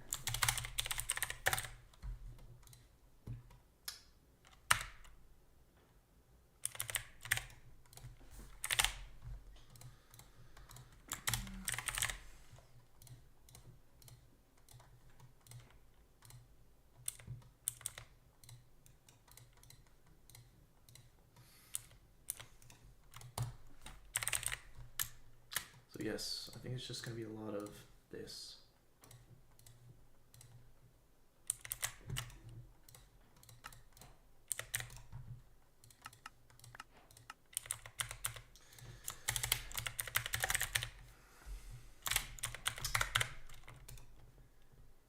Growth. Crystal growth chamber. Needs 6 of these. Are you kidding, bro?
They're not done.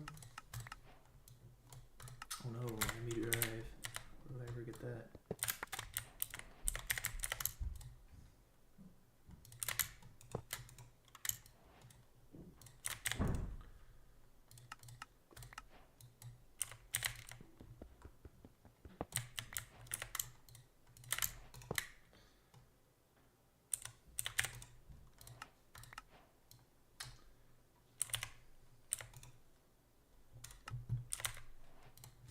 Do I have that? I feel like I have that. Okay, never mind.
All right.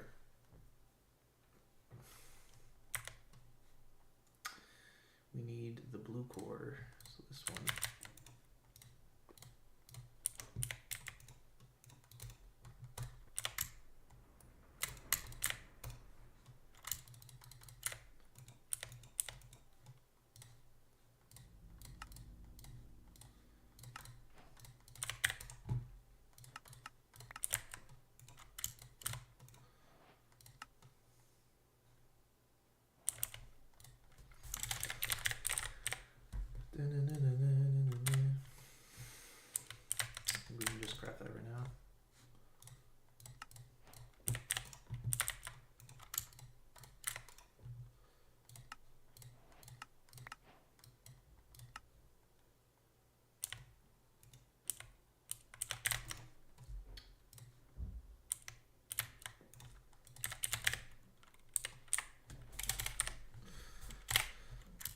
that, then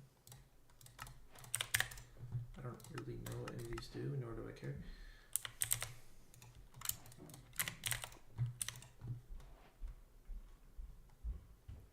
What's cooking? Crafting monitor. Give me a crafting monitor. Huh.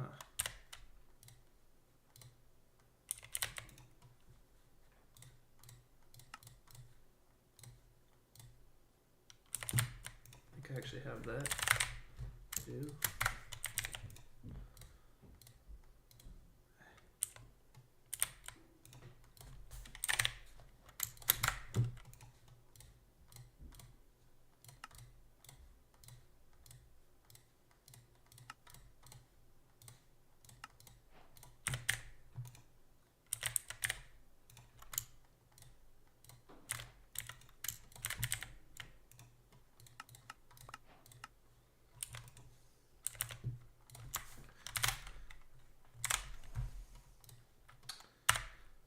Okay.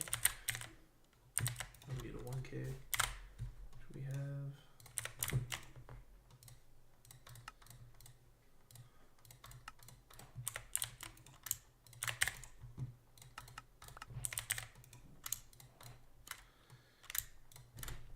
All right. Ooh, we got some more storage W. All right, then this thing.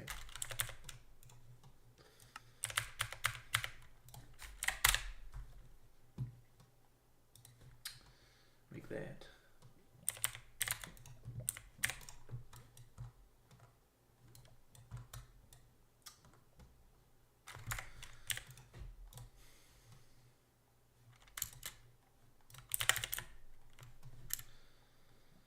All right, we kind of got to reset our inventory very quickly. Need the glass.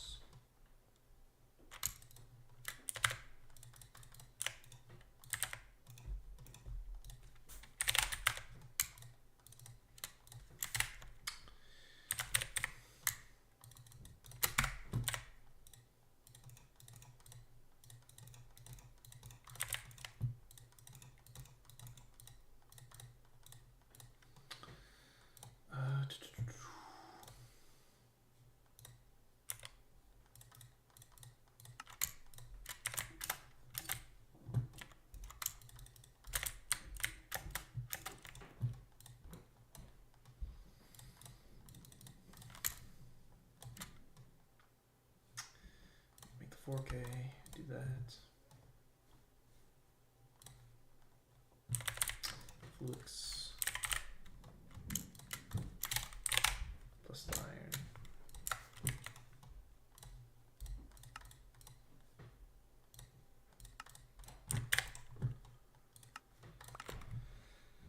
All right.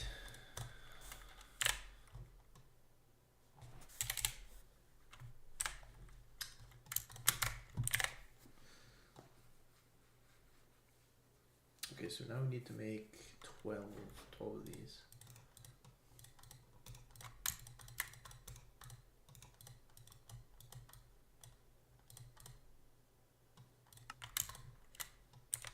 It's not enough. Okay, so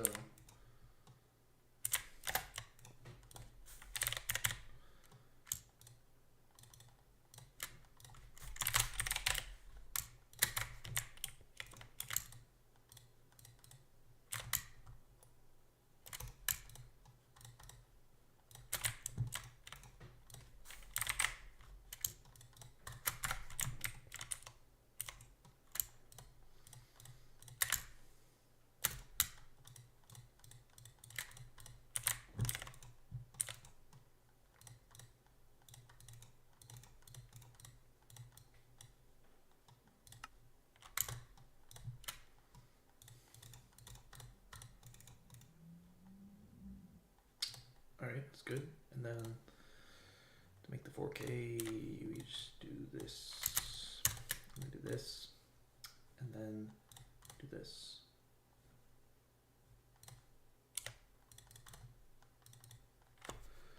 Do that. There we go.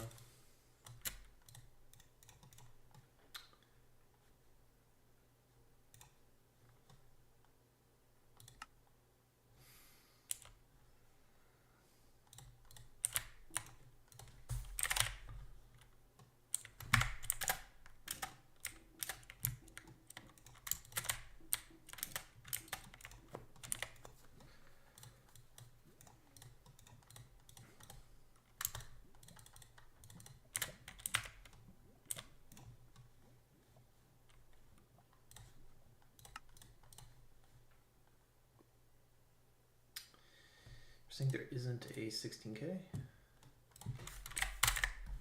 we go.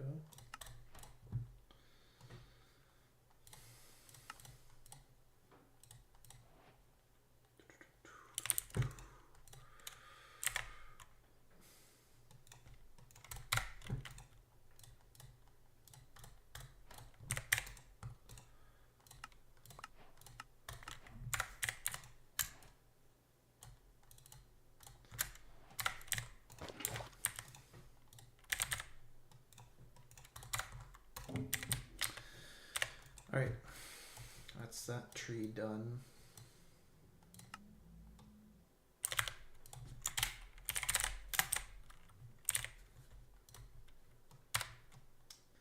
So a slab of any kind, paper, and a chest.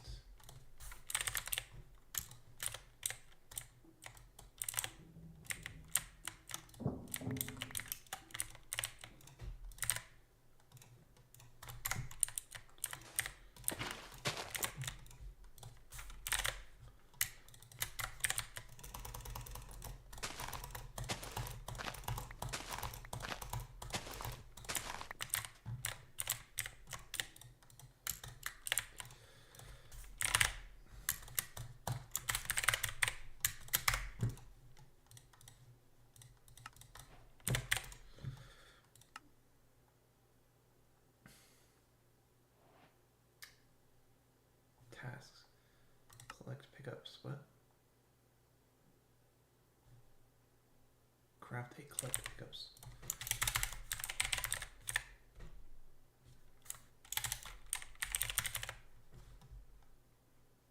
What?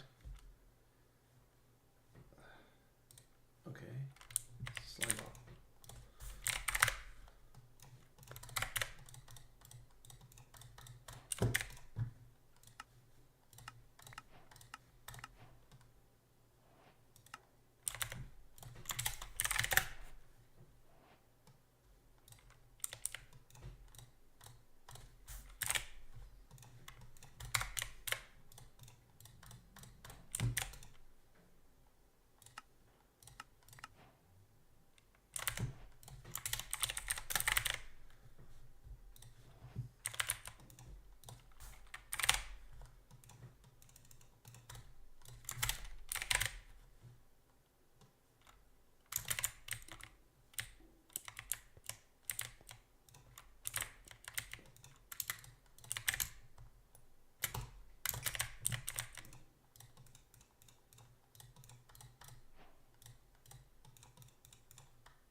Of course.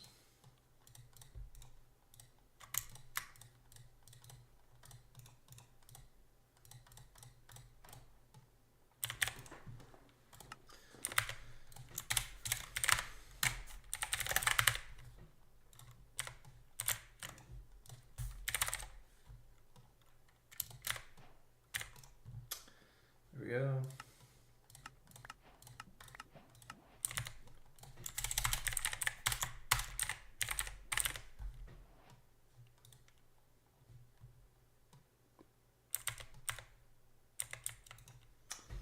I mean, yeah, I would rather use diamonds.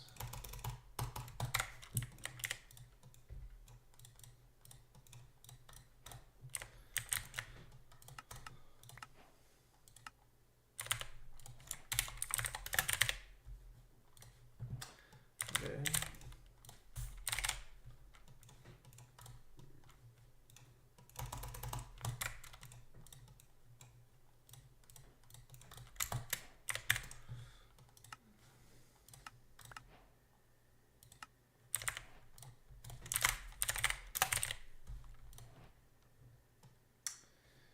What is that?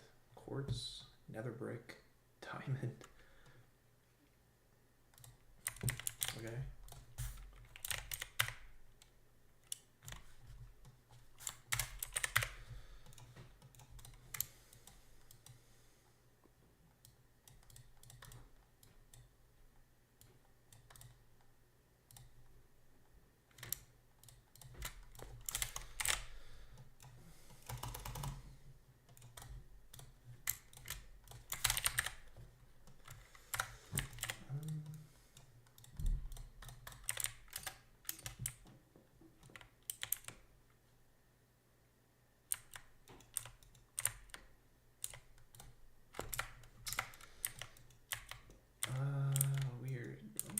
2 nether wart chickens.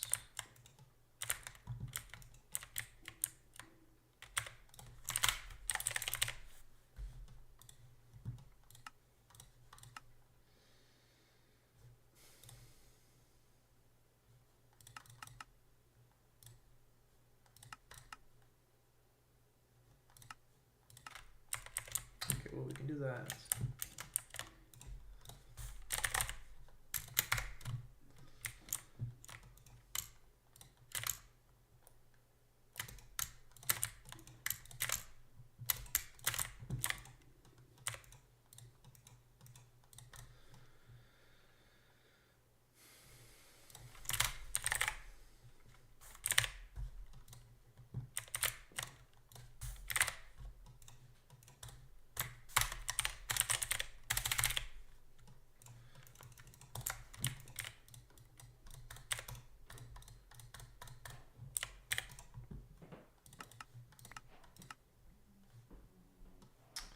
Item barrel connector.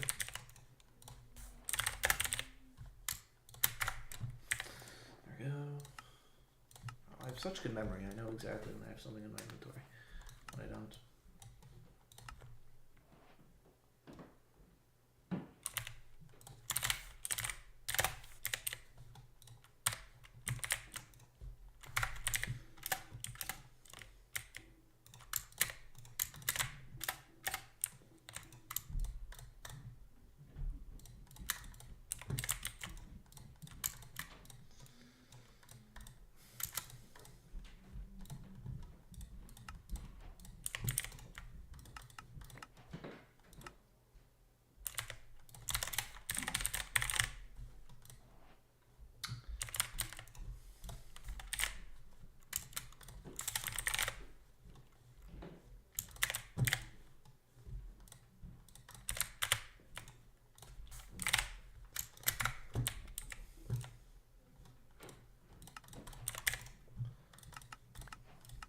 Drawer controller.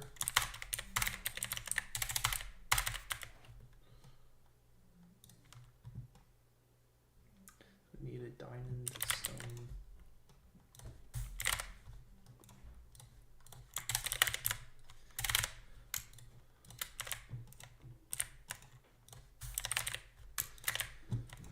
Na, na, na.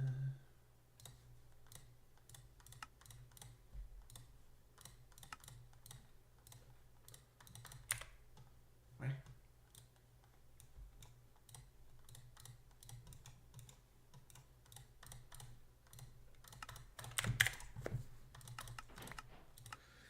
Controller slave. Okay, some more.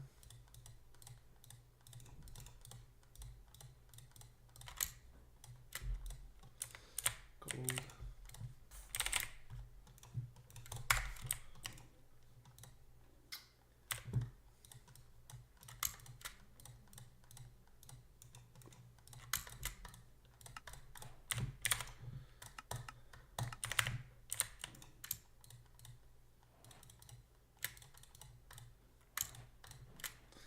All right, so then,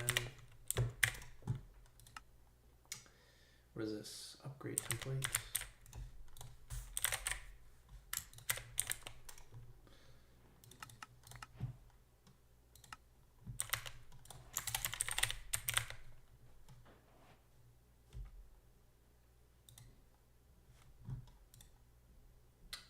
So we're gonna need a bunch of sticks, and then obsidian, iron, gold, diamond, emerald, flint, redstone. Okay.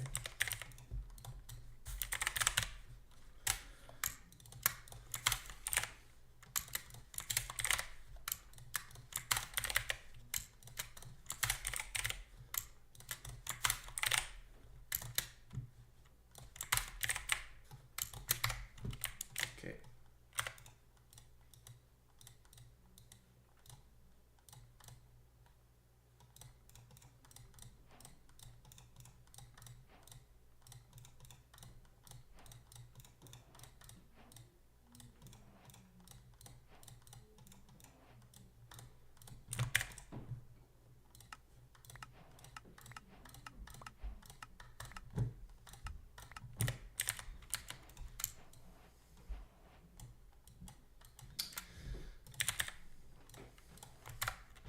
Okay, good reset.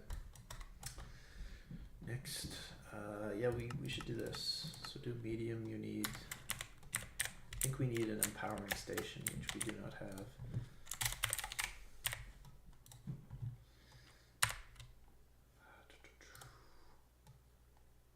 That's true. We can make a Restonia crystal, Restonia chicken, which is black quartz and redstone, which is ink black and nether quartz. Okay.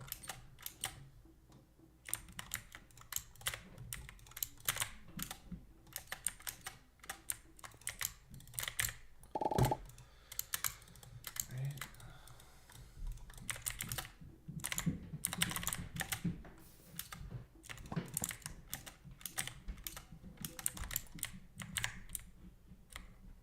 This armor looks so goofy.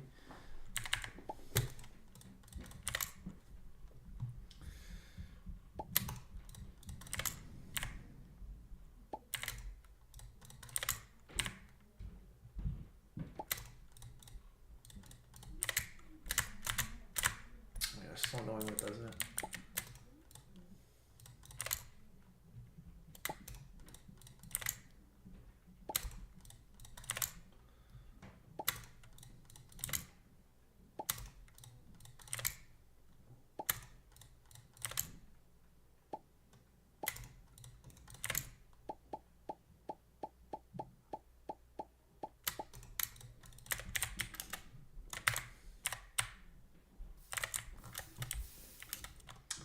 So it's what, black quartz and redstone?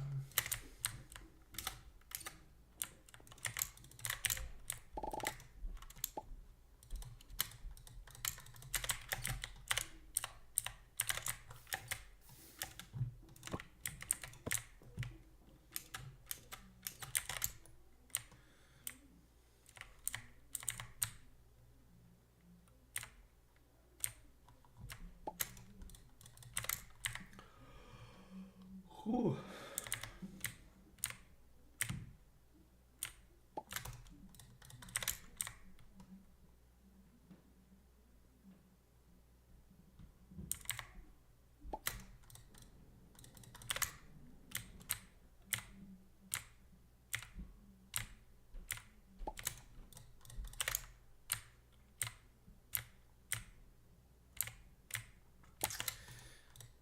Cool, just looking at the big beautiful reactor.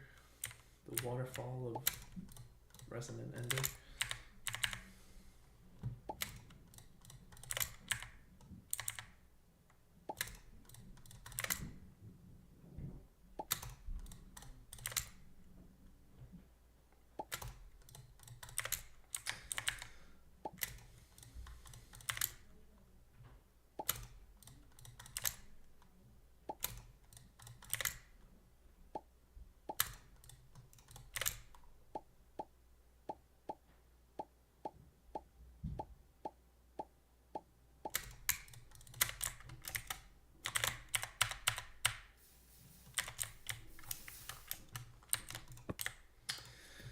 And give me some of that.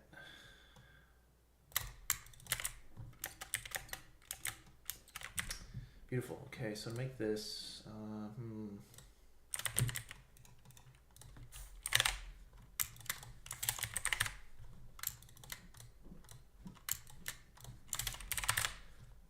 there we go.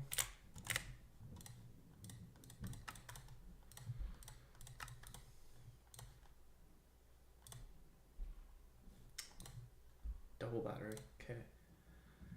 So we would need a single battery. Plus all that. Okay, so how do we make a single battery? Okay, gold. Okay, what's this stuff? Nori. So we can make that. Iron and void crystal. Void is coal and Pallas. Pallas is black quartz and lapis. Okay. So black quartz and lapis. We have a few more chickens we gotta do, it seems.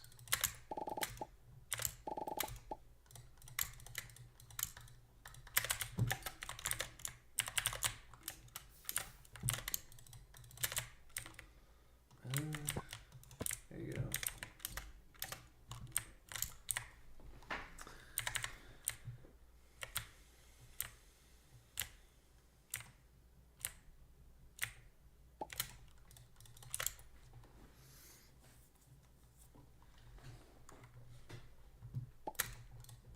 These are pretty quick though, these don't take that long.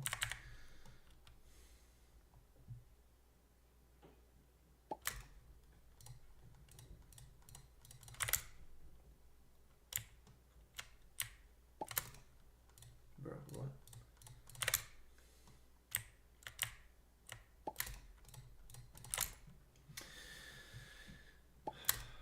Man, like ancient Babylon would have sucked. Like, can you imagine living in some stupid desert with all these like religious freakaloids who like worship Baal and fucking like the whole area would have fucking sucked dick.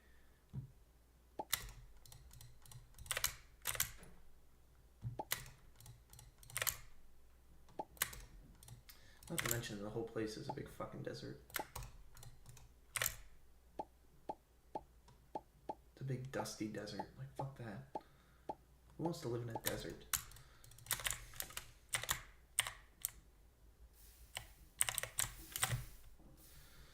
Okay, so to get an Ori we need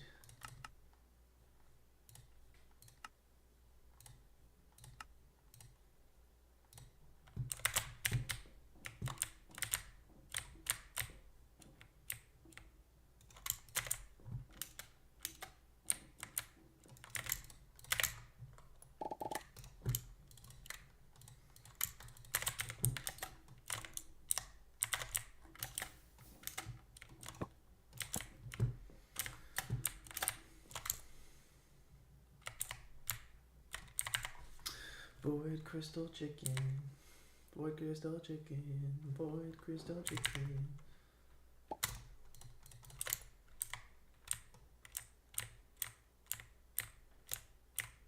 Complex resource imbued with energy and technology. Also chicken. Be like a chicken that shits out circuit plates. You just be like, bro. Be like a Factorio instead of like a machine that produced blue circuits. It was just a chicken that just shut them out. Like, oh.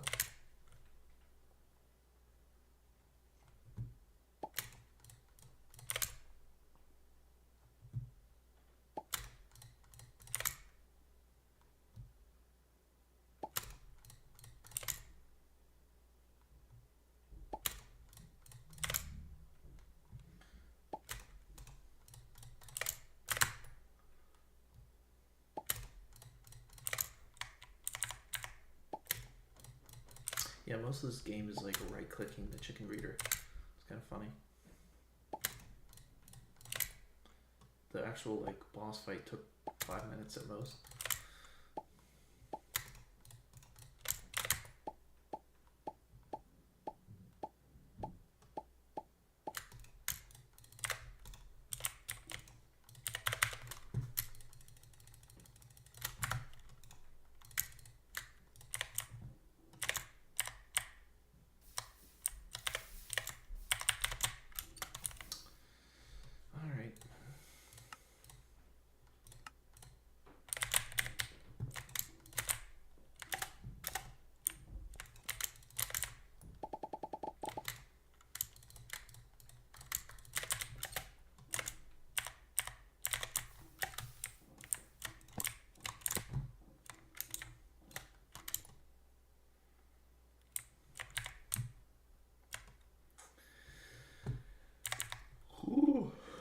An Ori chicken, give me the chicken, give me the chicken, I need that chicken right now.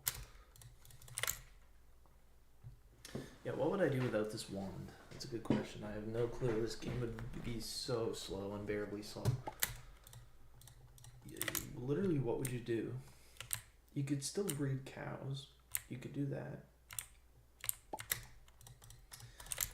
Maybe you could use the imaginary time block with some kind of setup to make this work. Maybe. But that would suck. Majorly suck. Breeding chickens would be brutal without any way to speed up time.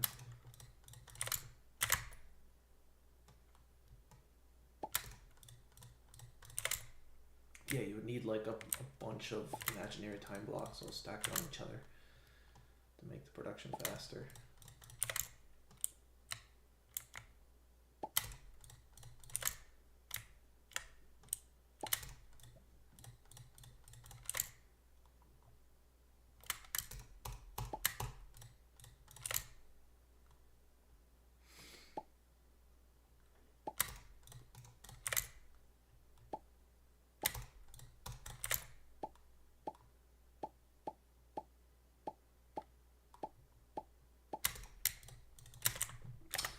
go. Alright, give me some of those, please.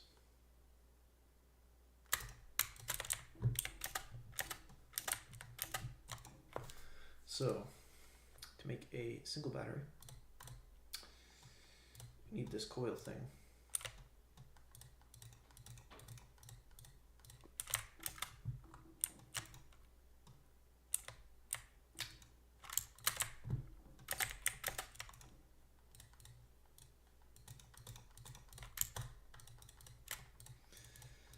And surround it with what, this? Forget. Gold, okay, okay.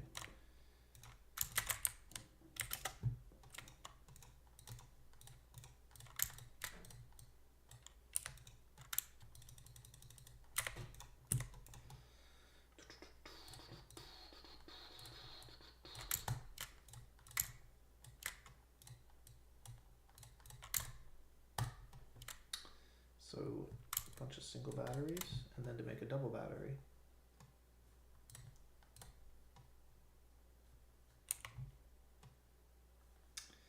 be more coils.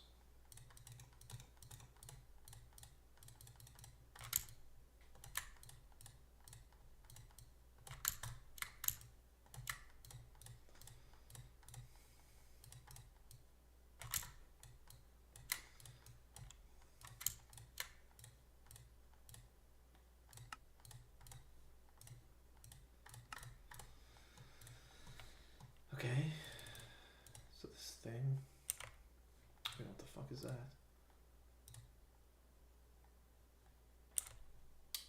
Okay, I guess.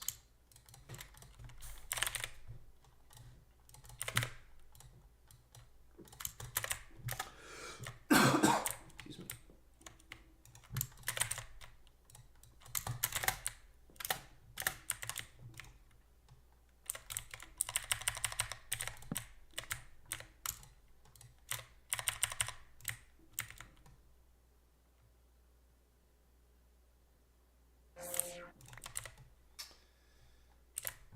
Okay, what about the green stuff? Chiseled quartz. I don't even know how to make chiseled quartz.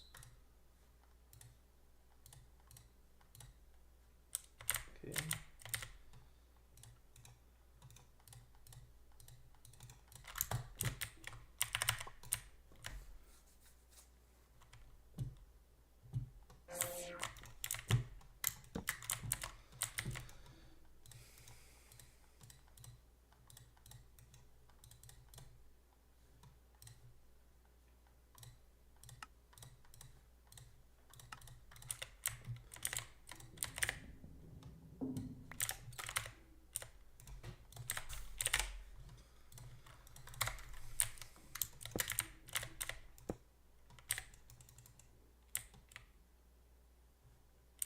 Does it actually need redstone? I have no clue.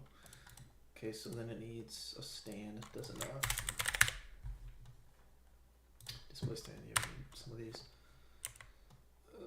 Just more quartz and suffering.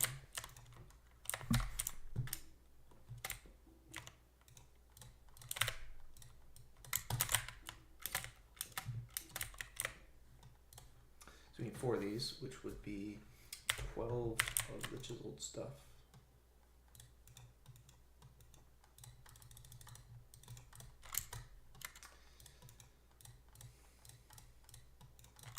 So 12, okay. So boom, boom.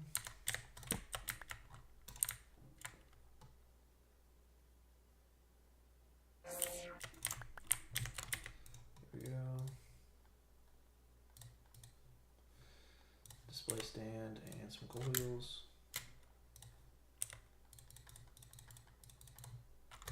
One more coils.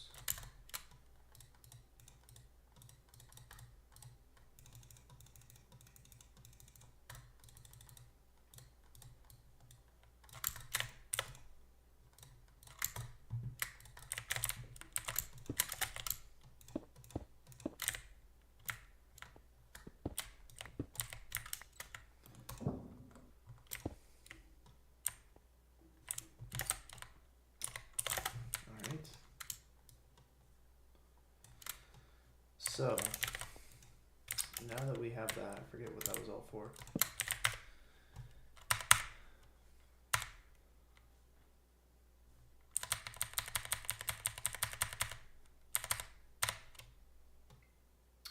Why did we do that? Don't know. But I think that just takes void crystal. Oh yeah, we will need to empower some void crystal. That is true.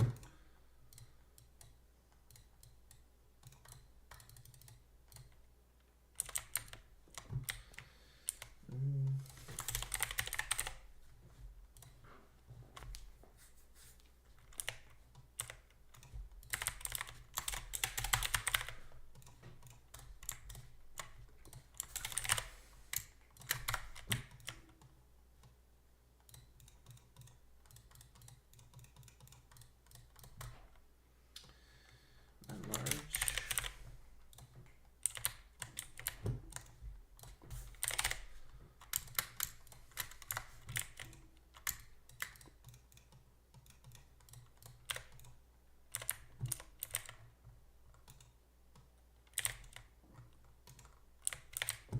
I mean, can I put a block there? Like power the whole block? I can, okay.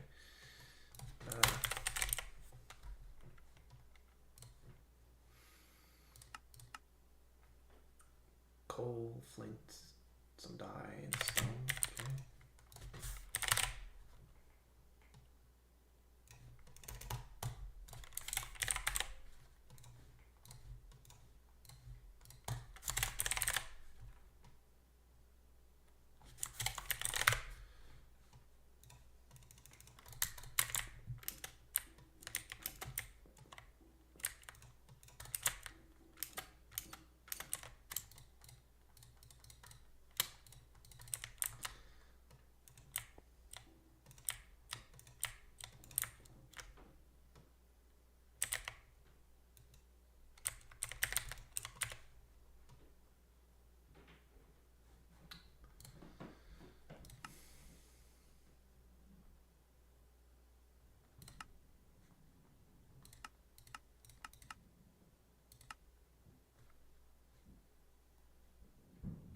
That has to be charcoal, it's weird. That's strange.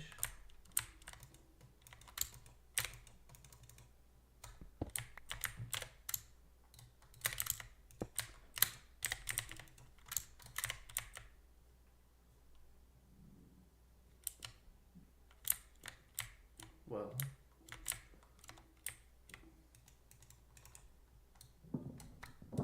do you need power? Maybe. I don't know.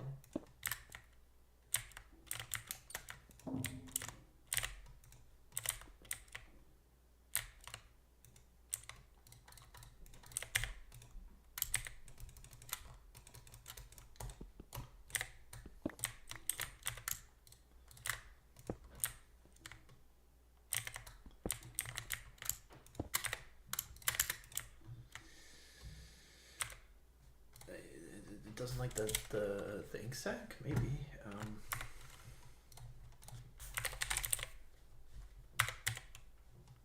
Powered void crystal.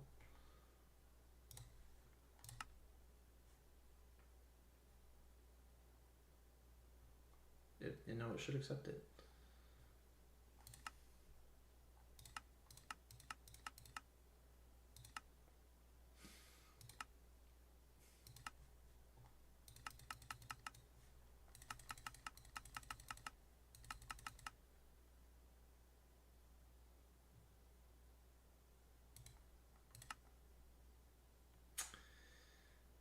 Oh. That's so.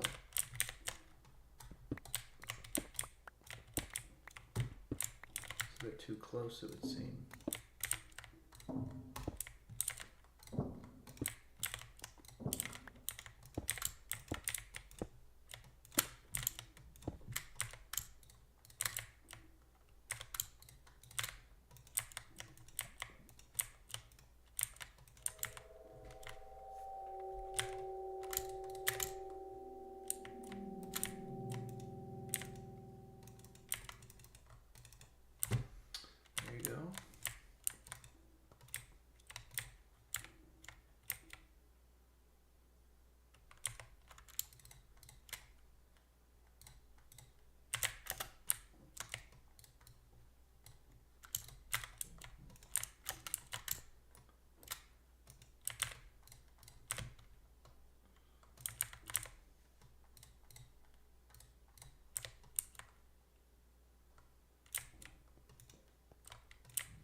make some of these black hole units.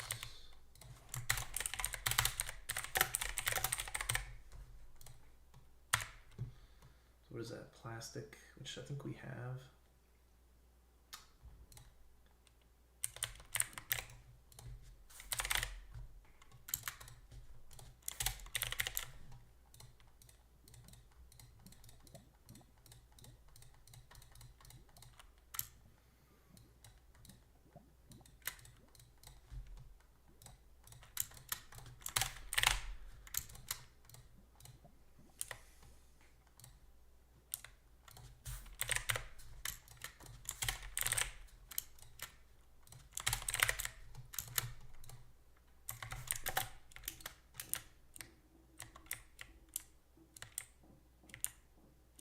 I think I should just have plastic in here. What do we do?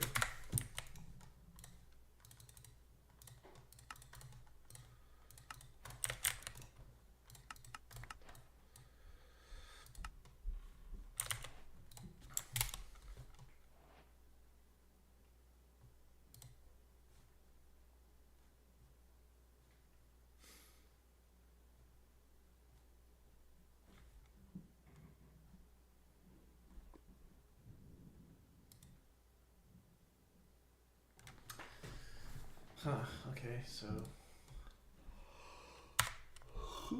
we need more plastic.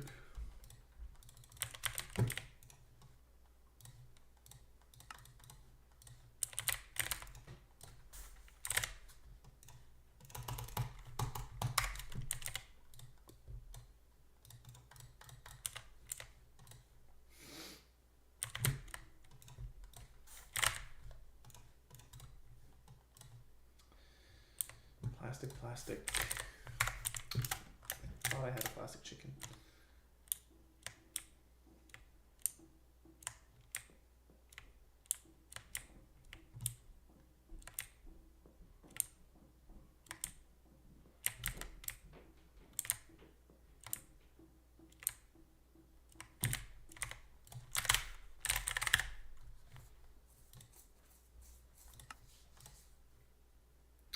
Orange log. Do I have one?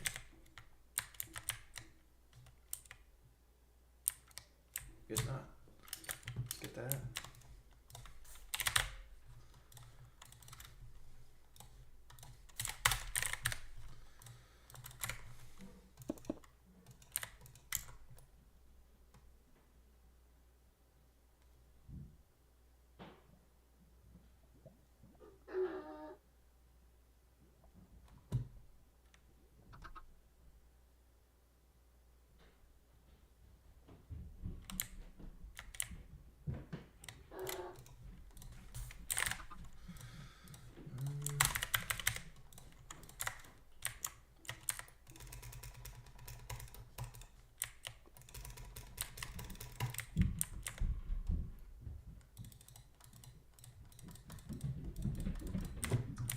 Bodies are gonna grow up for 30 seconds. Make sure they don't walk anywhere.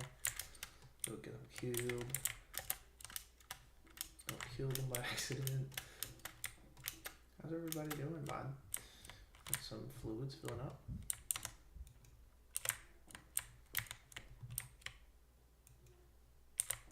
I don't know if I'll ever use any of these, but they're here if I ever need them. Enchanted metal, very cool.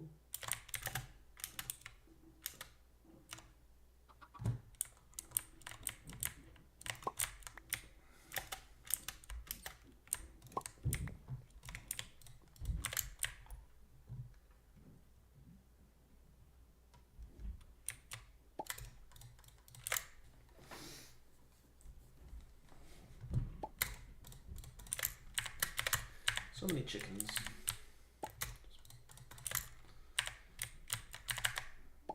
That's most of this game. It's just making various chickens. This wand helps so much though. The first time I ever did this, I didn't know that the wand had a different mode, like a faster mode. So I was just using it on the slow mode the whole time. Took like 3 times longer.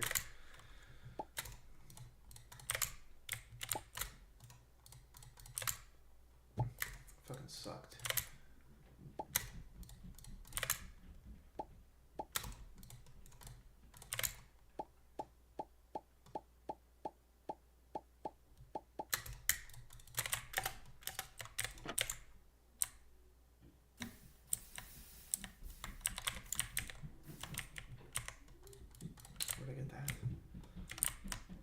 Yeah.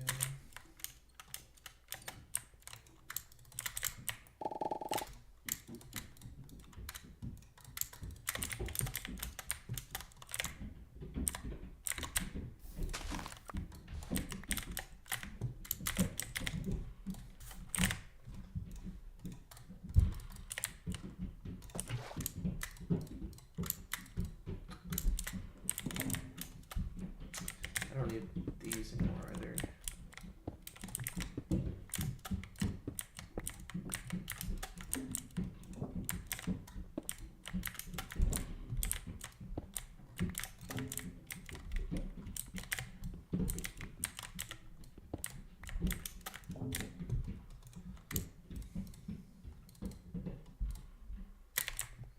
Alright.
Alright.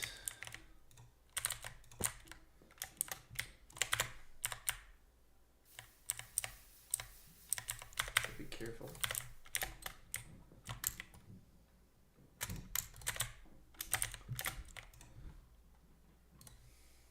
Pink slime. Ooh. That is something I would need my cows for. Or I'm being real, I don't even need a tank. I can just pick up night slime. We'll do pink slime ingot. Okay.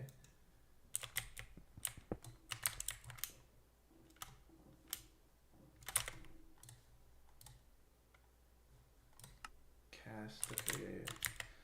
Yeah.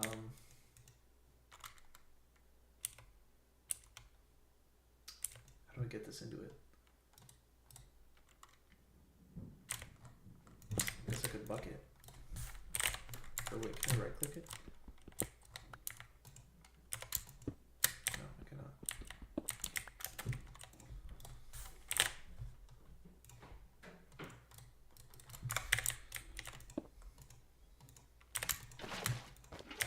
Alright. Yeah, how do I get this inside the smeltery? Confused.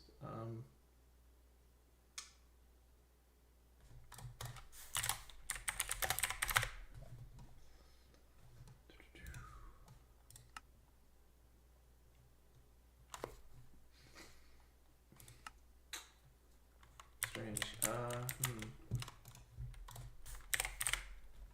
Problem is flu ducts don't actually connect to it, so this won't do anything.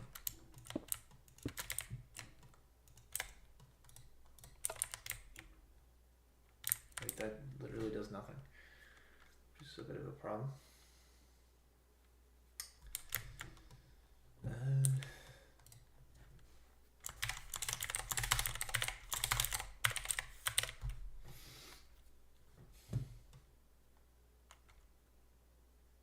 Fluid in.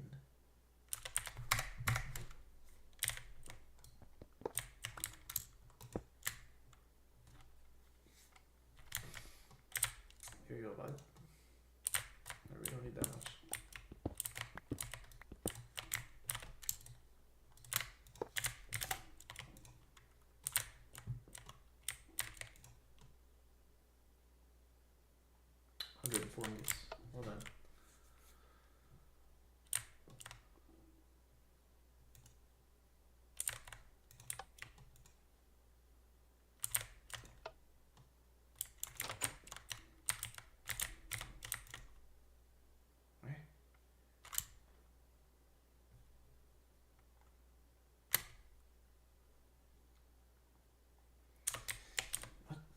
So confused.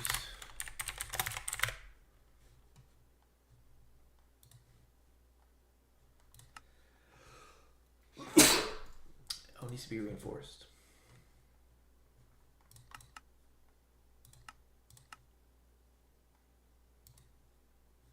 Well, how do we get that?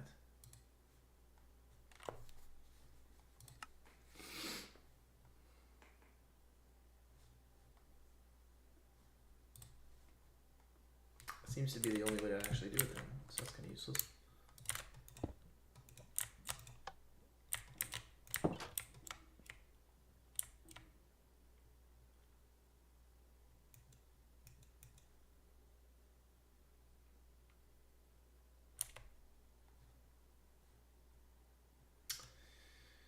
Whenever you're ready, bud. So this fluid sieve then. Never seen that before. Just gonna take some gold. Take some gears. What else? Iron bars. Some iron. Some tin.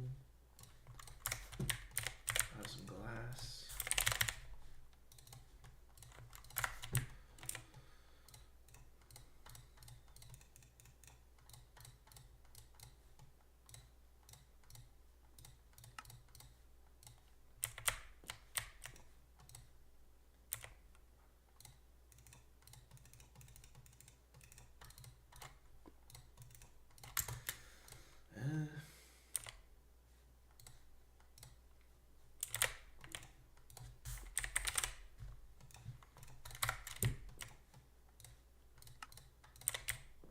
Never seen this thing.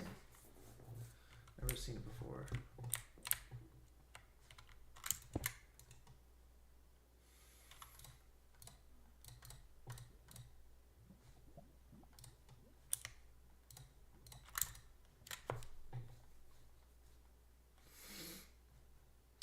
What does it do? How does it work? Oh, it's still going, bro. Are you kidding?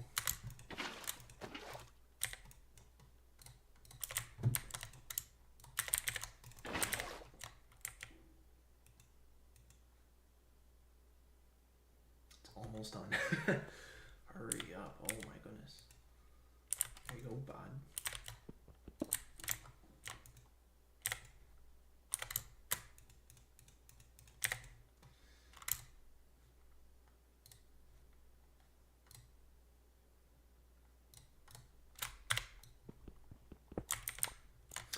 Amazing. Okay, so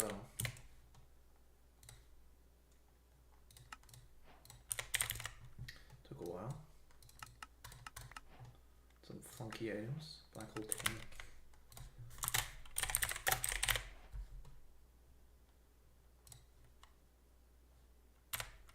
It just seems okay, more the same.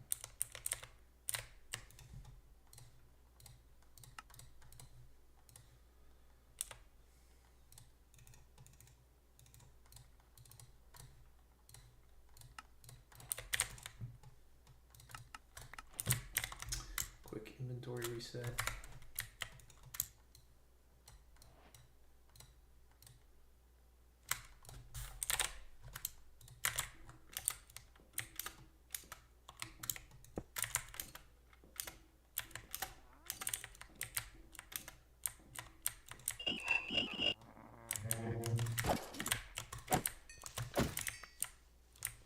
So annoying. Go get a light for you.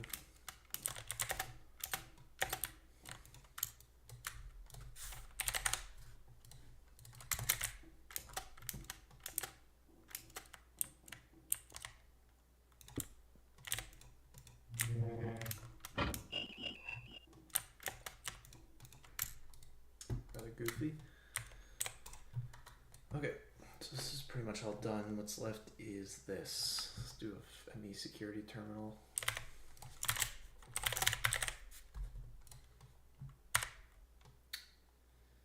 Okay.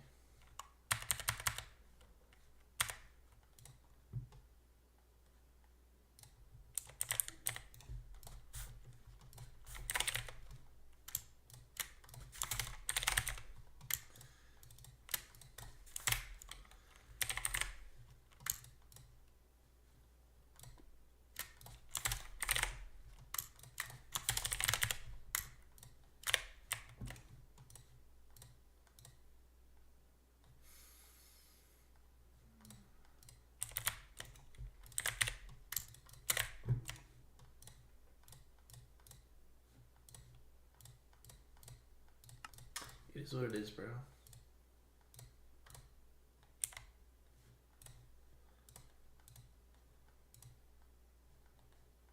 I do have a panel. You see, okay, next.